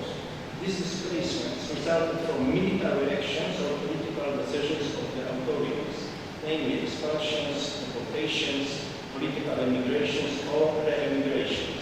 It is estimated that at the end of the war, about 5 million compatriots stayed outside Poland, which accounts for 20% of those who survived the war. 4 million people changed their place of residence as a result of mass displacement. Massive movements of the population continued in the 50s and 60s despite the restrictive policies of the Polish communist governments. The Polish communist authorities tried to get rid of those Polish citizens who did not accept the communist system, along with national minorities, mainly Jews and also members of Polish German families. It should be emphasized that after the end of World War II, numerous diasporas of Poles were scattered across various Soviet republics due to national borders being withdrawn and mass deportation during Stalin's rule. And those Poles became mainly Ukraine, Belarus, and Kazakhstan. From the end of the 60s, the path in Poland was difficult due to the incredibly restrictive policy of the communist authorities. Access to travel documents such as passports was difficult and highly limited. The emergence of the opposition movement, Solidarity, and then the introduction of martial law by the communist authorities in 1981 contributed to another wave of political immigration in the 80s. The immigrants were mainly intellectuals, educated and qualified people. About 1 million people left Poland at that time, mainly for Germany, Belgium, the Netherlands, Sweden, Austria, Italy, Greece, and outside Europe to the USA, Canada, and Australia. 1989 was a turning point in the history of Poland. The fall of communism overturned the restriction on foreign travel. Poles could not only leave the country but also return. However, this did not lead to mass relocation of Polish people. Temporary paid trips to work lasting from a few weeks to several months became more profitable, so it was not a permanent form of immigration. After 1989, Germany, Austria, Great Britain, and the Netherlands became the most attractive destination countries for Poles. However, after 1989, the policy of the Republic of Poland towards compatriots abroad focused mainly on those who found themselves in the countries of the former Soviet Union, and was understood primarily as an obligation to help and enable them to return to Poland. 2004 saw another important event for Poland. After joining the European Union, immigration from Poland increased significantly. The freedom of movement and the choice of place of residence and work are fundamental freedoms of the European Union. Joining the EU structures open up the labor markets in EU countries to Polish people. The new Polish diaspora in EU countries contains over 2 million people. And Poles are the second largest group of EU citizens living permanently in other member states after Romanians. The countries that declared the opening of labor markets from the very beginning, that is Ireland, Great Britain and Sweden, became the primary destination for the first departures. The most important target countries are currently Germany, Ireland, Italy, and, until Brexit, Great Britain. Polish governments are trying to pursue a very active policy towards the Polish community living abroad.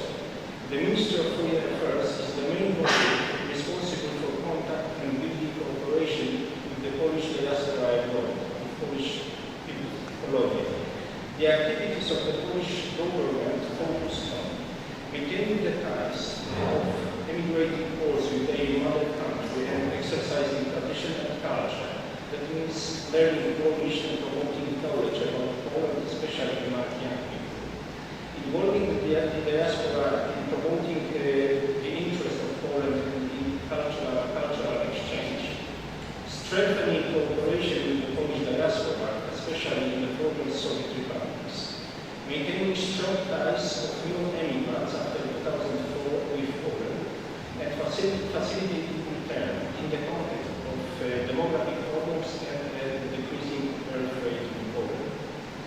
The success of this policy depends not only on the quality of the activities of the Polish government, but also on the level of self-organization of the Polish diaspora.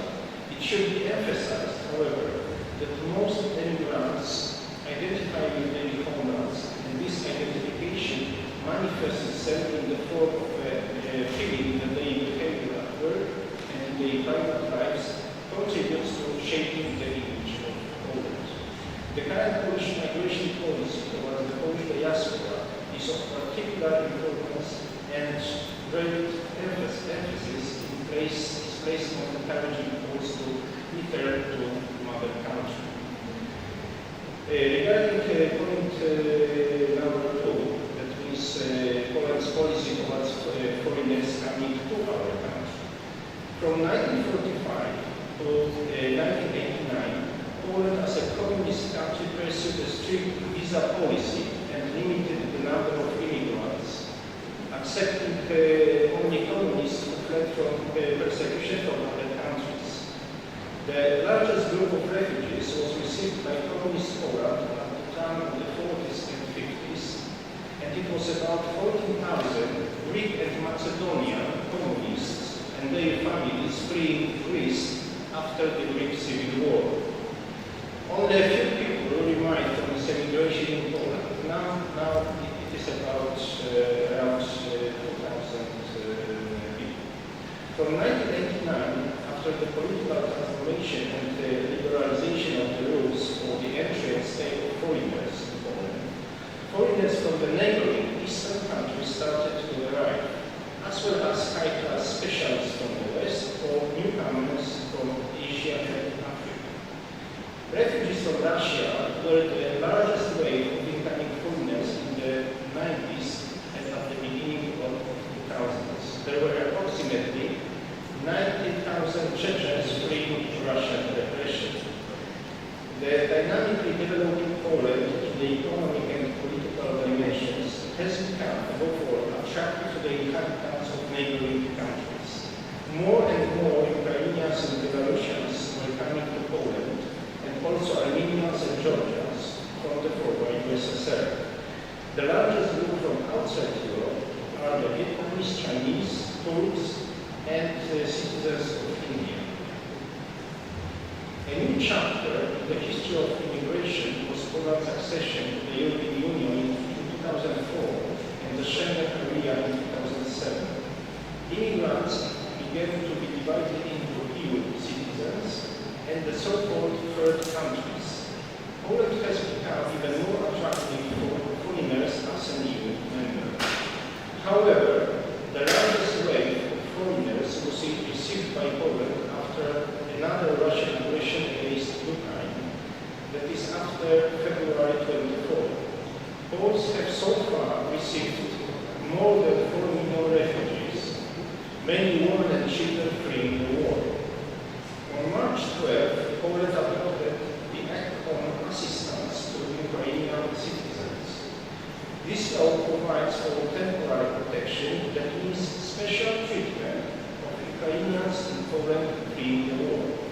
Ukrainians gain the same access to the labor market, healthcare, and financial assistance as Poles and Polish families. Ukrainian children and students are also provided with education. Poland showed itself as a country of solidarity, friendship, and caring of the escaping Ukrainians. We did not build refugee camps for them, but welcomed them at home as family and friends. It is the greatest immigration effort that Poland has made after regaining independence. Thanks to this behavior, our country has built an image of an empathetic and hospitable state in the world. However, the presence of such a large number of Ukrainians in Poland is a great challenge for Poles and the Polish government. It will be probably difficult to help refugees in the long run without foreign aid. Thank you very much. Thank you very much.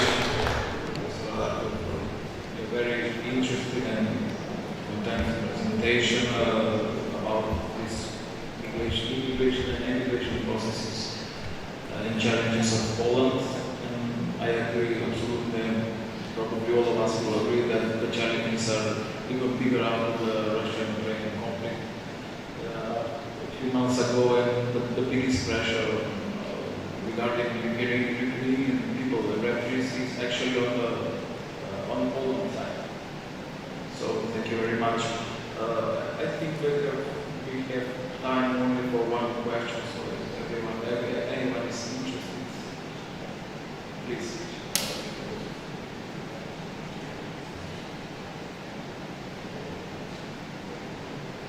but I would like to thank you and thank all the participants in this panel for your presentations, and I would like to thank all the audience for your patience in this Friday afternoon. And I suppose that after 5 minutes break we will finish with the closing remarks. Thank you very much.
Various issues regarding the new global politics, the configuration, the activity of Poland in the Balkans, the challenges of the Balkans, the NATO, European Union, and similar issues. We started some interesting discussions with Professor Babic regarding the transformation of the European Union. I wanted to say something that I want to see more Spinellian future of Europe, because I'm devoted Europeans. I read a lot of Altiero Spinelli, Gianni and Pestalozzi. I was in entertainment, federalist talks, etc., because I think that the united Europe is the main goal of the European integration. What will be the phases, the stages of the European integration, we will see. It will be a long process, I believe, but the main issue is that we all need to struggle, to fight about creation of that kind of united Europe based on democracy, liberty, rule of law as the main values. Also, I want to emphasize in this concluding remarks section that I am very flattered that my Polish colleagues. I am very happy that we have friends in Poland of this kind. I was very well accepted during my visit in Warsaw University, the Center for Europe, and I believe that our mutual friendship will evolve in various ways, that we will advance our country cooperation in Poland and North Macedonia, and also between Vital University and Warsaw University, between Faculty of Law and Center for Europe, as a manifestation of our cooperation in academic issues, but also in some other issues which will result from our cooperation. Today, I want to send a message of friendship, a message of brotherhood between Polish people and Macedonian people, and also I hope for more fruitful cooperation in the future with Polish university and Polish institutions. Thank you very much again.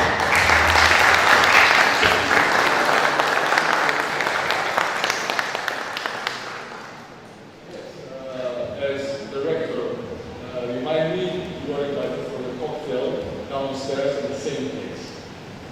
And the cocktail is organized by the Polish ambassador by the ambassador of Poland to the Republic of North Macedonia.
Ladies and gentlemen, I'll be very short. I think that we've heard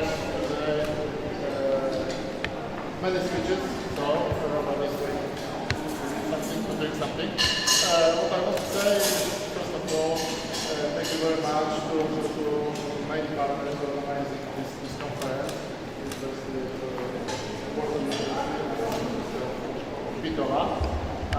Thank you very much to all the participants taking active part in the discussion, presenting information, opinions.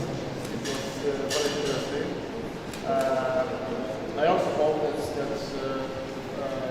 this exchange of opinions will be continued in the future. Everybody knows that to do this we need money, so I cannot say what will happen in 1 year or 2 years, but I hope that this will be more eager to continue this kind of support and cooperation. We believe. With Warsaw University.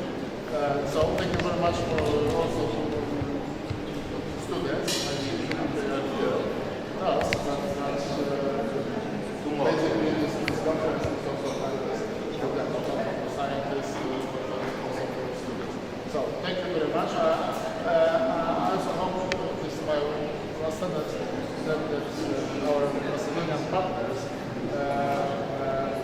learned something new about Poland, Polish politics, and thanks to this, our cooperation will be easier. Thank you, and hopefully see you next year. Thank you.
dear students. Thank you very much that you come for today's event. Today I planned several workshops at our faculty as a result of the project which is supported by the Ministry of Foreign Affairs of the Republic of Poland. Today we have several topics which are very interesting to hear.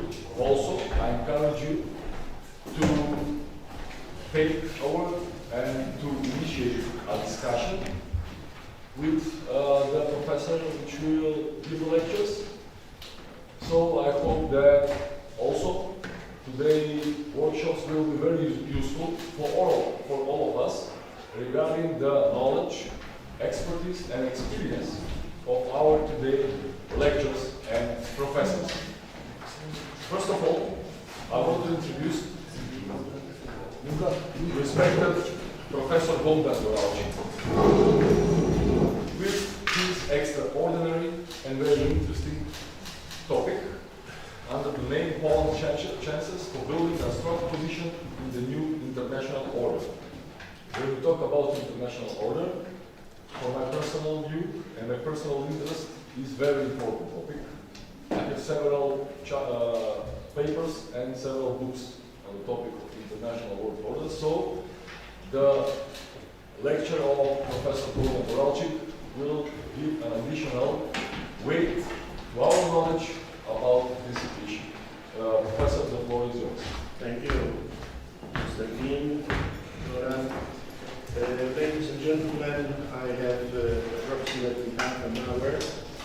Later on, there will be, without interruption, without a break, a continuation by my colleague Dorota, and she will present some cultural aspects of our cooperation. But please do remember, this is not a lecture, this is a workshop. So I will surprise you several times because you are expecting that, well, Professor did come, and we had a very heavy yesterday night, and we can sleep during the morning hours. Not with me, please. Just two words about myself. I am a professor and former director prior to Kamil Zajączkowski, who is here with us, Center for Europe, Warsaw University, former ambassador. I was always dealing with China, sinologist, political scientist, and my second language after Polish is Hungarian, so I'm internationalized. This is about me, but I would like to know who I'm dealing with, because we have a workshop. So first, my question to you. How many of you were in Poland? Please raise your hands. 5. Polish audience is excluded. You are an exclusive society. Okay, so not too many. And the other one, but please turn off your Uncle Google and the other equipment. When you hear the word Poland, what is the association in your mind? What a river, geography, sport, film, theater, culture, whatever.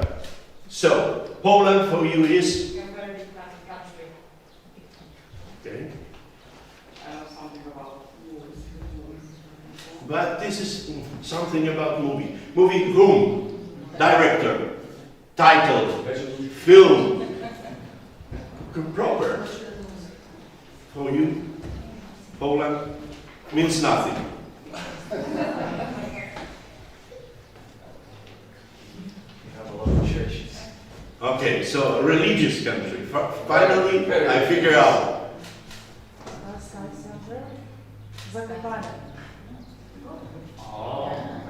Okay. Very beautiful people. Beautiful people. Intelligent answer in every country of the world. Not peculiar to Poland. If you would say Polish girls are very beautiful, I would accept.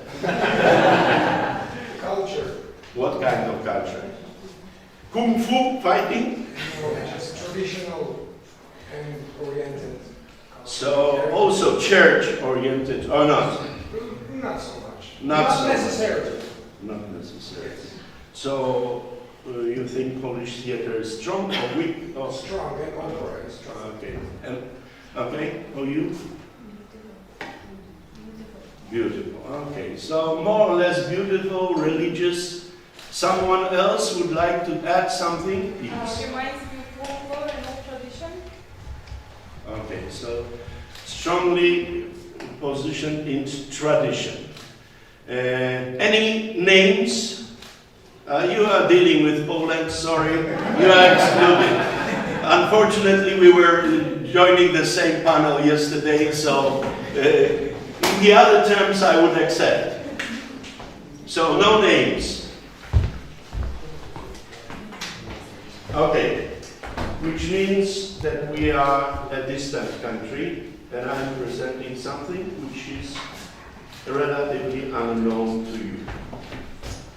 Poland has a traditional curse, geopolitical curse, which will be probably not difficult to explain to the audience here. Our Polish curse is between Russia and Germany. Macedonia is like between Greece and Bulgaria, sometimes some others, you feel it. But of course, when you look on the map for the Polish position, it is a traditional challenge. Once invasion from the east, once encroachment from the west, sometimes very famous in 1939, Ribbentrop-Molotov agreement, which prior to the Second World War. So we have a very delicate position, which I do not need to explain to the audience here. You know something about delicate position. This is point number one. Point number two, that Poland was, after the Second World War, in the Eastern camp. So we were the allies of the Soviet Union. In much stronger terms than Yugoslavia, and that is obvious. And what is interesting probably for you and for this story, that in the 1980s, we had two very strong, let's say, in the strong points moving us forward in history. Number one, since late 1970s, Poland had a pope, John Paul II, who was and still is the most important hero, the most important personality in the whole Polish history. Extremely visible significant personality, and he is our hero. He was our hero until 2004. So Poland had ahead of that one of the universal churches, which rose our pride and national feelings. And in the 1980, due to many reasons, we had another strike, another world attention when Solidarity movement woke up with Lech Wałęsa, probably not known already to the younger generation, but that's why I was asking, are you familiar with those names? And Solidarity movement was the beginning of the end of the communist system. It took a decade, but this was crumbling.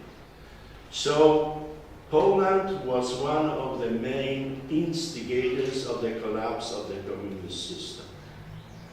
However, the final stage was not a revolutionary one. Unlike in Romania nearby, unlike in the Balkans, there was no bloodshed. Instead, Poland had round table debates. So we had negotiated revolution. And since that moment, Poland joined, we shift our alliances from the east to the west, and the raison d'etat, the main goals and aims of our foreign policy were to join the Western institutional framework. And Poland joined in 1991 already the Council of Europe, so a special institution and organization responsible for human rights, minority rights, rule of law. In 1996, Poland became a member of OECD. Do you have familiar with the OECD? What is OECD?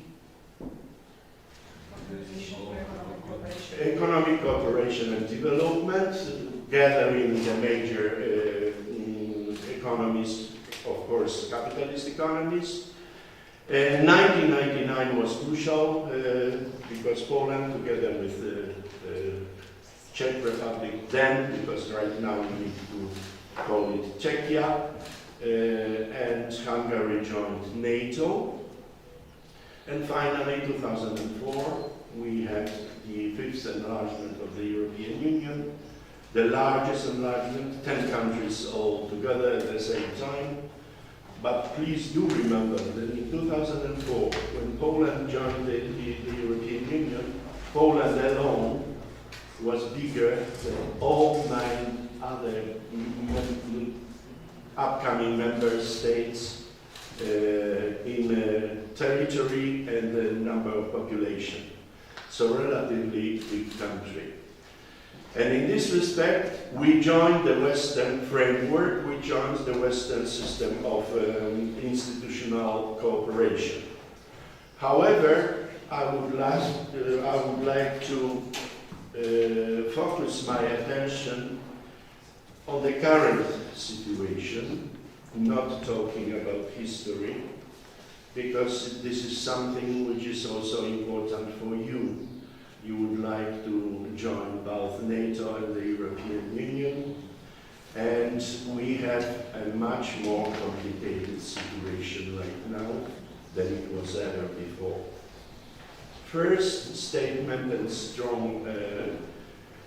strong statement from my side, that February 24th, 2022, Russian aggression on Ukraine is a watershed, is an important new chapter in the human history, and with no point of return. So we will not go back to the situation as we had prior to this date. And since then, we have a very dynamic situation, so dynamic that it is difficult to predict what will happen. Almost on the daily agenda, we have reports from the front, mainly Donbass. We have some 130 days already of the war, and nobody knows the final result. Who will the winner? Who will prevail? When we will have the end of this conflict? What will be the final result? In this respect, we have a crisis management situation and we have a real war. It is not a proxy war that two major powers are fighting with some small countries. No, because this one is initiated by the permanent member of the Security Council of the UN. One of them is an aggressor. So it is a completely new story. And you have a clash between Russia and the Western power. Western powers united, surrounded by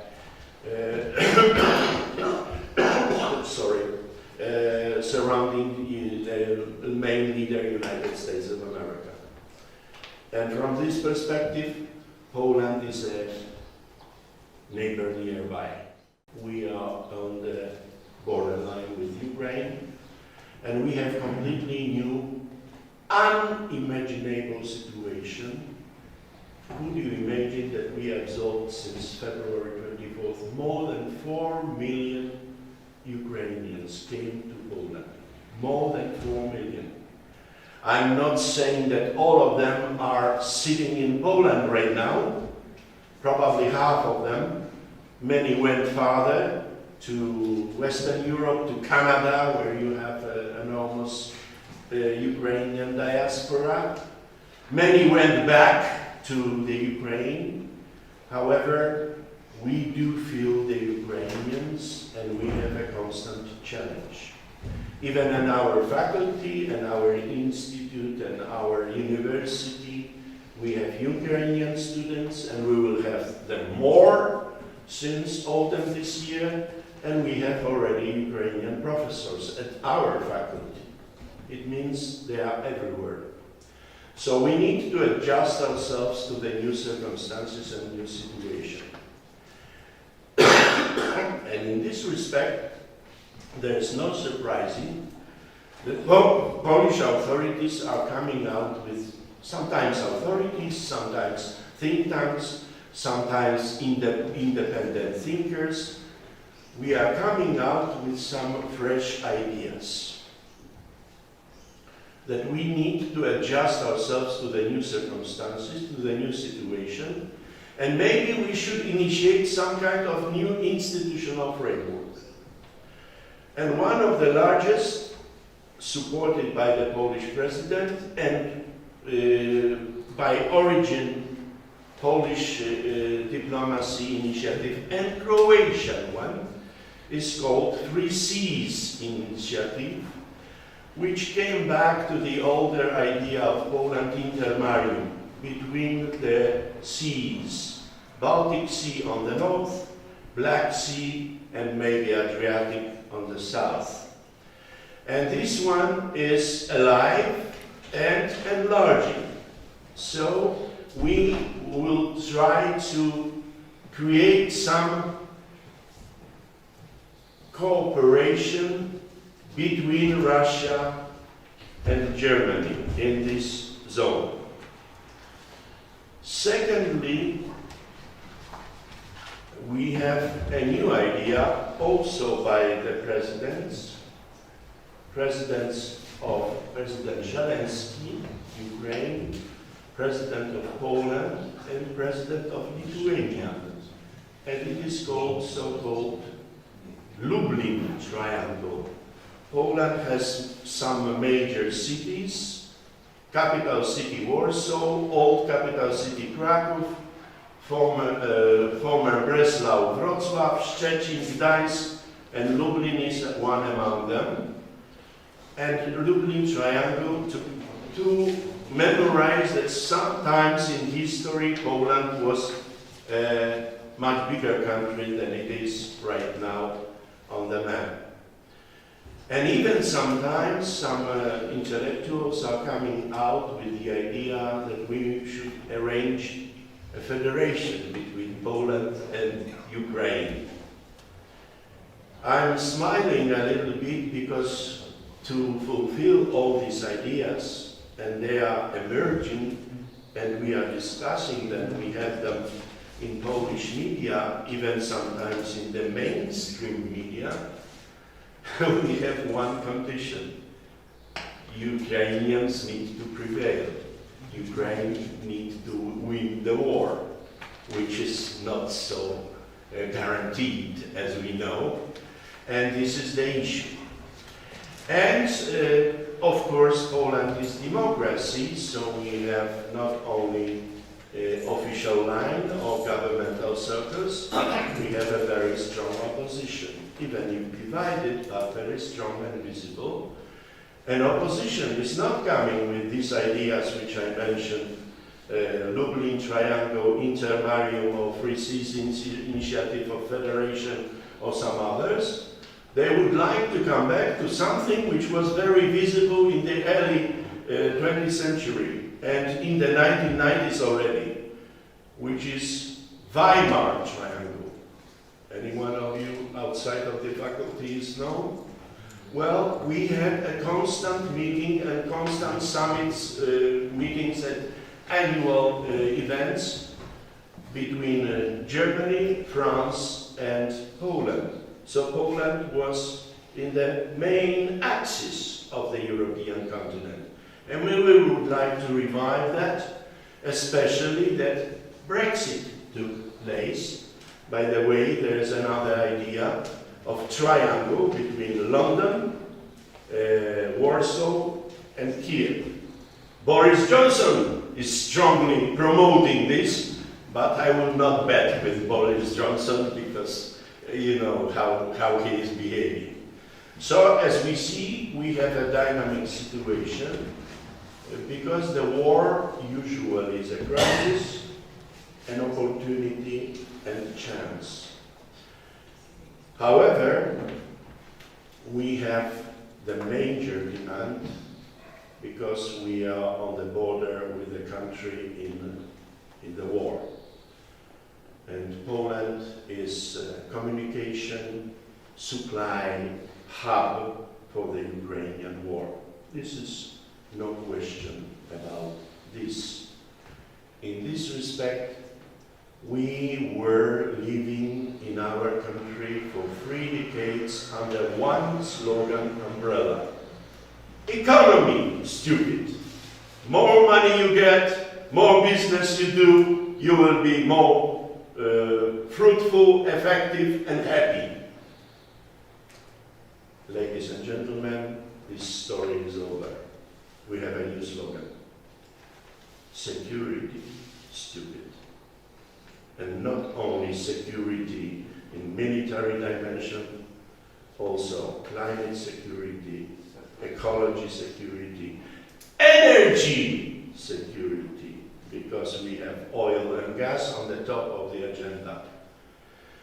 And this is the issue right now, which means we are in a new chapter of history. Not only money, but how to survive the upcoming winter time. Maybe not so challenging here in Bitola, but deep farther in the mountains, who knows? So this is something which is new for us. And secondly, and this is extremely important for my audience here, we will have, after Dorota's presentation, still half an hour for discussion. So I hope you will be ready to arrange a lot of difficult questions for us, and I'm ready to answer them. However, I need to finalize with one also very important statement. Polish localization means we need security guarantees. And we cannot provide our security ourselves. Poland cannot provide that alone. Even if we would have 3 times more army than we have, and armaments, still Poland is not enough, especially in front of the challenges as we have now. And what we observe right now is the emergence of the new global order. New global order is not dominated by United States of America anymore. It's Western powers are not covering the whole global world. And we have growing tremendous challenge towards the Western alignment from the territories of China and Russia. And we have a clash, growing clash, between Western democratic powers and non-Western autocracies. And that's what we saw this year, and that's what we see right now. And in this respect, this is a message first for you in Macedonia, and later I will tell you what is the lesson of ours. If you have the emergence of 2 big camps on the global arena, you need to join someone. Whom do you love better, mother or father? This is the issue right now, and in this respect, we have certain points of clashes where you have disputes. One of them, probably the biggest one, is far away from us. It's called Taiwan. The other one is South China Sea. The third one, and we see it on the daily agenda, is Donbass, eastern flank. And the fourth one, like it or not, is once again Europe's powder keg, it's the Balkans. Because the powers are fighting for influence here in the Balkans. America, European Union, Russia, China, Turkey in Bitola is excluded because you are exclusive zone, you have Atatürk with you, so you can survive. So this is the issue. Please remember that you are one of the front lines, like it or not. And even after 2 days here, I am second time in my life, I was 4 years ago in Bitola, I already feel and observe some influence, Russian influence, and mainly the Chinese, it is visible. On the Polish side, we have a different situation. We are the front line, but we are on the outskirts of the alignment. And Poland actually has this difficult choice. Whom do you love more, mother or father? Our mother, father, grandfather is United States of America. When you are talking about the security system, no other can provide. Why I'm talking so strongly in so strong statement? Because European Union is weak in this respect. It is enormous economic power, trade power, normative power, soft power, but not big military dwarf or pygmy, as they used to describe it. While on the global arena, we have already power politics, great power politics, and bilateral deals, to use the very famous Donald Trump verbiage. In this respect, Poland has chosen, and we are divided. We are quarreling among ourselves, but in this one respect, that we need to be under the American umbrella, there's no quarrel. There's a consensus that the only provider of security is United States of America. Boris Johnson, let's wait. Chinese are too far, and Russian providers we had already for several decades. Enough is enough. Not return. No point of return. However, I'm watching my watch, so Donata, please prepare yourself. I'm saying that everything what I'm saying right now, it should be put in the brackets, because the war is undergoing. Every day something surprising could happen. Russia can use, for instance, some new armaments, or something will happen on the front, and we need to adjust ourselves again to the situation. So my final statement here is, please be watchful, please be careful, please be open-minded, because everything is trembling, everything is shaky, and it is not necessarily the result that you were drinking too much yesterday. We are shaky out of the other reasons, much deeper than we could expect from ourselves individually. Thank you.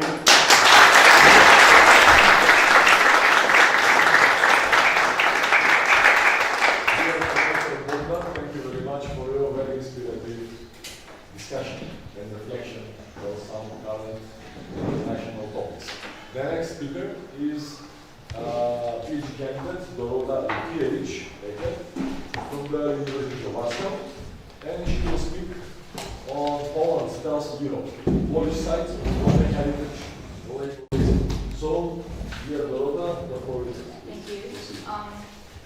Just to introduce myself in one sentence, I'm art historian by my formation, but for right now more than 20 years I'm dealing with political science and European studies. So the idea is to link and to marriage the knowledge on art history, on history of culture, history of civilization, with European studies approach. And that's what this is my paper picture. So that is why, well, the topic is shaped for much safer times. This is not a topic for the war times.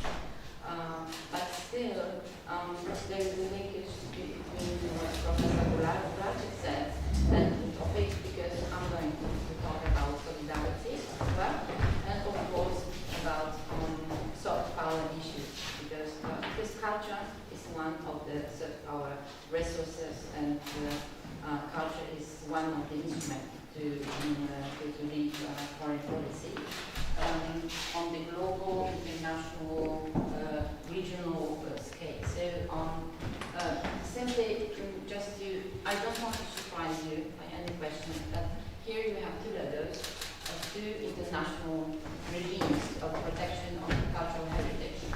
One is the your left, this is UNESCO list of cultural and natural heritage. And the other one, this is the point for us, this is European Heritage Label. This is quite new initiative of the European Union, and that this is my point of reflection.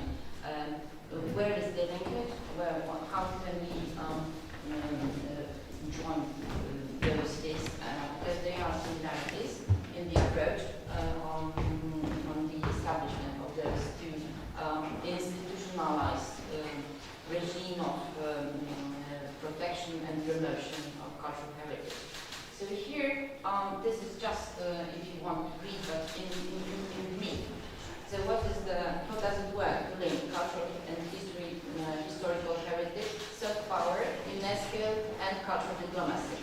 Why can we, how does it work together? So, of course, here we use the concept of soft power. And this is one of the important elements that contributes to the position of states in international relations. And contemporary culture and tangible and intangible heritage is very important in this context. And for this reason, you have many international indexes measuring such power position, the position of foreign countries on the international scene. They are few dealing with culture and cultural heritage. So suddenly, cultural heritage appears as a resource, but also as this measurable point of reference for getting higher, lower in these rankings.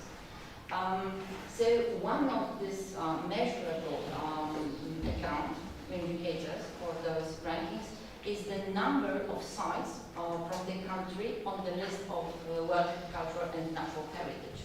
And where we go further, so what links cultural and historic heritage, soft power, UNESCO, and cultural diplomacy? Well, if the list, and it is true that the list is the most recognizable element of UNESCO's activities, probably you are able to give me an example of some items, monuments that you might have in your mind thinking about UNESCO list. So if it is so, so the list is the subject not of solicitation, formal and informal negotiations between UNESCO member states. Because please remember, the whole procedure to bring an item to the list is in the hands of member states, of UNESCO member states. Yes. So, what is the implication for the states and for cultural diplomacy? If it is so that these are states that want to bring their heritage to the list, so and what for? For enhancing country image, for building its prestige, for bringing tourism, yes, development, money, prestige, and soft power issue. So the promoting UNESCO listed site really becomes one of the tasks of public and cultural diplomacy. This is the linkage, and then this is very obvious because the literature, yes, there are many scientific people who really elaborate the question, the problem, yes, and the political context of bringing or not bringing, of success or not success, in the process of having your sites on the list. So here you have UNESCO list. So here we have this soft power approach, yes, to World Heritage List, Intangible Heritage List, list of the World Documentary Heritage. So these are those three most important lists of UNESCO, where you can expertise and feel, and you can see clearly how member states are competing, yes, to bring to their sites to the list. That these are negotiations, trade, yes, for having the vote for, and so on and so on. So this is UNESCO, very obvious example for soft power use of cultural heritage, tangible and historical documentary heritage as well. Here, this is as we are talking about Polish cultural diplomacy and Poland. So we are happy to have like 16 sites on the UNESCO World Heritage List. Getting back on the list, we have like 1,121 sites. So we are quite happy with our 16 items, sites, that is quite important number of sites. And we were doing this consequently from 78, and the last one, mining, it was 219. This is a long process to get, yes, a new item on the list. So this is time-consuming, diplomacy-consuming, effort, and so on. And here, this is our list of the memory of the world. So documentary heritage. Also, we do try hard to bring more and more our documentary. So if you see these are autographs of the manuscript of Copernicus, the Revolutionibus, we have manuscript of Frédéric Chopin. You can find here a site or items that should sound familiar to you for this universal value. Okay, and as we should talk about, and we will talk about European heritage label. So here, very briefly, because why European Union that has very limited competences, yes, in the field of culture, and this is inscribed in the treaties. Because I will show you here. So EU cultural policy is a really very precisely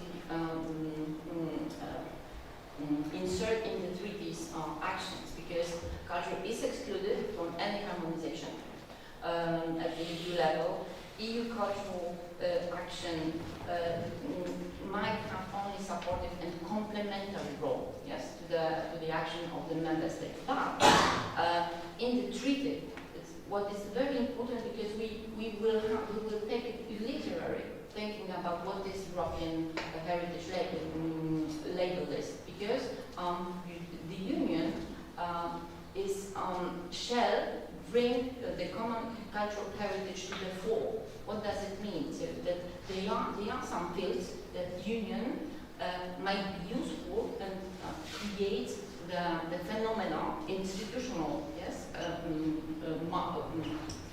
would say space, yes, to do something else different than member states' obligation in the protection of cultural heritage art. So, and here comes European Heritage Label. So probably you are not familiar with this action of the European Union, because this is only like 10 years old initiative. Very badly, I would say, mediatized. Almost, if you ask who knows what is European Heritage Label and what sites are inscribed, very few people would mention that. That is why I made you a Xerox to have that you can see how many, because as we have already 60 sites on this list, and it is growing. So there is an important interest, and this interest, what is very particular for European approach and European Union approach to the cultural heritage, is that both European Union has its interest to establish such a list, but also, and here I will insist on the fact that also member states like Poland have their own soft power interest to bring their items to this list as well. It started in 2006, and this is also interesting. It was an intergovernmental initiative. So the states proposed and created, yes, the list. It didn't pass through the commission and so on. So it was really intergovernmental initiative. But in 2011, European Heritage Label becomes an action of European Union. And that changed all. New criteria, new detailed rules, new criteria, and for Macedonia, that I regret it a lot, because only EU member states can apply for it. Unfortunately, there is this very exclusive right now, unjustly, I would say, established rule. And what is the objective? The objective is quite different than the list of UNESCO. UNESCO was the context, yes? UNESCO, but because we are here also in the search of recognizing of the value of cultural heritage, or for the different reasons. UNESCO Universal Values, EU initiative. It is to and it is written literally. This is a contribution to European history and building of the European Union. So there is the idea this is really identity construction process. Yes, that we will build, we will institutionalize. Yes, European memory, European past, and we will try to deal with this European history common to Europeans. Very risky, delicate, and long-term, of course, problem or process to deal with. But here where member states' position in the selection process comes, and where soft power comes, and the idea of making of culture a soft power tool for member states' countries. Because the first level, this is national level pre-selection, so you have member states that proposes, yes, at the maximum 2 sites on the list. And then this is European Commission that attributes the European Heritage label, following the European recommendation of European panel of independent experts. So currently, number of the sites on this list we have, like I said, this is like 60 sites, and here we come with this Polish, I would say, because Poland got it. I would say that we, from the very beginning, we started to propose our sites. Yes, and these are not the obvious proposals as you see here on the screen. And we brought like six sites on the list. And of course, the one is the historic Gdańsk shipyard Poland. So the historical sites that are related to the rise of solidarity. That was without any question that this site will get the attention, and that was a recommendation. So, but please look that we start from a document. This is a document of 3rd of May Constitution. Why? This is because, and now there is the reasoning and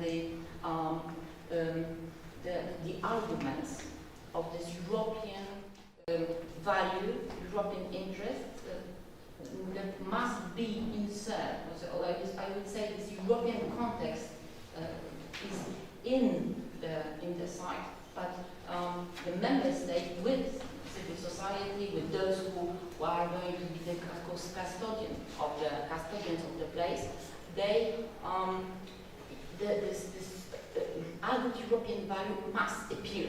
Yes, it must be obvious for all young, middle-aged, and old Europeans. Yes, this is so. How Poland decided to tell Europe, because this is about us. Yes, European Heritage label is how European Union, but through the lens of its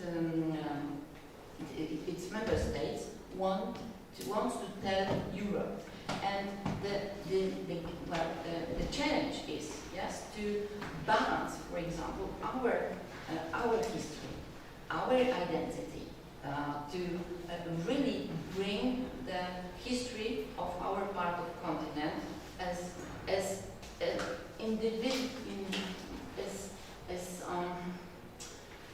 absolutely obvious element of European history.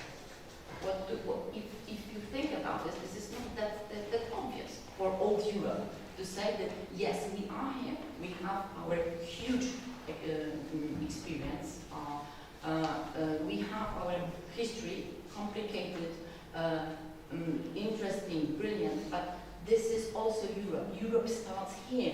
that was the first motto of the European Heritage label. Europe starts here. So member states from our part of Europe, we are saying this. Europe starts here. European history is here as well. So, of course, for example, the third May Constitution, that was why it was inserted, because it was first democratic enacted fundamental law in Europe, for example. And it was the second one in the world. So this is, well, we know that, we are proud of that, but will Europe, and can Europe know it?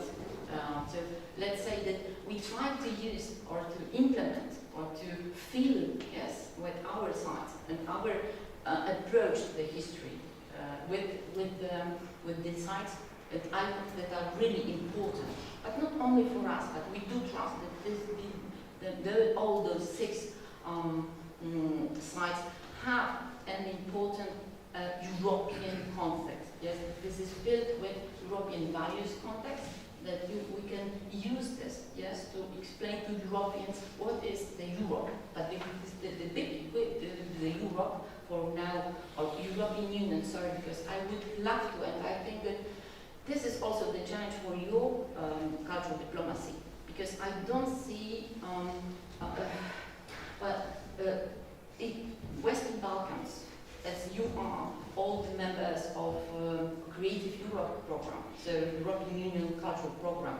So why not let bring the Balkans to this European Heritage label as well? So that might be a work, the diplomatic work to be done by your authorities. Because why not? Why not? I understand that there are many. This is not easy task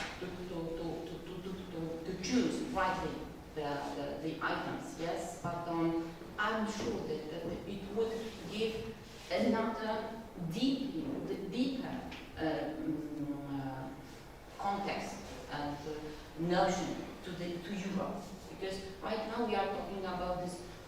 We bring Europe to Europeans also through the lens of European Heritage label.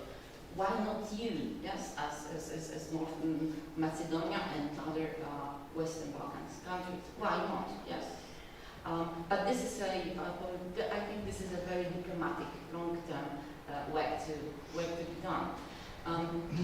You have, for example, the legacy of the Union in Lublin. So in 16th century, we have something like, we would say this is like European union built between, the Federation of Poland and Lithuania. So some, let's say, prefigured kind of union that is also on the list. Of course, solidarity. Of course, solidarity. The 3 sides on the list in 2014 brought to the list with whole stories about this very deep role of bringing democratic changes, yes, to Europe. And it's obvious that Stocznia Gdańska, those items should be on this list, and they are since 2014. 2 very not evident sites, because we have 2 cemeteries of the war cemeteries. One is this is the remembrance place of the First World War, not obvious example, but as you see, this is like bringing the memory, giving the memory and respect to those soldiers who died there, and they are buried here. Another one, this one Dinovice, here is a huge cemetery of 3 wars in Europe. So heavy heritage, yes, not obvious heritage, but we show that as Poland, yes, that we do care and we want to bring this complicated context of wars in Europe, yes, to the fore. On the list of UNESCO, we have to have Auschwitz. This is, we have it as an item on the list. Here we have those two sites of remembrance. And the last one, from absolutely different perspective or field, modernist architecture. The great idea of having a real modern living in Europe, that we deserve, yes, as European society, to live in proper, light, bright, very good architecture. So that was brought. So very good states in Europe, so Austria, Czech Republic, Germany, and Poland. This is our last one that we had. That the panel accepted to the list. They are, what is also interesting, these are items that are not included to the list, or the items that European panel rejected, or sometimes not easy to accept reason. But that's the difference. That the UNESCO, you have member states that prevail. Here, this is Commission after the recommendation or non-recommendation that accept or reject the items. So, to finish, why I gave this the title Poland because Europe for the European Heritage label list. Just because I think that we might think about a phenomena of Europeization of European memory, but with the angle, with the eyes, with the emotions, with identity, with the approach of our Polish approach. So, if EU member state Poland incorporates, yes, its own historical experience and cultural heritage into the policy of remembrance at the European level. And this is important for us, yes, to be present, especially to this list, even if this list is not recognized that much as UNESCO list, maybe in future. And the second last, the Polish side on the list and Polish soft power, because yes, inclusion and use of those Polish cultural and historical soft power resources, because these are our culture and heritage. This is our strong resources in soft power, in politics, I would say. So, but this is the way, the instrument to promote the initiative and to promote the idea of European values brought by Poland, brought by Polish history and heritage. And that's why we will propose every 2 years our sites as well, and because the list is local. So thank you. Thank you very much, dear Dorota. So we heard very interesting topics from both my colleagues. Also, I want to stimulate some debate now with them, so we are free to ask them any question you are interested regarding their topics. Vesna? Thank you. Thank you for your lectures. Let me introduce myself. My name is Vesna Šarkovski. I'm a PhD candidate in the Faculty of Law. So I wanted to ask Professor Goralczyk, since you mentioned that your particular interest is China, I wanted to ask about your opinion on the future of the 16+1 cooperation framework in the Central and Eastern Europe, having in mind... No future. Okay. So do you think, having in mind that last year Lithuania withdrew from the framework, and I have recently read an interview with the President of the Senate of the Czech Republic, and he mentioned that there are some discussions in the Senate of the Czech Republic also, since the countries, particularly in the Central Europe, do not see any use of the framework. So do you? But he also mentioned that the way to go would be for more countries to leave the framework, not one by one, Because if they do one by one, there will be no point in that. So how do you consider Poland will act regarding this matter, and what is the future of this cooperation? Thank you for this question. It is important for you and for us. As someone dealing with China, I love American wrestling, so this is the best way to start our debate. 16 plus 1 was created in Warsaw exactly 10 years ago, in April 2012. By then, Prime Minister Wojciech.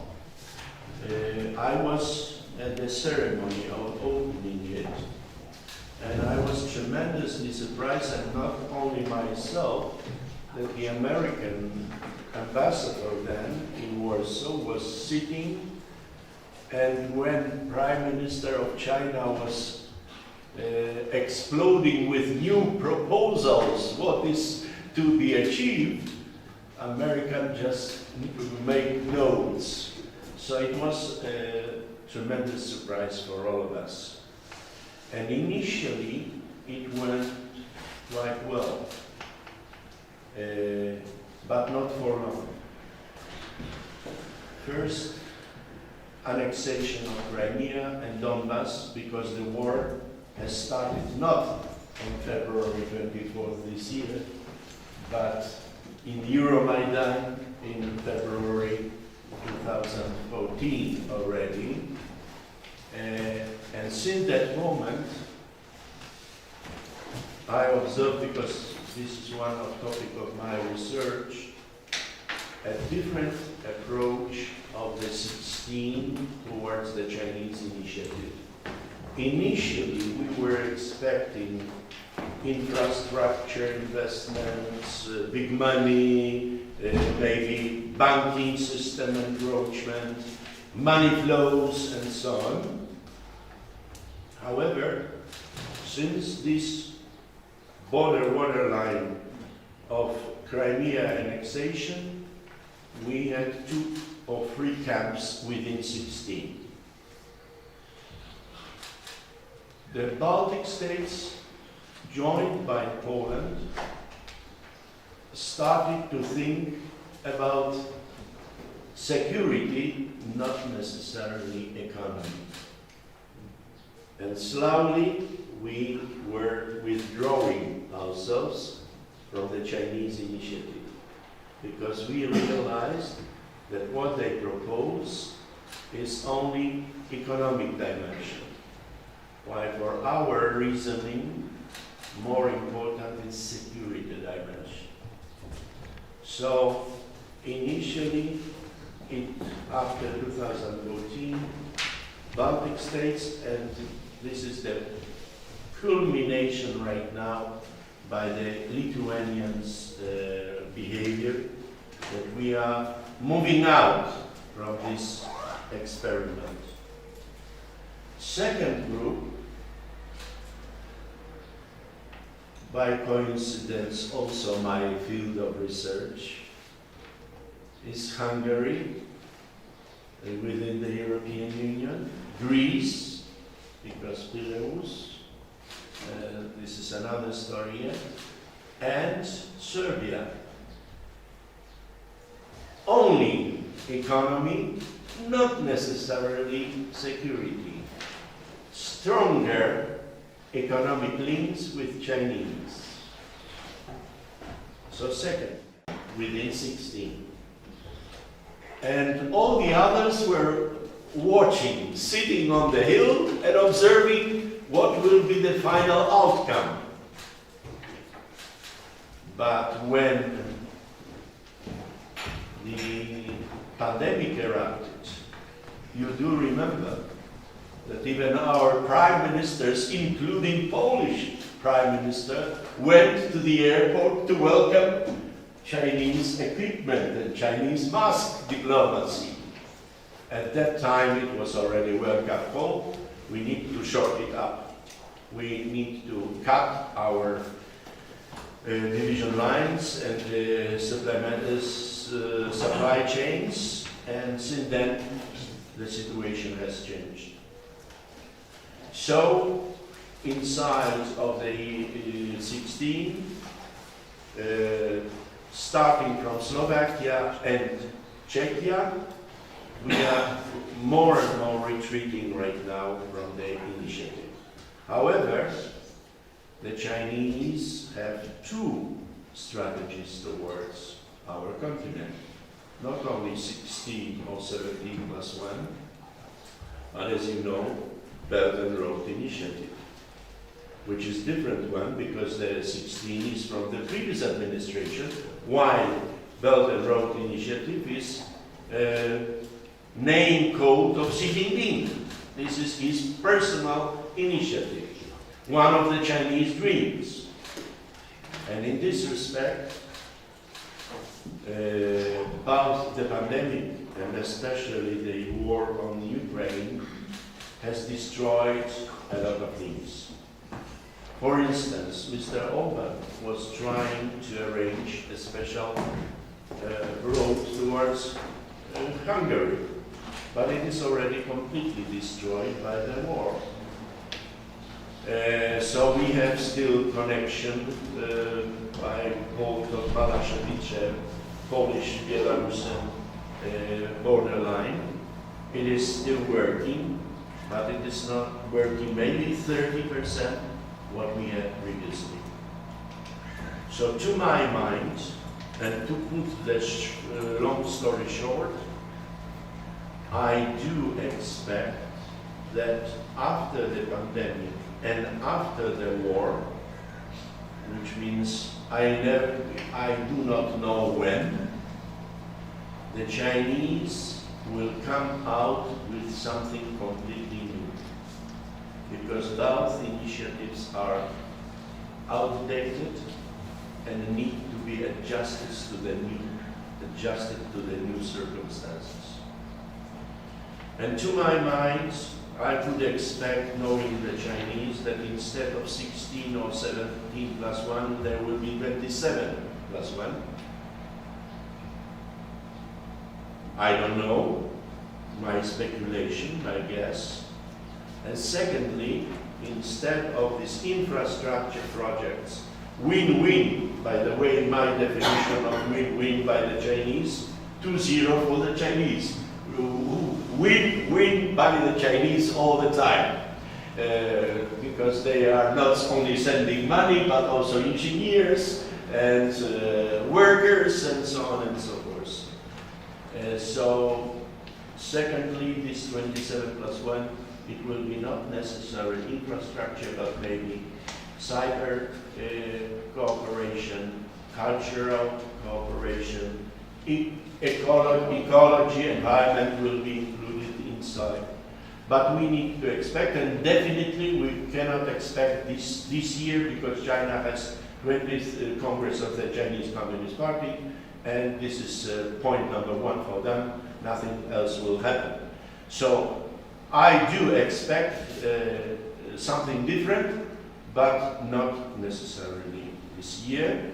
While talking about Poland, Poland definitely is following the footsteps of the Baltic states and recently Czechia and Slovakia.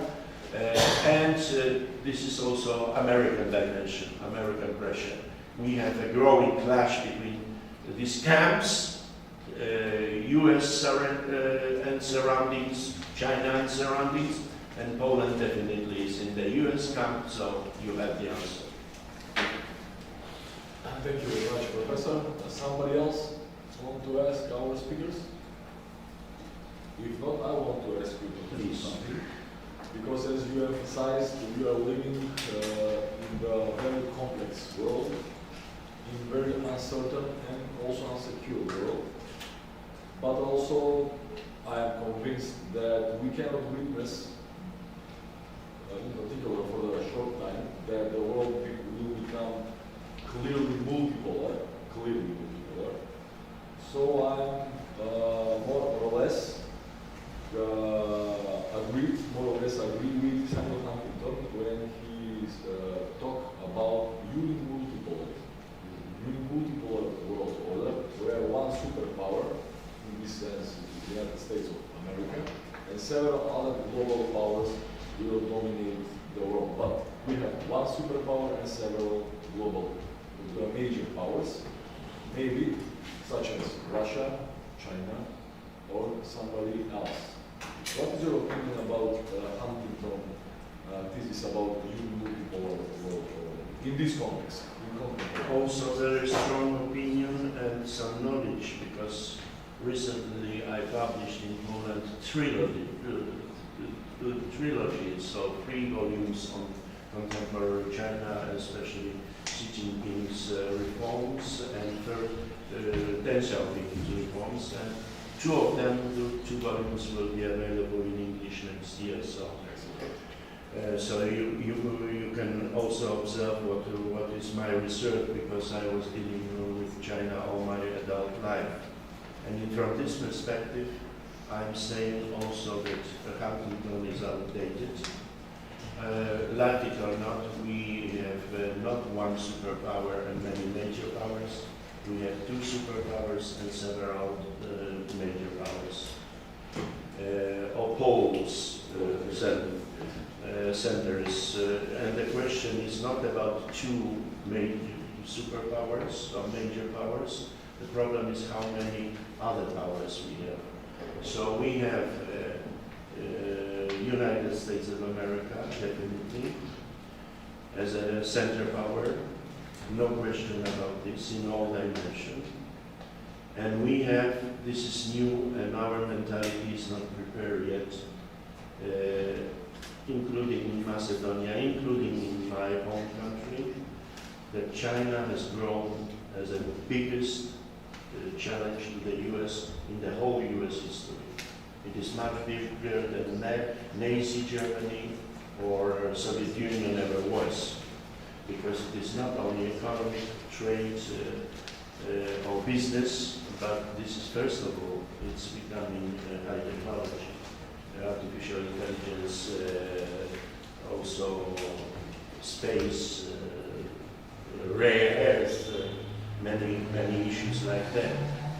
In this respect, we have 2 blocks, 2 major powers, and the other powers are trying to be independent, definitely India, and swing powers. Once with the Americans, one with the maybe Chinese, definitely some armaments from Vladimir Putin, and so on. I don't know for how long, but India pretend to be an independent player.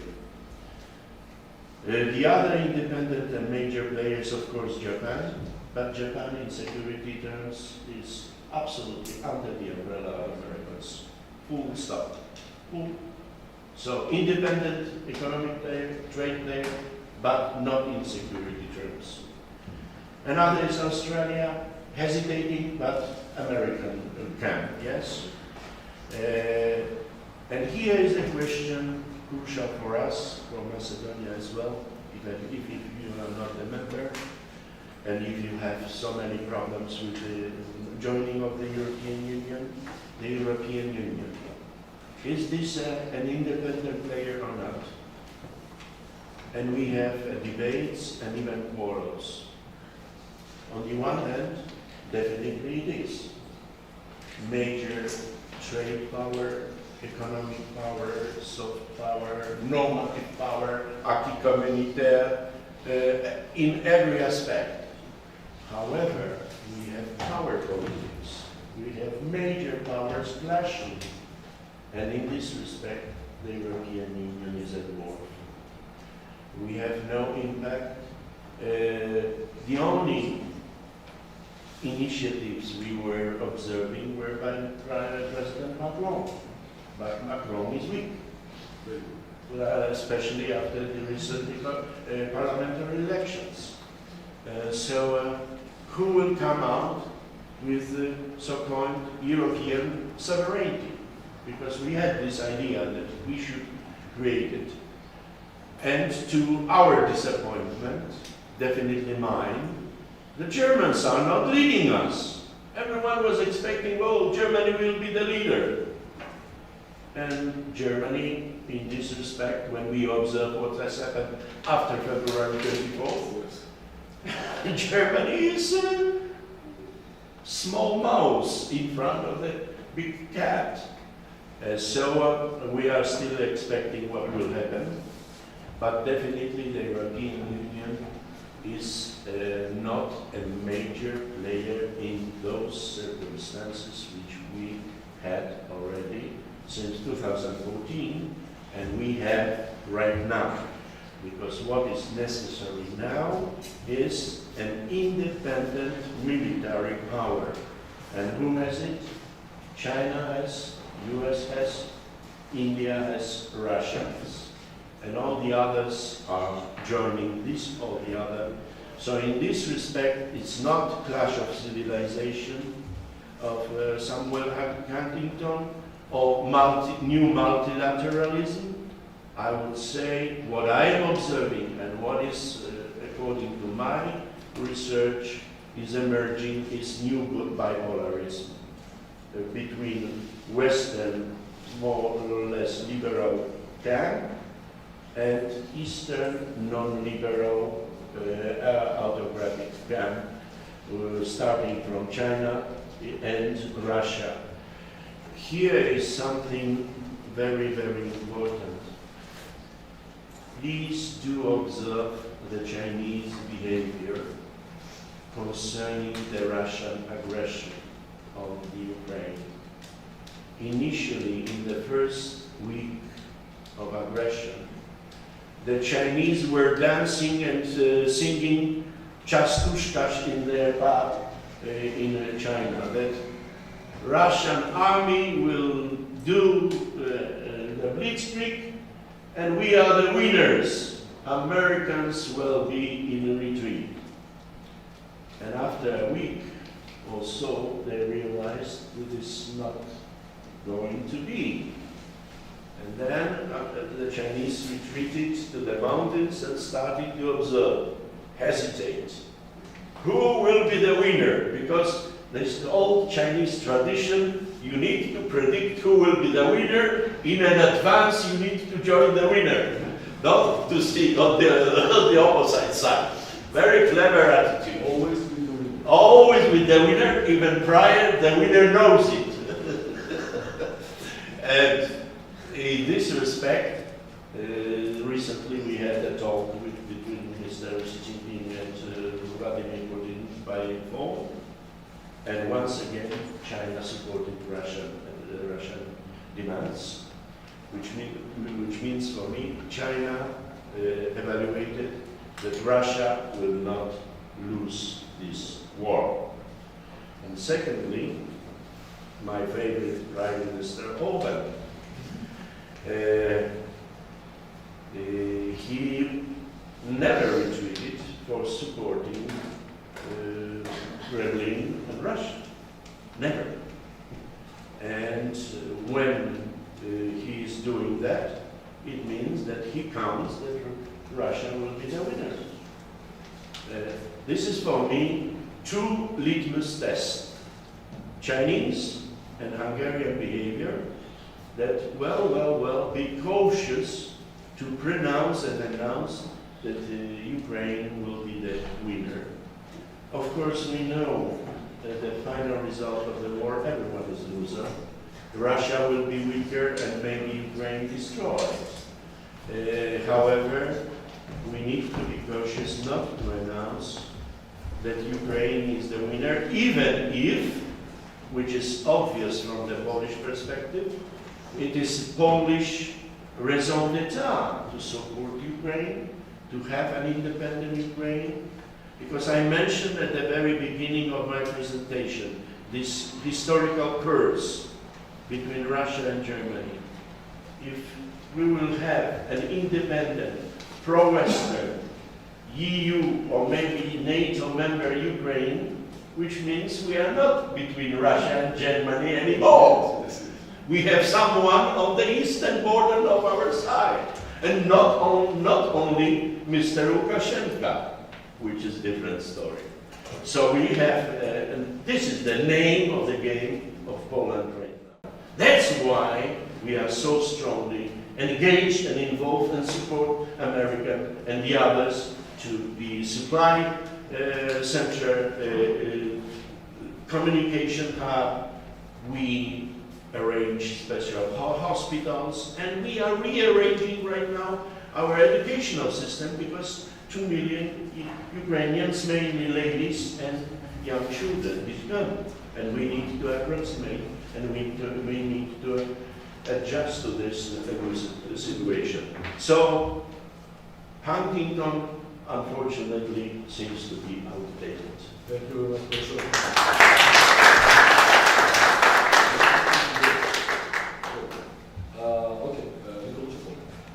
Hi, let me first to introduce. I'm Nico Abramovich. I'm student of the Master Studies of the faculty here in Bitola, and I want to ask you, you were mentioning and emphasizing constantly yesterday and today that Russia and the East is autocratic, but the West is democratic.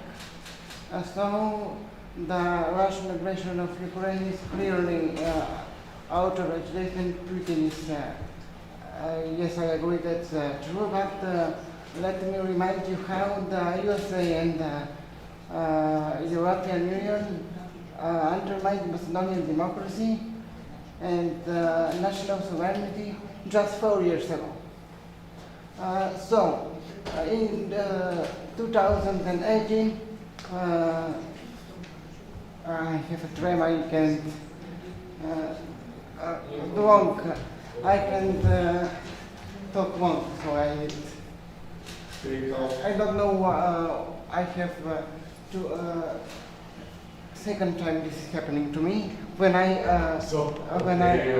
while I talk to the audience and you took a too hot potato, and that's the reason you. So now I can. How is USA and EU undermine democracy? In 2018, we had a referendum in September.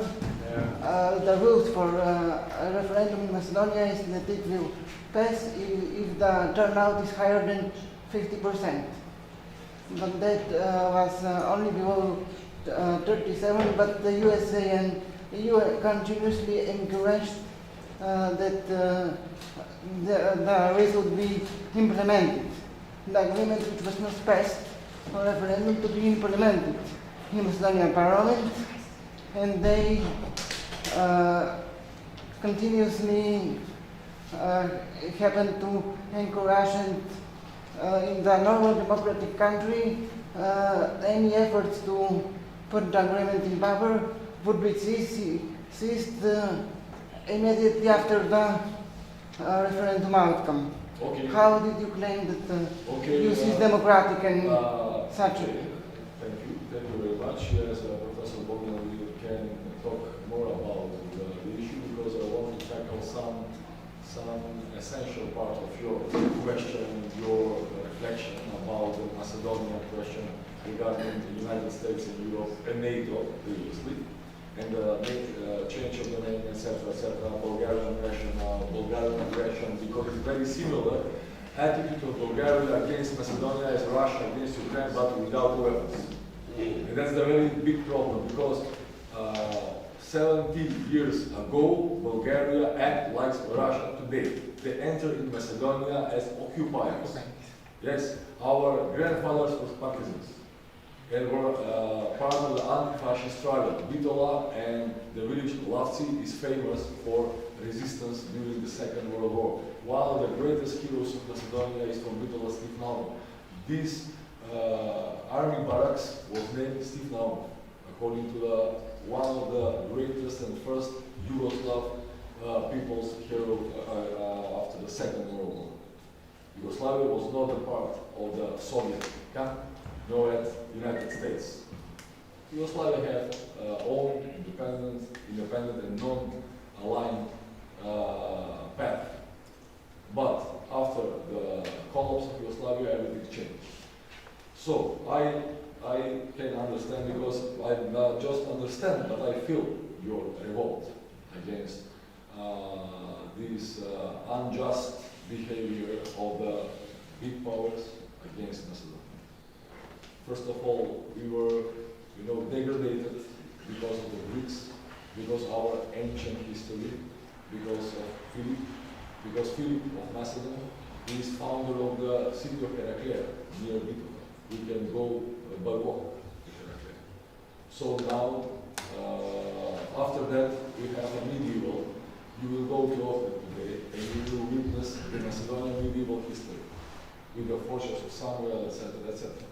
And also, Bulgarians want to took our contemporary identity, our language, our personal identity regarding their policy of passport giving.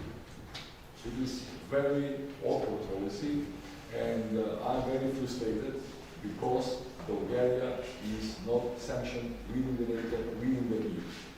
Bulgaria should be sanctioned, especially within the European Union. The Bulgaria's policy with passport is at least not okay.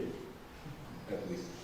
I don't want to use some other words or terms about their policy. And what is very important that I want to hear from Professor Bogdan is I read the book called Identity Politics of Jan.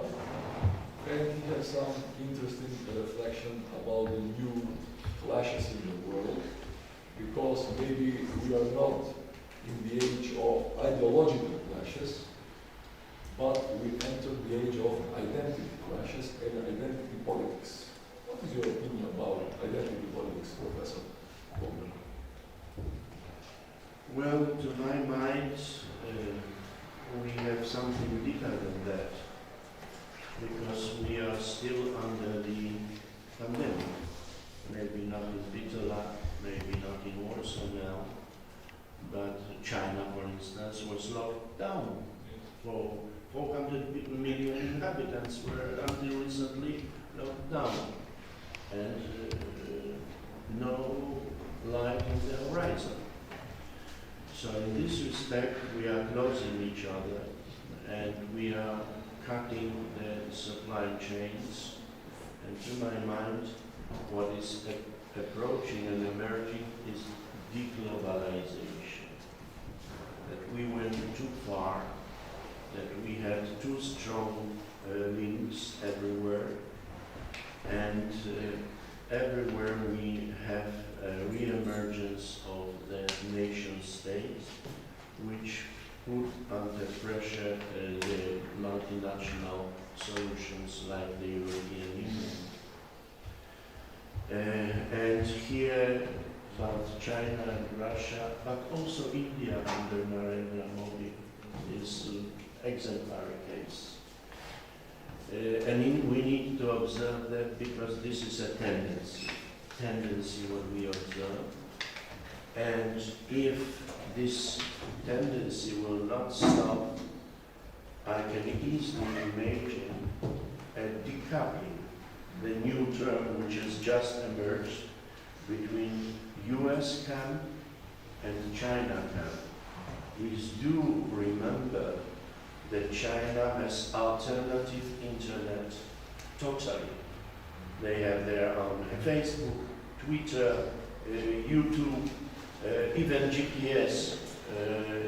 China has everything upside down, which means that maybe instead of globalization we will have deglobalization, and in an extreme scenario, a clash and decoupling, a divorce between Chinese and Russian camp and the Western camp. And we will, like on the traffic, one is the left-hand side, the other on the right-hand side, hopefully not on the same lane, because it will be like this. So this is what is emerging right now, and definitely part of this game is those are national, even sometimes nationalistic identities, what we observe also within the European Union. Hungarian case is absolutely exemplary. In this respect, and Brexit also is a lesson for us. So, what I would advise, but who will be listening to me, it should be arranged as soon as possible a new IGC, Intergovernmental Conference, or even a gathering of pundits, a Congress of Vienna for future of Europe. We had an exercise like this recently, organized by the European Commission, but this is just a verbal exercise. I suppose we need to discuss the role of Europe in the contemporary era as soon as possible, taking into account the results of the pandemic and of course the Ukrainian war, because we have a new situation. We have a new situation, and as I mentioned before, there is no point of return. We have no return to the previous era. Something has already changed. Thank you very much.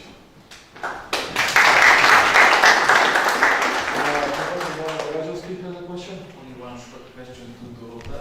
This thing which is about, is it the Holy Trinity, including Catholic, is it an Orthodox church or is it a museum? Okay, that's the point. This is a Catholic church, but the specificity, this unique European heritage value is that this is a perfect mixture, a very rare mixture of Byzantine motifs. Yes, but within very Western Gothic architecture. So that makes this site unique. Lovely, splendid place. Once you are in Poland, you have to go there and see the place. And this is all about European heritage label. We have splendid Gothic churches in Poland, but this one, this mix of Byzantine, yes, and Gothic Western values in architecture is the best picture of what European thinking about heritage within the list is. Thank you. It's really fun. Some integration of Western and Eastern Roman Empire. Yes, and that's why, because this is like an archetype of European Union. Yes, and it brings us to the past, but this is a very lively place. One of the most attractive places to visit in Poland. Thank you very much. Somebody else? Everyone is tired already. I have another question. One more. If no one has another, I have another question. Sorry. You mentioned the South China Sea issue. So regarding that, I wanted to ask you: do you think that it's about time for the European Union, maybe, to take a proactive role and increase its investment and support for the countries, the smaller countries around the South China Sea, in order to offer them an alternative? Because as it is now, they cannot really oppose to China because of their high economic dependence on China. So some of the mentions of for example, the Global Gateway were that it will be mainly aimed at the Indo-Pacific region and Africa. So do you think that the European Union will finally take some proactive role outside its borders and offer an alternative? Maybe I'm not excluding, but I would be happy to see European investment and encroachment rather to the Western Balkans instead of South China Sea. That's right. Okay, thank you very much. Thank you very much for your presence. Thank you very much for our guests, our friends, for Poland, for their excellent discussions. You will be welcome in Poland to see the church. All of us here. Definitely. Yes. finishing of the event, we will issue certificates for all participants, students. Did I pass? Yes. Yes, with grade 10, Professor. Okay. But previously, I want to give some gifts to our friends from Poland. Gifts from our city, from our university faculty. Please take this beautiful Nikolai from our university.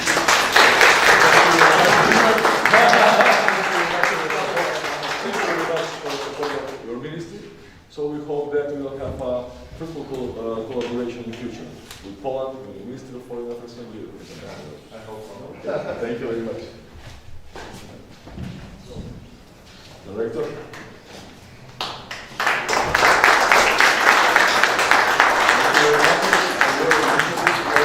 Idea and your support for this project. Thanks a lot. Thank you.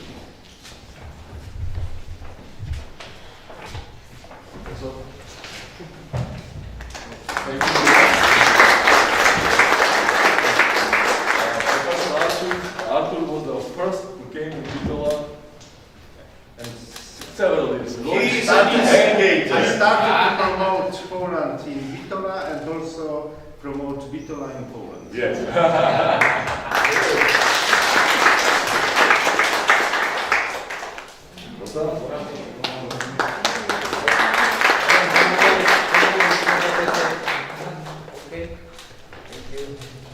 And I'm Erasmus coordinator in the Center for Europe, so I welcome all of you. Please come and study in our center. We are looking forward to it. Dorota is Erasmus coordinator Yes. and Angelina is also Erasmus coordinator, so you can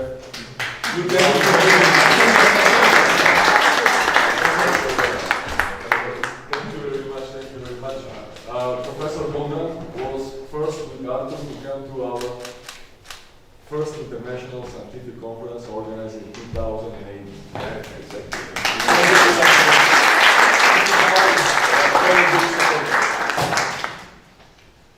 And Professor Bondan, thank you very much.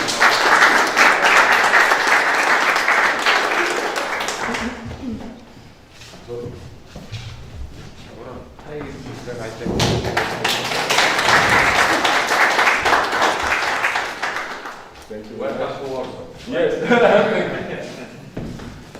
And for my colleague, happy birthday.